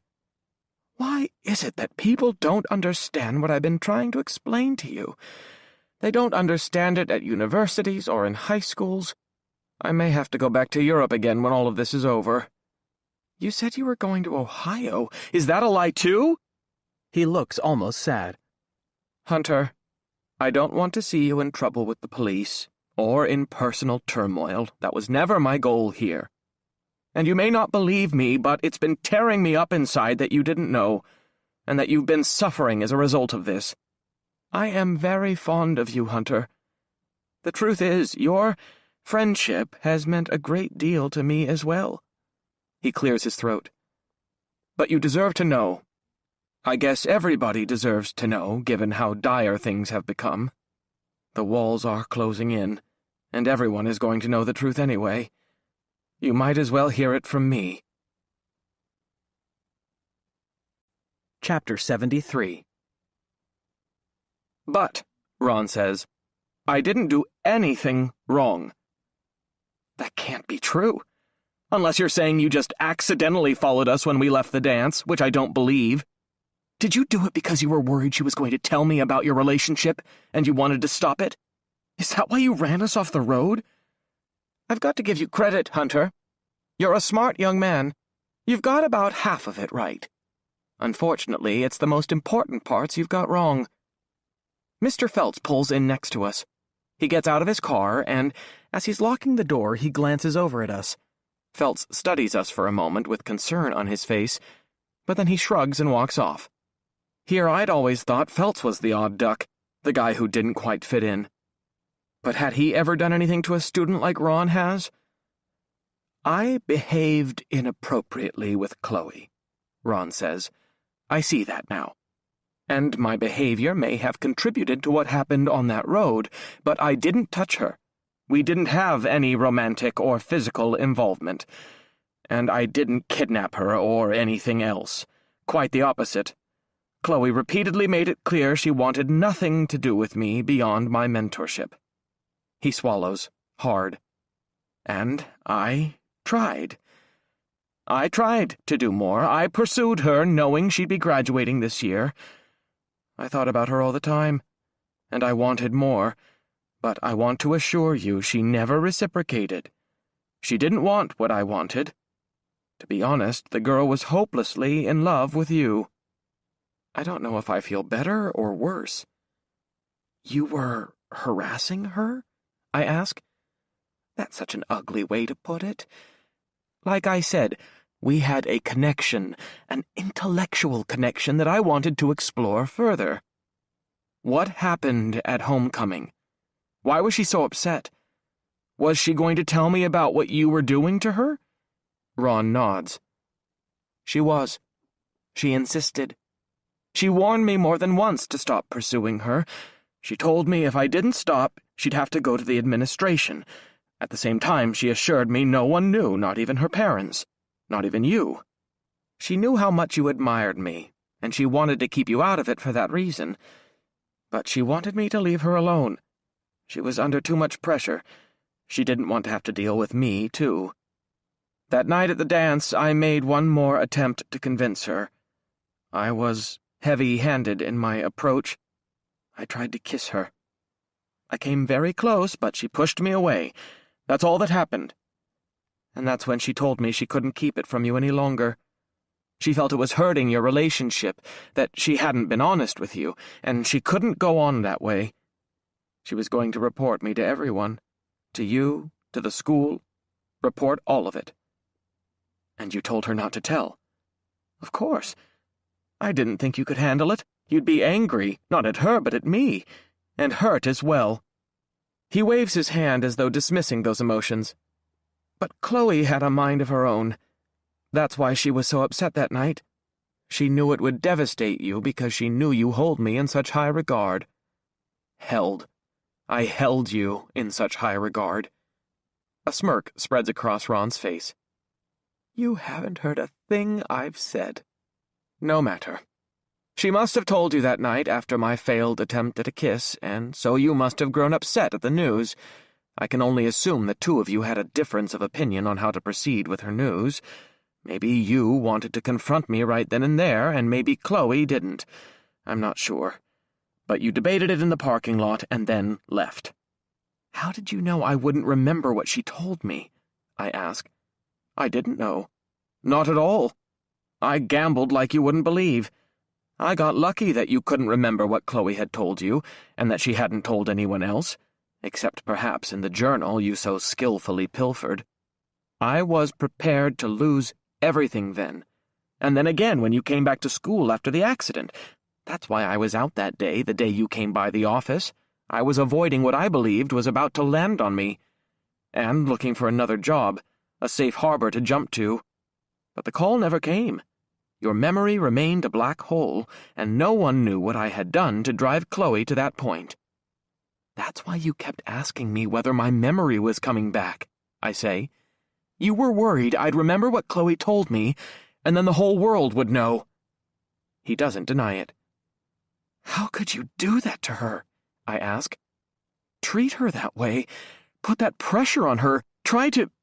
She was so unhappy that last month. She must have felt so alone and hurt and scared. That wasn't my intent. And me? You did that when you knew I loved her so much. You didn't care about either one of us. That's not true. Ron raises his index finger in the air. He sounds more passionate, more emotional than at any time during our conversation. You can't say that. I did care. You used us all, especially Chloe, like she was a toy. I cared. I still do. He shifts in his seat, turning to face me. You say I don't care, but you've never figured out who took you to the hospital that night, have you? It was me. I brought you there and made sure you were looked after. He turns away and stares out the windshield at the slowly filling lot. I found you and I brought you there. Don't forget that. Don't ever forget it. Chapter 74. The small space of the car is confining. I want to smash my fist through the window. Instead, I slam it against the dashboard, which feels totally unsatisfying and stingingly painful. You took me to the hospital? After you ran us off the road? What did you do to Chloe? Where is she, and why did you only help me if you wanted her so much? I didn't run you off the road, and I don't know where Chloe is, but I did follow you that night. That's true. I believe that is my car behind you in Daniel's movie. Did you kill him? Daniel? What? God, no. Why did you lie to me about knowing him? His mom said you were helping him. I was. He must have told the police we saw each other out there that night. When I was questioned, the police showed a great deal of interest in my movements in the parking lot and where my car was. I lied and told them I wasn't parked in my usual spot. But only someone who didn't want the movie to come out would kill Daniel. I don't give a damn about the movie, and I didn't kill him. I wouldn't kill anyone. Look, I kept expecting the police to show up at my door, either because they found the journal or because Chloe had told someone, or because some security footage showed my car following you out of the lot. Hunter, if I really had something to be afraid of, some deadly legal jeopardy, would I still be here, living and teaching in Bentley? No, I'd be long gone already. I planned to leave at the semester break because I feared all of this would come out eventually, but I didn't break the law. I'm going to call the police and let them decide. But I can't even sit in this car anymore. I fumble for the door handle. I can't believe you did this. You let us down. Ron reaches out and places his hand on my left arm. Wait. Fuck off. Just wait, Hunter. He uses his authoritarian voice, the one he breaks out in class when everyone is acting up. I have to admit it's effective. It freezes me in my seat even now. You can call the police if you want. I'll tell them everything. But I want you to hear this from me first, so it's not misrepresented. Just take a few minutes and listen. I find the door handle and grip it, but I don't pull. I wait. It's true. I started out after you. The two of you got into a car and left, and I jumped in my car and followed you. I thought Daniel was gone. He'd turned around and left after you drove off, but he must have come back and started filming again. That's why there is a car pursuing you out of this lot. I followed you down the road a couple of miles, heading toward Flatwater. I thought that if I could get to both of you and talk to you, I could contain the fallout. I could explain myself to both of you, but I never got the chance. Why? What happened? He grimaces as he tells me, the lines on his face etched more deeply than I ever realized. We hit that spot where the road goes into the woods. It's dark out there, the road is narrow, and another car came up behind me. The headlights filled my rearview mirror. I thought they were going to hit me or run me off the road. I was white-knuckling it. Frankly, it shook me how fast that car was going. I don't know what that car intended to do to you, but when it came along and then passed me, I pulled over and stopped. I realized that it was very foolish of me to chase you and Chloe. The chips would fall where they may. I've faced this same music before, and I was due to face it again. I turned back to go home. I had no idea that car intended to do you any harm. and I don't know if it did. You said you returned to school to the homecoming dance. He raises a hand to silence me. I intended to just go home, but then I worried about the car that passed me and how upset you and Chloe were.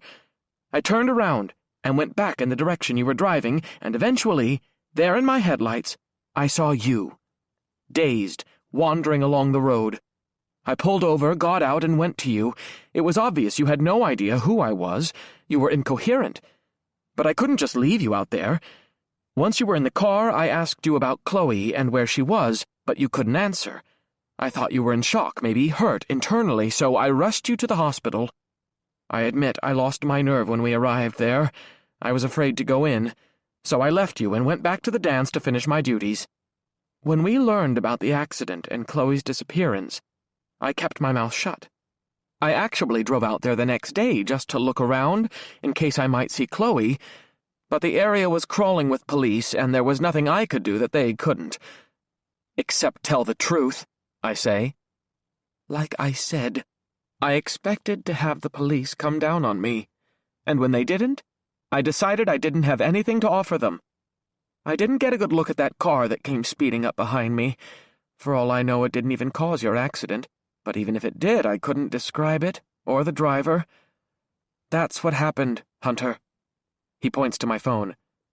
If you want to call the police, or the principal, or both, I understand. His eyebrows are ragged, his teeth yellow. He looks so small. I shake my head and shove open the door, dialing Haley. Chapter 75. Over subs from Ray's that night, Olivia tells us what it was like to be inside the school when the police pulled up to talk to Ron. Olivia is eating her usual vegetarian on multigrain bread while she shares the details. Oh my God, it was like a movie or something, she says. We were all watching out the window during first period. We saw the police cars fly up, and then Detective Haley was questioning Mr. Hartman like he was a criminal. Of course, the teachers kept telling us to ignore it, but we couldn't. And the teachers were all watching too. I mean, seeing a faculty member get arrested right in the parking lot? He didn't get arrested, Dad says, ever the voice of reason. They're just questioning him. And he's told the police everything he told Hunter. At least that's what Detective Haley relayed to me. I don't think they know yet if they have enough evidence to arrest him. What about the other stuff? Olivia asks. The really shitty stuff. I doubt he'll be arrested for that, Dad says, calmly eating his tuna sub. Olivia's face contorts with outrage. Why not? I don't care if he didn't touch Chloe. Are you saying he can just come on to a student like a gigantic sweating creep and then totally skate? He's not skating, Dad says. He looks at me, gauging how I'm responding to the conversation about Ron. I shrug, so Dad goes on. He didn't break the law by sexually harassing Chloe. And the police are still going to investigate him regarding Chloe's disappearance. Of course they're going to look into him for that. Olivia starts to argue, but Dad holds up his hand and she stops. He's in a lot of trouble at school, Livy. They sent an email to all the parents this afternoon. He's been suspended and will probably be fired. Apparently, he's been fired for this kind of thing before. Oh, gross, Olivia says. That's just... She puts her sandwich down. I might vom. And the school hired him anyway? I ask, even though it's clear they did. Sadly, it happens. It happens at colleges and universities all the time. But he won't be teaching in Bentley anymore. Since he wasn't entirely forthcoming with the police about his actions on the night of the accident, they might be able to charge him with obstruction. Who knows? Haley acted like the school board was going to throw the book at him. He won't be able to leave town as long as he's a person of interest. They'll keep close tabs on him if they don't charge him. Dad looks over at me again, his face full of sympathy. It's hard when you find out your heroes are flawed. They're not all flawed like this, I say. I remember his words. I can't stop picturing him coming on to Chloe, harassing her, trying to kiss her at the dance so she had to fight him off. My stomach curdles. A flaw is not answering your emails on time or returning papers late. This is repulsive. I can't believe you ever liked the guy, Olivia says. He always seemed like a creep to me. Livy, Dad says, warning her. Seriously, remember when he read that poem at opening assembly? Olivia says. He was so full of himself, just totally flexing in front of the entire school. Then Olivia changes her voice to a very credible impersonation of Ron at the assembly. This is a poem I wrote about the beginning of a new academic year while sojourning in Paris. She mimes sticking her finger down her throat. Blech. I get what she's saying, but in my heart I still haven't reconciled the person I knew with what he did to Chloe. And I'm horrified that it was all happening right in front of me and I didn't see it. Maybe I could have done something, but I didn't. We all missed it. Everyone, me, my friends, Chloe's friends, teachers, Chloe's parents. I just wish she'd told me, I say.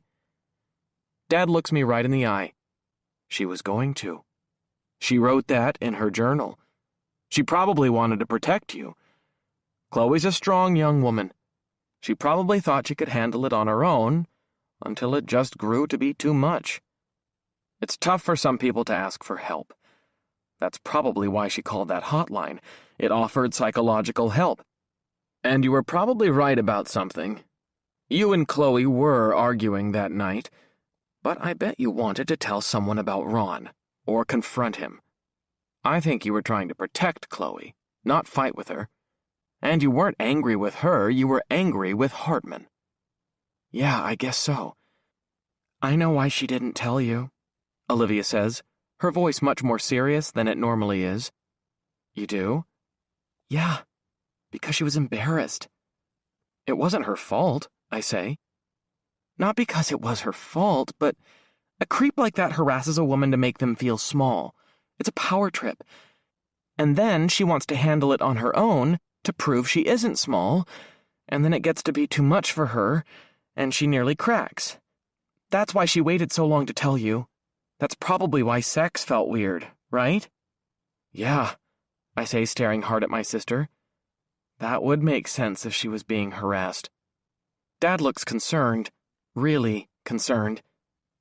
Is someone harassing you, Livy? I've told you that people have said shit about me and Gabby. That's them trying to make us feel small. I haven't told Gabby about every comment, and she's probably kept stuff from me. We don't want to bring the other person down. Livy takes a big, deep breath. I hope Chloe knows she's not small. She's a fucking giant. I squeeze Livy's hand. Thanks.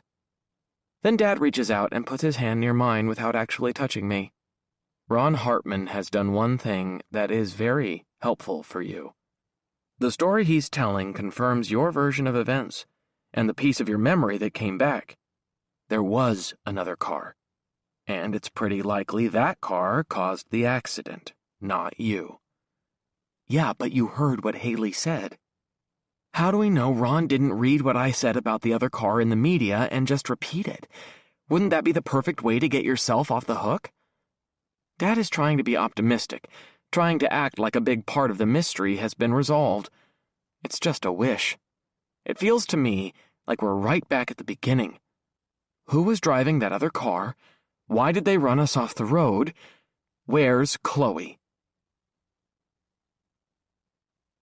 Chapter 76. An hour later, Dad shows up at my bedroom door. He always acts like he's invading my space and needs special permission to be here. He sits down at my desk. Is something wrong? I ask. Yes, it is. My body tenses. What is it? I'm disappointed in myself, he says. Here you're faced with this big problem and everybody in town is thinking about it and trying to figure it out. I'm your father, and I'm supposed to be smart, but I don't have any answers for you. I feel like I've let you down.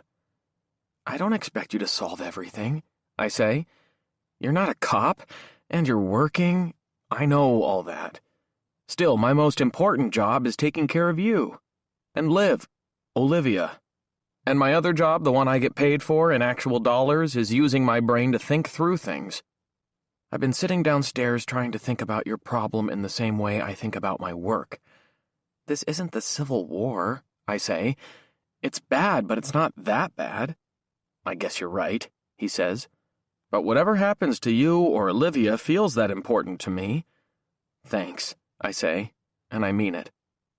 When I try to solve a problem and something just doesn't add up, there are certain things I look for. Like what? Okay, let's break it down. A lot of things are pointing toward Ron Hartman. He was harassing Chloe, he admitted that. And it makes sense that if she was being harassed in that way, she would be distant and distracted in the weeks leading up to the dance. Hartman was in the parking lot that night, so he knew about Danny's movie and how it might make him look guilty. He'd have reason to go kill Danny and take the movie.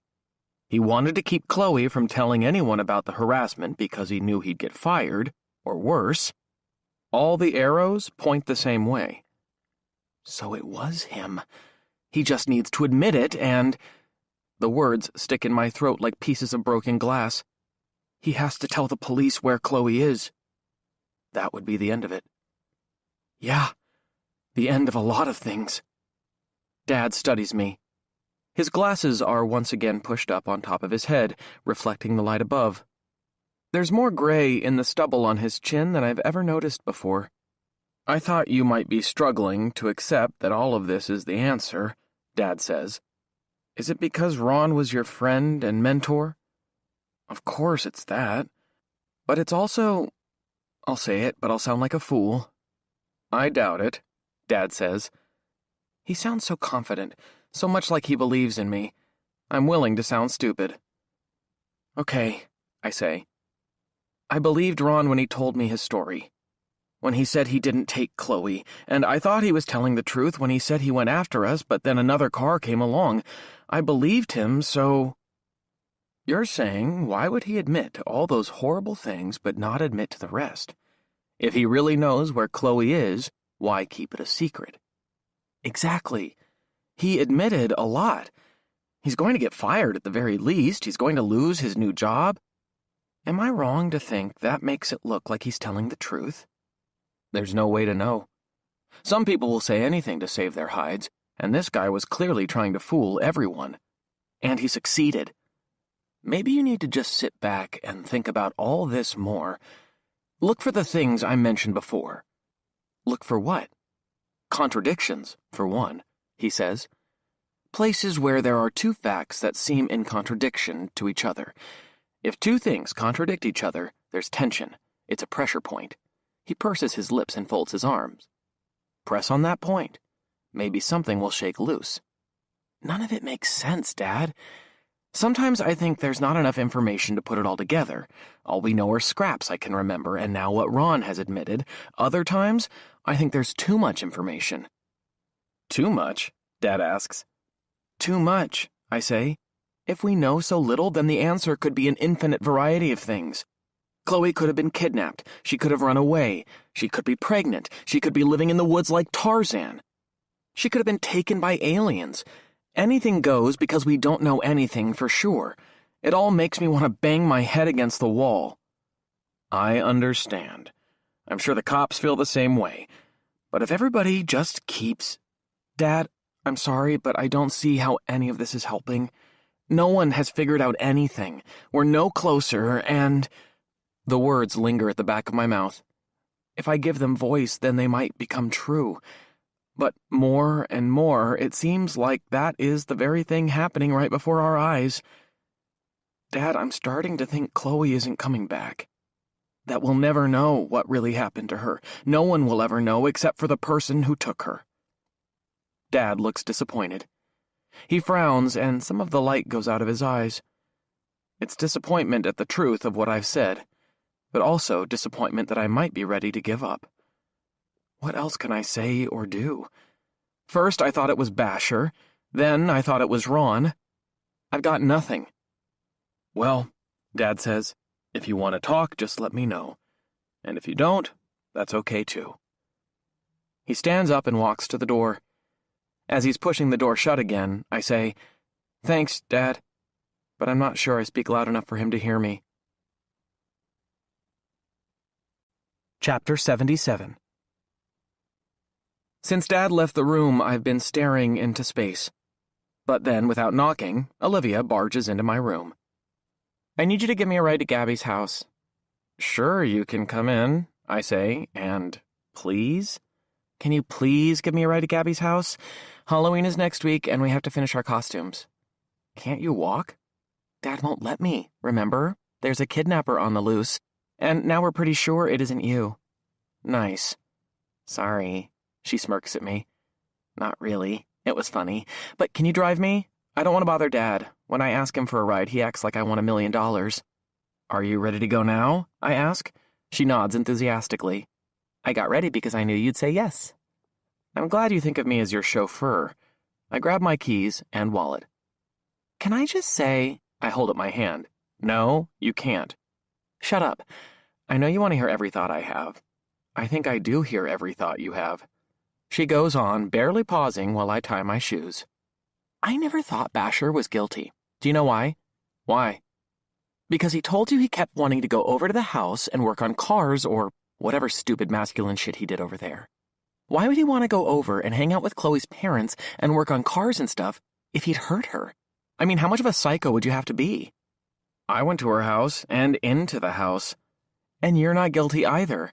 Why would Basher want to go over there if he was guilty? See? He's a jerk, but not a killer. I finish tying my shoes, but don't get up. How did you know Basher wanted to hang out with Scott? I ask. You said. That night you tried to kick his ass and failed epically? He told you. Don't tell me you don't remember this either. How scrambled is your brain? No, I do. I remember lying in the grass, waiting for my breath to return. That's when Basher said he offered to spend time with Scott and work on the Mustang to distract him from Chloe being missing, but Scott told him no. Scott said he hadn't been out in the garage at all. In fact, Basher said that Scott acted offended at the suggestion, like the last thing he wanted to think about was going into the garage. I can't give you a ride, Livy. What do you mean? But I'm already up and heading for the stairs, ignoring Olivia, who is following along and calling my name. In the kitchen, Dad sits at the table with a thick book about Ulysses S. Grant open before him. He's using a highlighter to mark significant passages, but when he sees me, he pushes the book aside and caps the marker. What's the matter? I've got to go somewhere, and Olivia wants a ride to Gabby's. Can you take her? I'm in a hurry. He steeples his fingers against his lips, nodding his head. Olivia comes rushing down the steps and stands in the doorway, watching. What are you in such a hurry to do? Dad asks.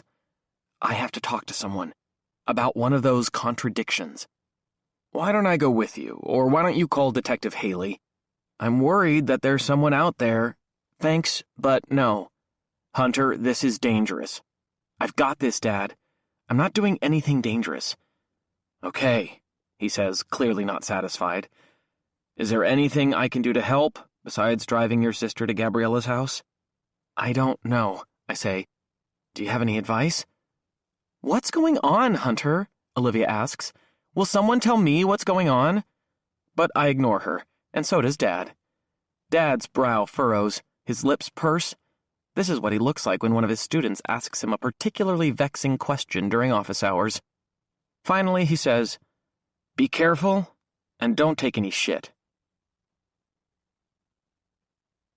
Chapter 78. Once again, the Basher's house is lit up like a light bulb factory. Little tremors of anxiety flood through my body. The chime of the doorbell echoes inside the house, followed by the high-pitched barking of a small dog. I hope Basher answers, but luck isn't with me tonight. Basher's dad looks at me through the side light. He yanks open the door and steps outside. He's a shorter, squattier version of his son, but there's a resemblance in the heavy brow, the broad nose. What the fuck are you doing here? Are you looking for another ass beating? I promise this time no one's gonna pull him off you. One step back, and one only. I refuse to yield too much ground, even though it's his porch. I just want to talk to Mike. I want to ask him a question. Well, you can't. Now get out of here before I call the police. Can you just... And then Basher is there, appearing behind his dad and placing one hand on his shoulder. Dad? Dad. Mr. Basher spins around like he's about to be jumped, but when he sees Mike's face, his posture relaxes. What? I want to talk to him, Dad. Mike says. "Just go back inside. Mom's starting that movie she wants you to watch with her." "You come with me," Mr. Basher says. "There's only trouble out here. This loser couldn't even keep that perverted teacher away from his girl." "Dad, go in. I've got this." Mr. Basher stares at his son for a moment and then shoots me one more tough guy look, the kind of thing intended to make me melt into the ground. My face flushes, but I don't move or flinch. Mom always said, I've been barked at by bigger dogs than that. It's true. After everything else, Mr. Basher is the least of my worries. When he's finally gone, Mike shuts the door and faces me. He's wearing a t-shirt and shorts, no shoes. It's a cool night and cloudy with moisture in the air like it could rain at any moment. He makes no concessions to the weather, standing there like it's a hot day in July. "What do you want?" he asks, his voice flat. "I want to ask you something," I say, "and then I'll leave you alone." I turn and point to the yard, to the spot where he tackled me. "When I was here that night, when you threw me on the ground, you said something. You said you'd been over to Chloe's house and tried to help Scott with the car." Basher sounds impatient. "Yeah, so what?" "You said Scott told you he hadn't been working on the car, that he hadn't been in the garage since Chloe disappeared." "Yeah, so?" "When I was in their house on the night I took the journal, I overheard Laura and Scott talking." Basher's face scrunches with disgust. "That's sick, dude. Why did you do that to them? They're such good people." "That's not important. When they were talking, Laura was complaining about Scott going out to the garage every day, that he was spending all kinds of time out there. Something doesn't add up." One side of Basher's mouth turns up. "That's what you wanted to ask me? That's the big deal? Scott didn't want me coming around and lied about it. So what? Go home, Hunter. I'm tired." "Can the Mustang be driven? Does it run?" Basher hesitates. "Like a dream. The body's a little rough in places, but the engine is sweet as hell." "So, Scott could have driven that car the night of homecoming, and maybe now he doesn't want anyone to see it." Basher grabs my elbow in a grip like an iron claw. He pulls me off the porch and into the yard. We stop 20 feet from the house. He leans in close, so close that some of his spit lands on my face when he talks. "You're talking some serious bullshit," he says. "Are you really saying Scott ran you off the road in the Mustang? Are you sure you want to say something that freaky?" "Maybe I am. But what else could have happened? The cops searched the whole house, you know that. They only missed the journal because it was in the wall. Maybe they didn't even look in the garage. Why would they? They searched the house because they wanted to find anything that was related to Chloe. Her computer, her journal, hair samples, clothes for those scent dogs they used during the searches. But it was all Chloe's stuff. Why would they look in a place that belongs to Scott? Chloe never went in the garage. She didn't keep anything in there. And Scott was never a suspect." "No," Basher says, shaking his head. "No, not this. You can't say this." "Just tell me how you get into the garage, Mike," I say. "I know there's a code. I've seen Scott use it. If you tell me that, I'll leave." "You're going to break into their house again?" "I didn't break in, and this is just the garage. I want to look at the car and then leave." "How do you know I wouldn't give you the wrong code? Or maybe Scott changed it. He changes it every couple of months. How do you know I won't give you the code and call the police?" "I don't know any of that," I say, "but I'm willing to risk it." He studies me in the darkness, his eyes looking down on me. "Look, I know you care about Chloe too," I say. "I know that. You wrote that poem about her. You want to know what happened. All I'm doing is trying to eliminate this contradiction. Once it's cleared up, I'll never think about it again. I'll move on." Basher's still staring at me, and I can't read the look on his face. I expect him to grab me again and drag me back to my car, but he stands still while the clouds rush by overhead. "You're an idiot, you know that?" he says. "I know." "I mean, really, there's something wrong with you." "There is. You're right." Basher turns and starts back for the house. "Is that it?" I say. "You're not going to help?" "Get in your car," he says. "I have to get my shoes." Chapter 79. We park in the same spot as the night of the great journal heist. It's getting close to 9, and the neighborhood is quiet. Our mission is easier. We're just going into the garage, not the house. Basher and I dash across the grass like overgrown trick-or-treaters. We move through a few neighbors' yards until we reach the Summers' property. Mike is ahead of me, and he presses his body against the side of the garage, so I do the same. There are 2 lights on in the house, one in Chloe's room and one in the kitchen, but we can't see anyone. Both cars are in the driveway, Laura's and the rental I saw at the accident site. "The door's on the other side," Mike says, gesturing with his head. "I say we go around the back instead of crossing in front of the garage." I give him a thumbs up. We walk the perimeter, first along the side of the garage we're on, and then around the back. We move carefully. 3 garbage cans and an old wheelbarrow make it an obstacle course for us. At the far corner, I peek around at the house. Still no movement inside. There's a light above the door to the garage, but it's turned off. A brake. "Why don't I go and open it?" I say. "Then I'll signal you." "Okay, Jason Bourne." "What's the code?" Mike's eyes get bigger. "Oh, it's Chloe's birthday. 0218. I remember Chloe saying it was a special birthday because she'd be turning 18 on the 18th. That only happens once. Would she ever get to celebrate it? I crouch again and slink along the side of the garage, keeping my eyes on the house. I reach the keypad and take another quick glance at the house. I drop flat on the ground. Scott is in the large kitchen window. He's wearing a Garrett Morgan sweatshirt and carries a mug of tea or coffee. He pauses, presses his face against the glass, and looks outside. Right at me. I'm frozen on the ground, pressed as flat as my body can get. The grass is wet against my face. Scott continues to stare out at the night. Then he turns and walks away from the window. Relief surges through me like cool water. I push myself up, my fingers shaking, and enter the code. The knob doesn't budge. I check the window, looking for Scott, and see nothing. I enter the code again, being more careful than ever. No go. I look down the length of the garage. Mike's head appears. I shrug. He shrugs back. If it's not Chloe's birthday, it could be anything. It could be Scott's best friend from kindergarten's birthday. It could be 4 random numbers. Laura's birthday was in August. I went to the party along with a million other relatives and friends. August 16th, so I try that. 0816. Nothing. I look at Basher again. He leaves his position behind the back wall of the garage and rushes over to me.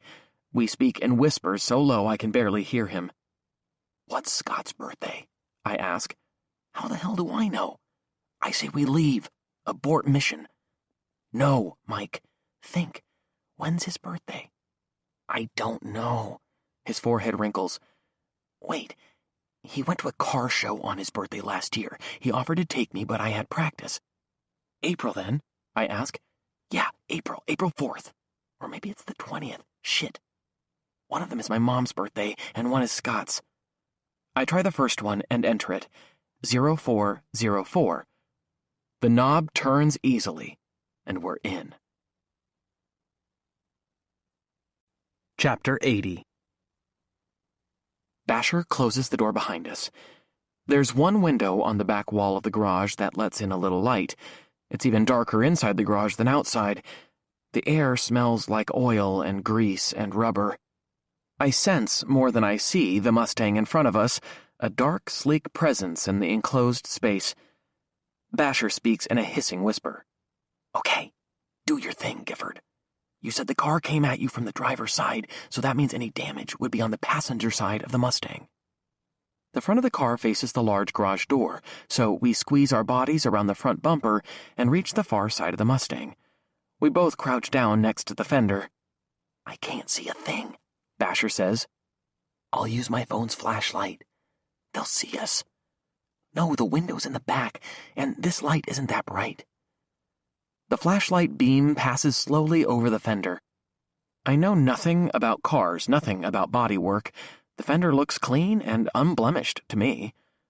"Well," I say. "I'm not an expert," Mike says, "but I don't see any damage." Could he have fixed the damage? Of course, but the whole car's been worked on, just about every inch. It's hard to tell when any one part was restored. Maybe a professional could. Okay, let's look at the side. No, put that out first. He nods at my phone. They'll see. Just look here first, I say, moving the light down the side of the Mustang. Any part of the car could have hit us.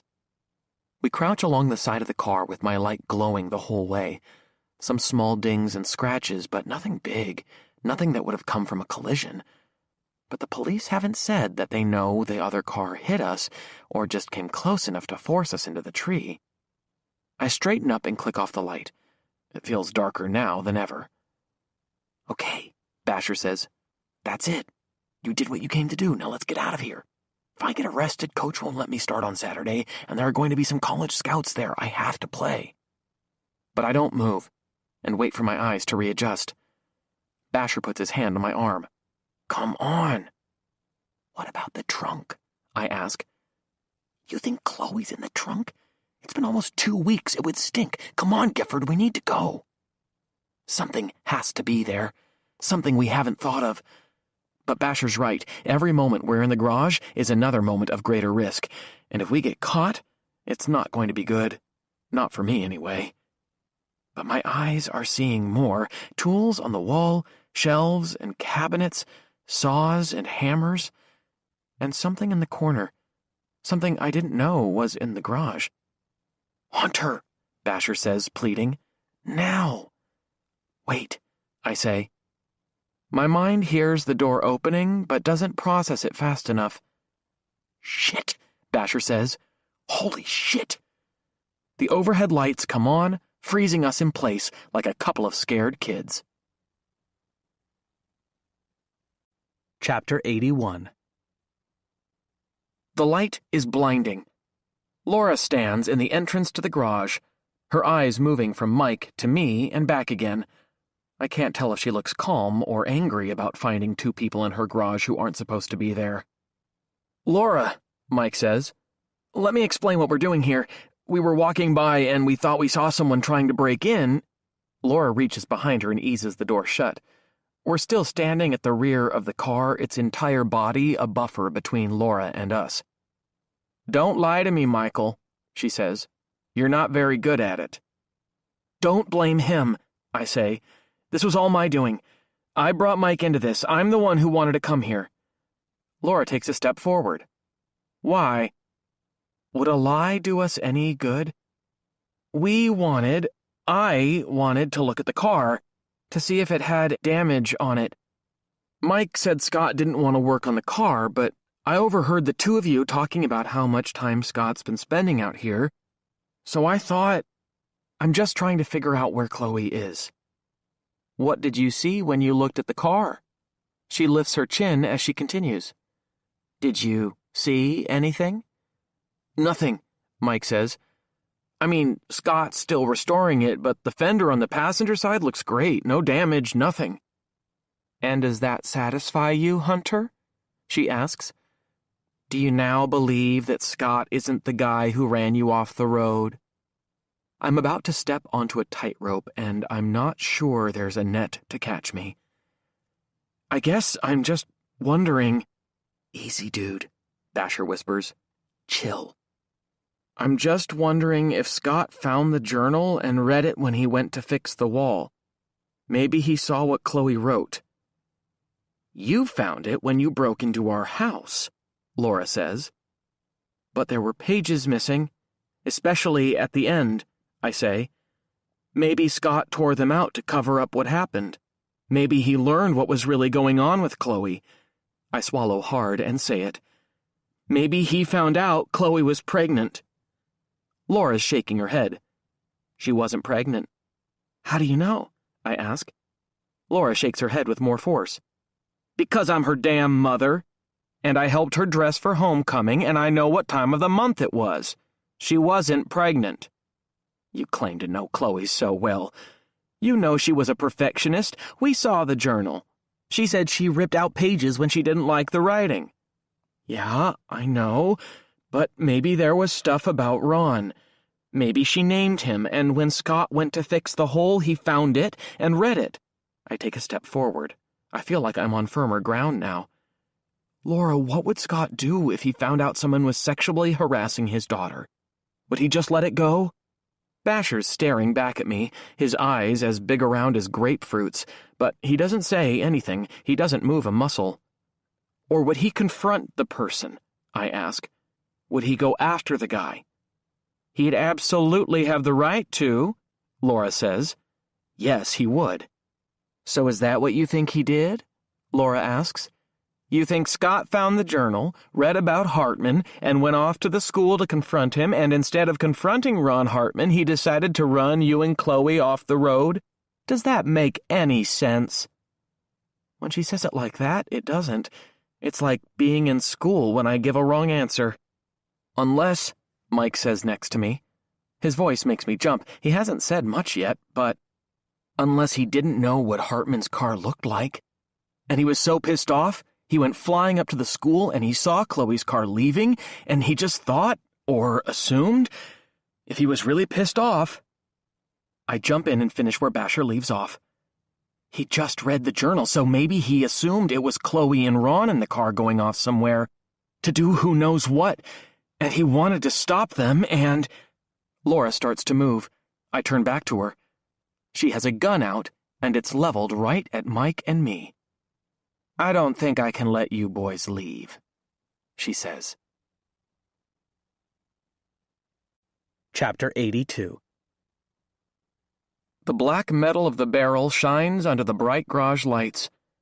Mike and I lift our hands, and as he does, Mike says, Laura, you don't have to do this. We don't really know what happened. She turns to me. Have you shared this theory with anyone else? No, I haven't. We literally just figured it out. We're moving, you know, she says. Too many bad memories here. Too many good memories as well. Everywhere we turn, we're reminded of Chloe. It's too much. Scott went to talk to his boss today about a transfer. People will understand. They'll think it was just too painful to stay, and that's true. Just not for the exact reasons people think. Laura starts walking down the driver's side of the Mustang, the gun in front of her. Mike and I shuffle down the passenger side, keeping the car between us. We won't tell, Mike says. Tell what? She asks. Whatever happened, Mike says. Shit, I don't even know what happened, Laura, but we won't say anything, I promise. She stops directly across from us, raising the gun above the roof of the car. A man has to protect his family. That's what a man does. If someone threatens his family, if someone harasses his daughter, he has to do something about it. And if things go too far when he protects that family, then he has to clean up that mess too. Did you do something to Chloe? I ask.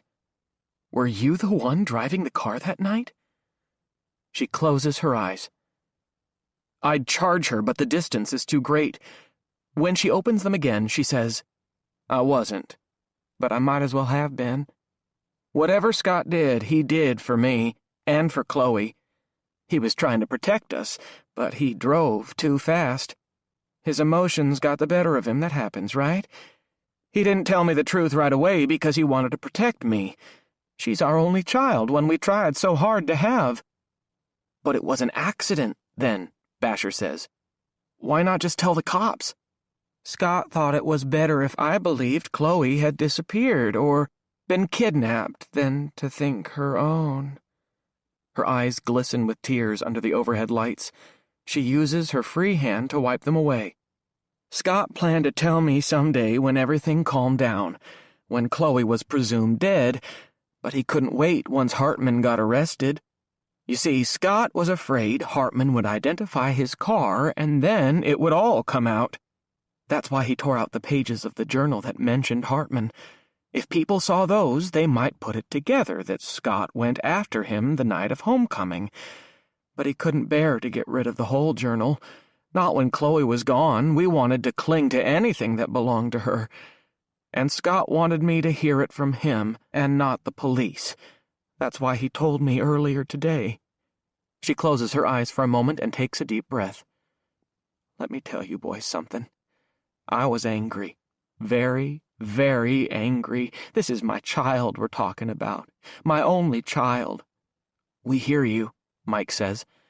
And it's been very hard for me to learn what happened, to accept Scott's role in it. I came very close to calling the police myself, and he knows it. In fact, he told me I could if I wanted to. She sniffles. But I've had to accept it, and understand. He's my husband. He's my life, too. It was an accident, just an accident. We've got a long road to travel together, but I couldn't lose everything. Not my husband on top of my daughter. Do you know how much worse it is for Scott? He has to live with what he did to Chloe for the rest of his life. Causing her death was an accident, and he also has to live with what he did to that boy who made the movie. Why did he do that? I say, my words just above a whisper. Why would he hurt Daniel? That movie pointed the finger at Ron, not Scott. Scott knew that if the police talked to Ron, they'd find out there was another car, Laura says. That boy, Daniel, kept calling here, trying to interview us. He wouldn't stop looking, and it would eventually lead to Scott. So, Scott had to silence him. He needs to go to prison for all of this, I say. This has been worse than prison, knowing he caused his daughter's death. Where is Chloe? Where's her body? We'll take Chloe with us, she says. Her eyes dart to the corner of the garage. Don't worry. We're a family. We'll always be together, like we are now. My eyes follow Laura's to the rectangular object I'd seen earlier. I can hear it humming. One of those giant freezers. Oh, God, I say. Basher moves. He grabs a metal gas can from the floor and throws it over the Mustang at Laura. It flies right at her head, and she ducks and fires the gun at the same time. Chapter 83. Mike grunts as I drop to the floor. My face presses against the smooth cement. Mike falls to the floor next to me, moaning in pain. I can see underneath the car to the other side. Laura is on the floor, too. The gun is out of her hand. It slid under the car about 2 feet, leaving it closer to her, but not too far from me. I scuttle, crab-like, slipping my body under the car. My left hand extends as far as it will go, reaching for the gun. Laura grabs for it from the other side, but I get it first. Laura's hand clamps over mine. I try to pull away, but she's surprisingly strong. I pull and can't seem to shake her. Laura uses her free hand to start clawing at my face. Her nails rake against my skin like talons, and I tuck my head down to protect my eyes. Blood trickles down my face. I almost let go, almost lose my grip. She'll use the gun. I know. She'll use it again. Footsteps slap against the concrete floor of the garage. Shoes move toward Laura. Is it Basher, up off the ground? They're not his shoes. Not his legs. Stop it! Stop it! It's Scott. He's down on the floor now, wrapping his hands around her waist and pulling her back. My hand comes free, and I slide out from under the car, holding the gun. I've never held one before. It's heavy, dense. I'm afraid if I move even the tiniest bit, it will go off. But I have to go to Mike. He's on his back. His left hand is clamped against his right bicep, which is gushing blood. He's been shot. He looks ghostly pale, and I set the gun carefully on the floor next to him, removing my jacket and using it as a tourniquet. My right arm, he says, his voice faint. I won't be able to throw. For the college recruiters. Maybe you'll throw better, I say. One side of his mouth goes up, but his eyelids flutter and then close. I take out my phone to call 911. Think about this, Hunter, Scott says from the other side of the car. He has Laura on her feet, his arm around her. Her head is slumped against his shoulder, her eyes closed. I have to call them. He's losing too much blood. I know, Hunter, Scott says. But we're going to leave. Laura and I, okay? And you need to just forget all of this. You don't understand it. I understand it. I really do. Scott starts toward me. Just listen, Hunter. But Laura places her hand on Scott's arm. Stop, she says. Scott. Just stop. It's over, okay? I'm so damn tired. Laura starts to sob. She collapses or faints, and Scott eases her out of sight behind the car. Before I dial, a siren sounds in the distance, drawing closer and closer. Had a neighbor heard the shot and called for help? I pick up the gun and stand, walking around the car and over to the corner where the freezer sits. It's not locked. Anyone could open it. Scott must have been doing that very same thing on those lonely, guilt-filled nights when he came out here, pretending to work on a car or a table or a lamp. "Don't look in there, Hunter," Scott says. "You don't want to." But I do. I have to. My free hand lifts the lid. Cold billows out, puffing around my head. And I see Chloe. One more time. The blue dress, the blood stain, and I'm back in the car. On that night, I'm not imagining, I'm remembering. I push the airbag down out of my face and wipe blood out of my eyes. On my right, Chloe. She's slumped over, still restrained by the seatbelt. Blood on her face, blood on the dress, broken glass on her body. I reach over, touch her. She's not moving, not breathing. "Chloe! Chloe!" And I'm alone, very alone. I'll get help. Someone opens the passenger door. A voice, Scott's voice. Oh God, what have I done? I push open my door. I can't find my phone. I don't know what I'm doing. It's getting black. I'm fading. And that's where my memory ends. I don't know how long I stand at the freezer, staring at Chloe one last time before the police come in and pull me away. The final video. The camera and tripod are ready in my bedroom for the last time. It's been a few weeks since everything happened. I'm not sure I've processed it all, but I'm trying. I'm seeing the therapist Dad found, and I'm back in school and spending time with my friends when I feel up to it. But I don't know if anything will ever really feel normal again. Maybe it shouldn't. And I don't want to make any more videos. I just need to say one last thing. The red light glows. I may not be ready, but I start talking anyway, and I know I'm going to share this one. I don't think I need to tell you my name by this point. You know who I am, and you've read about me. A lot of people have even been sending me messages telling me how sorry they are about Chloe and Daniel, and part of what I want to say here is I'm really grateful for all that. My family's been incredible, and all of my friends. I'm really happy to be back in school and acting like a normal kid again. I never thought I'd appreciate that, but I do. After the last month or so, all I want is for my life to be normal. I remind myself not to ramble. No one has a long attention span anymore, even me.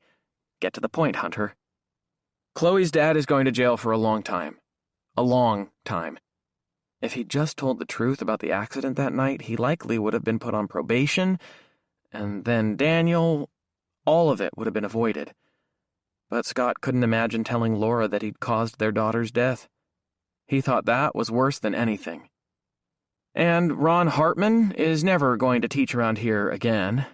I wish I could say he's never going to teach anywhere again, but we know that may not be the case. That's just the world we live in. A lot of people have been talking about Scott and Ron and how they could do the things they did, and sometimes it feels like no one is talking about Chloe, or they're not talking about her enough. I started wondering what I could say about her, and I couldn't really come up with anything that felt right. It was either too many things or not enough things. So I decided I'd just tell a story. I take a deep breath and try to keep my shit together. At the end of last August, Chloe and I went to the mall together. It was a Saturday and the place was packed. Back to school shopping and whatever. Chloe needed clothes, so we went to a few stores. After we shopped for a while, we sat down in the food court to get something to eat, and, as usual, the two of us just started talking about everything. The upcoming school year, college applications, our friends.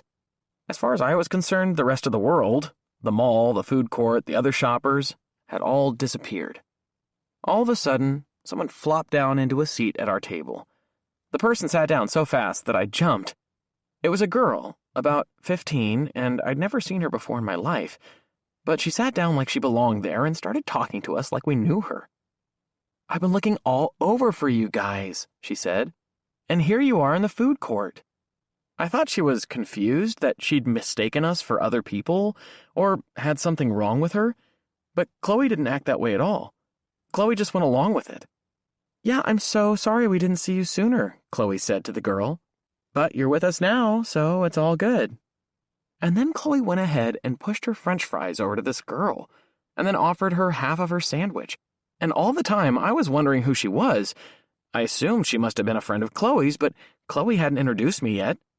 The two of them talked for a few minutes, even though the girl was acting kind of anxious and looking over her shoulder all the time like someone was following her. Finally, Chloe asked her, "Is someone going to pick you up, or do you need a ride?" And the girl said, "I texted my mom. She's meeting me outside. She should be here by now." "Why don't you walk out with us?" Chloe said. And I was thinking that I wasn't finished eating yet, but Chloe grabbed her bags and stood up. And she looked at me and nodded, so I stood up too, and the three of us walked out of the food court and over to the doors leading out of the mall. As we walked, I heard Chloe say something to the girl in a low voice. "Do you see him?" And the girl said, "No, I don't, thank God." When we got outside, an SUV pulled up, and it was the girl's mom. The girl ran over and opened the passenger door and climbed in. She looked back once, tears in her eyes, and said to us, "Thank you guys so much. Thank you." And Chloe just waved, and we watched them drive off. We started walking to our car, and as we did, Chloe could tell I was clueless, so she explained it to me. She said that the girl was being hassled by some creep. He was probably following her around, trying to talk to her. Maybe he even offered to buy her something or take her somewhere.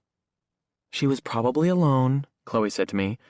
"But girls are taught that if they're ever in that situation, they should go up to another girl and act like they know each other.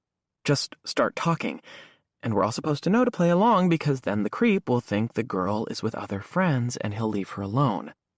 That's what that girl was doing. "And you just knew what to do?" I asked. "Women have to know how to do those things, Hunter," Chloe said. "We're always in those situations where we have to deal with that crap. I just did my best for her. That's all I could do. No, I had to do it." I swallow hard. I'm almost finished with the video.